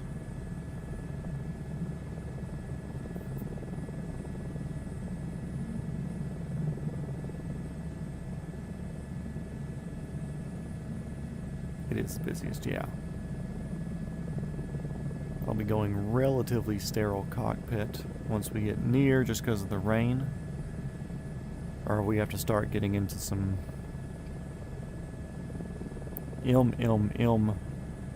VFR. Mostly marginal. Or BM VFR barely marginal. Something. If it gets fucking rough, then I'm gonna have to bury myself in the instruments really, really quick. And because we're gonna play the inadvertent game and actually fucking finish the flight. I'm not giving up this close in. So I'll keep chatting until then. Look at these. I think that's just bad rendering on the trees. I don't think it actually looks like that. Yeah, that's bad tree rendering. Which, if that's the case, then to be careful to make sure nothing's going to be spawning shapes higher than the tree line.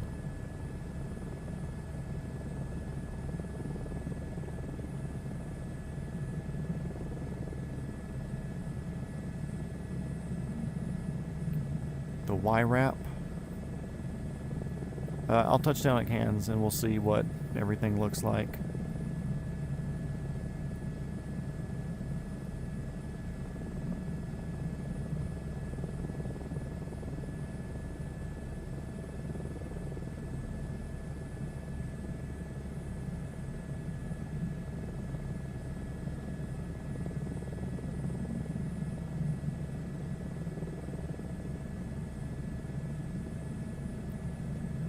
Is that the one that's the helipad like in the grass, or is that the one that's kind of like the dock helipad?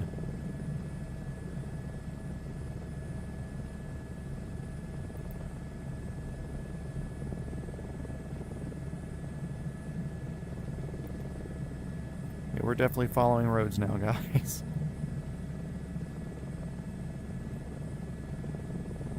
They said runway 15 was active. So we should be getting near the approach fixes here soon.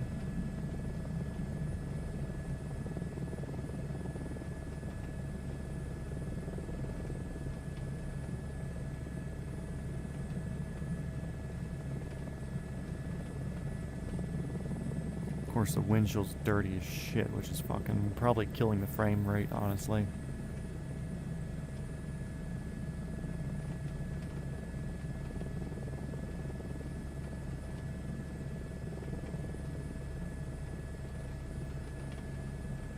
About a half-mile of visibility if we're lucky.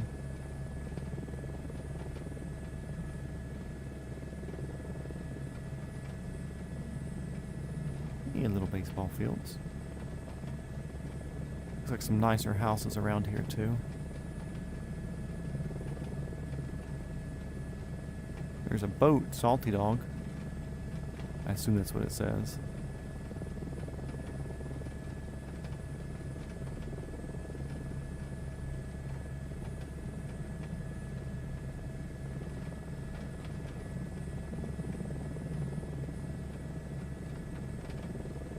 Yeah, there's got to be a little... Yep, there's a little marina right there to our left.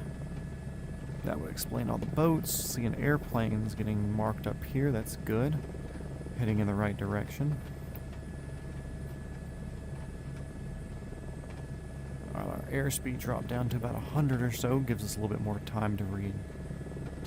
Mike Delta Bravo, wind calm, cleared to land runway 15. Yeah, okay, cool. Airport's not in sight yet. Oh, we lost sound again. Oh no! My whole shit froze for a second. Give me a sec. Why does it always do this? Mike Okay, Delta cool. Bravo, did you copy? Clear to land runway 15. Mike Delta Bravo. Going to trees where I can see. Going to trees where I can see.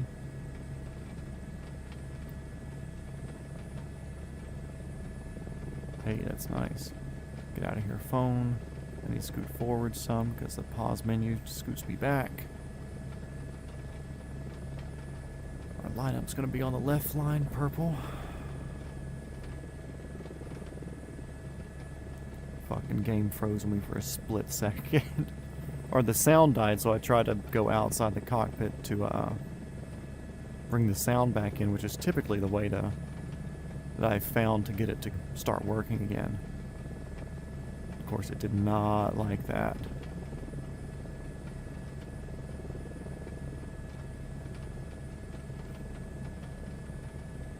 Hey, runway in sight. That's what I fucking like.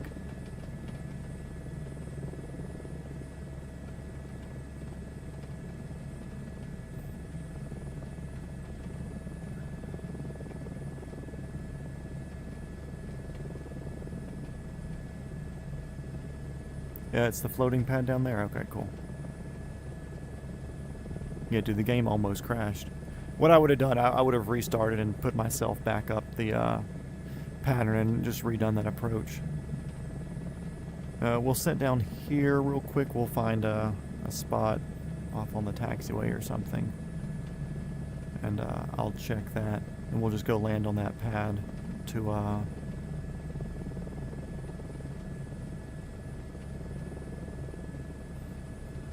Actually, it's going to want us to land since we're doing all the... I did the ATC thing, so we'll set down and let it direct us a little bit.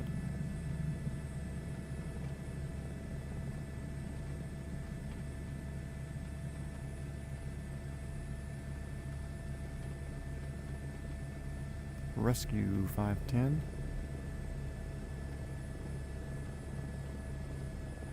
Okay, lady, you want to tell me what to do?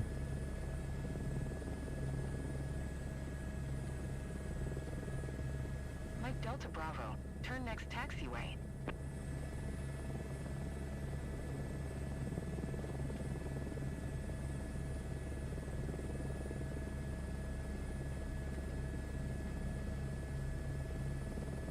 Tokyo Drift, this bad boy.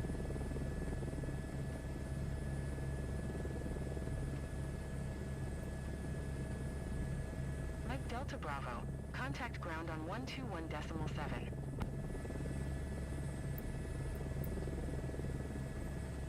Get past this old short line. I'm speeding up so she doesn't bitch at me. Going to 121.7. Mike Delta Bravo. Cool, I don't care. You said...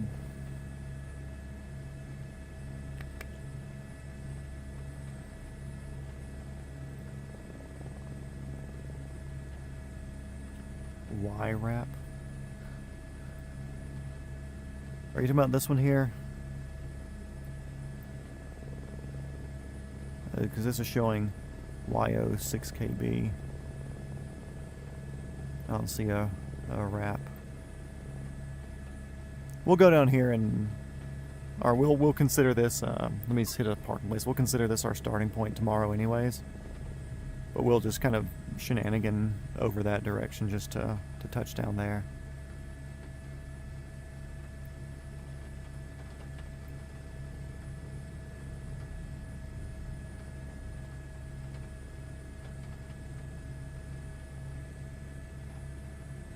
Overfly some shit.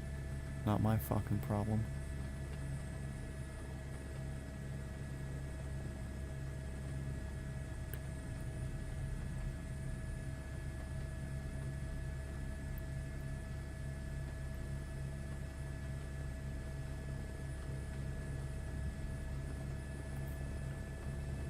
Yes, that's it.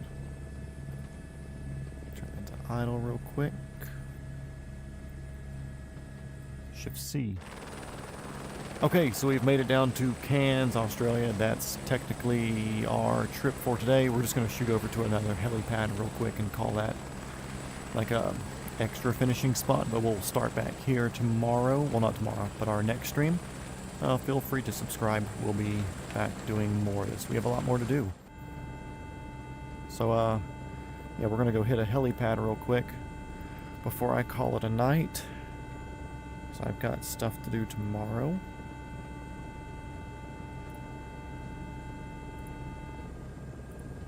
Direct 2. Cool, I'm already facing the right direction. But yeah, thanks to all 11 of you watching right now for coming in. At 1:39, he was active when I took the thumbnail picture, actually.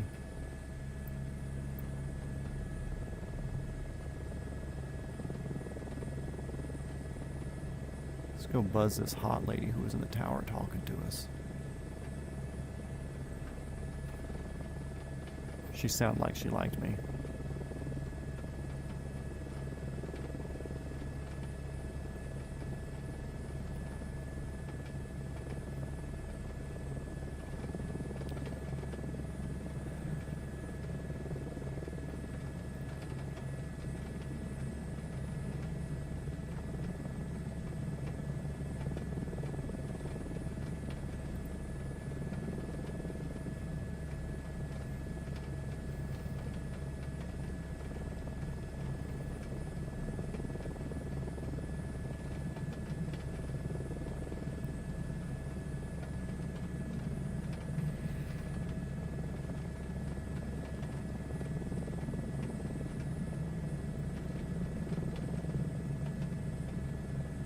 She didn't give me a number to call. Yeah, it could be a good start for the next episode.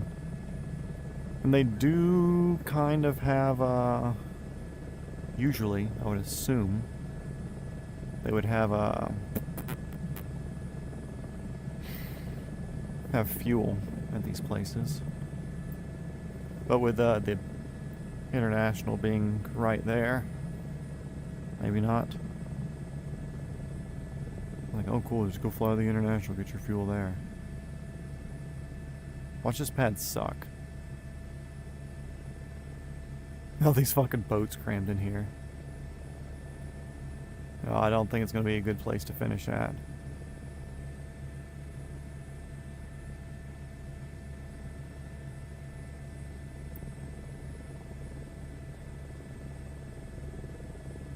those the helipads there?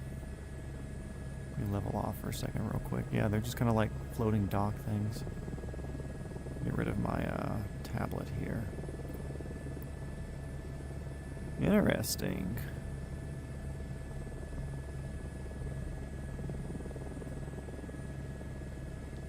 This way I have my foot window to look through.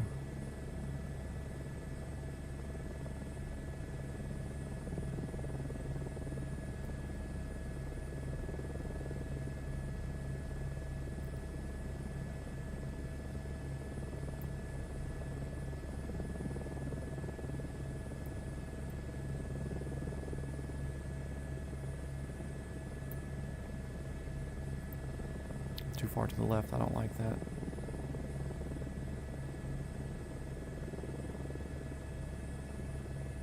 Well, this would be a good.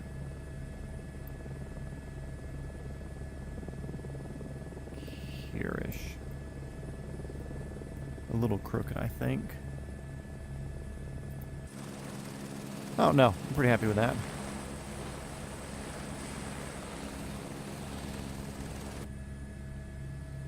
Cool.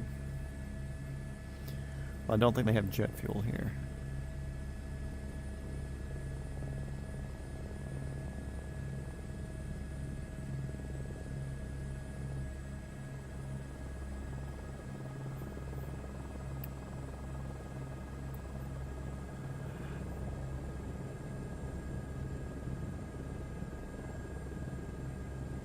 Thank you, Paul.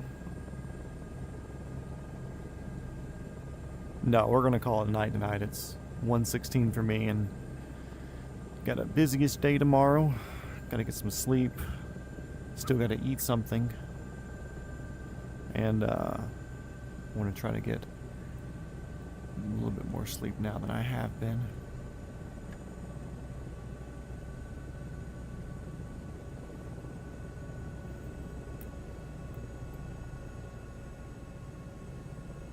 It's the slowest damn thing to wind down. Has that blue piece always been there?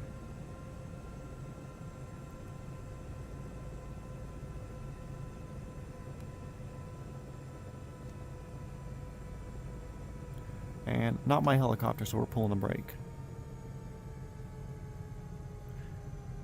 But we'll let it cool off for a second. But then we'll pull it back again.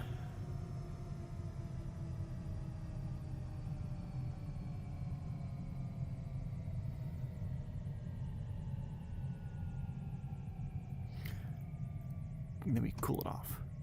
Then we pull it back. Watching this number get her down to 0. Locked in. Cool. Okay, cool. Now we done. Let's jump in the water real quick. You can call me Jesus. We'll see these boats over here real quick before we go. Can I not go up here? I want to go up here. There we go. It's a beautiful park here, Tom. The architects there in Australia really know what they're doing.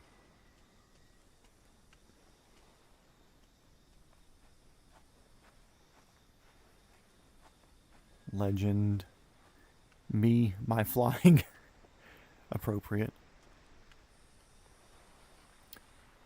So, yeah. Thanks everybody for watching. We're going to call that a night tonight.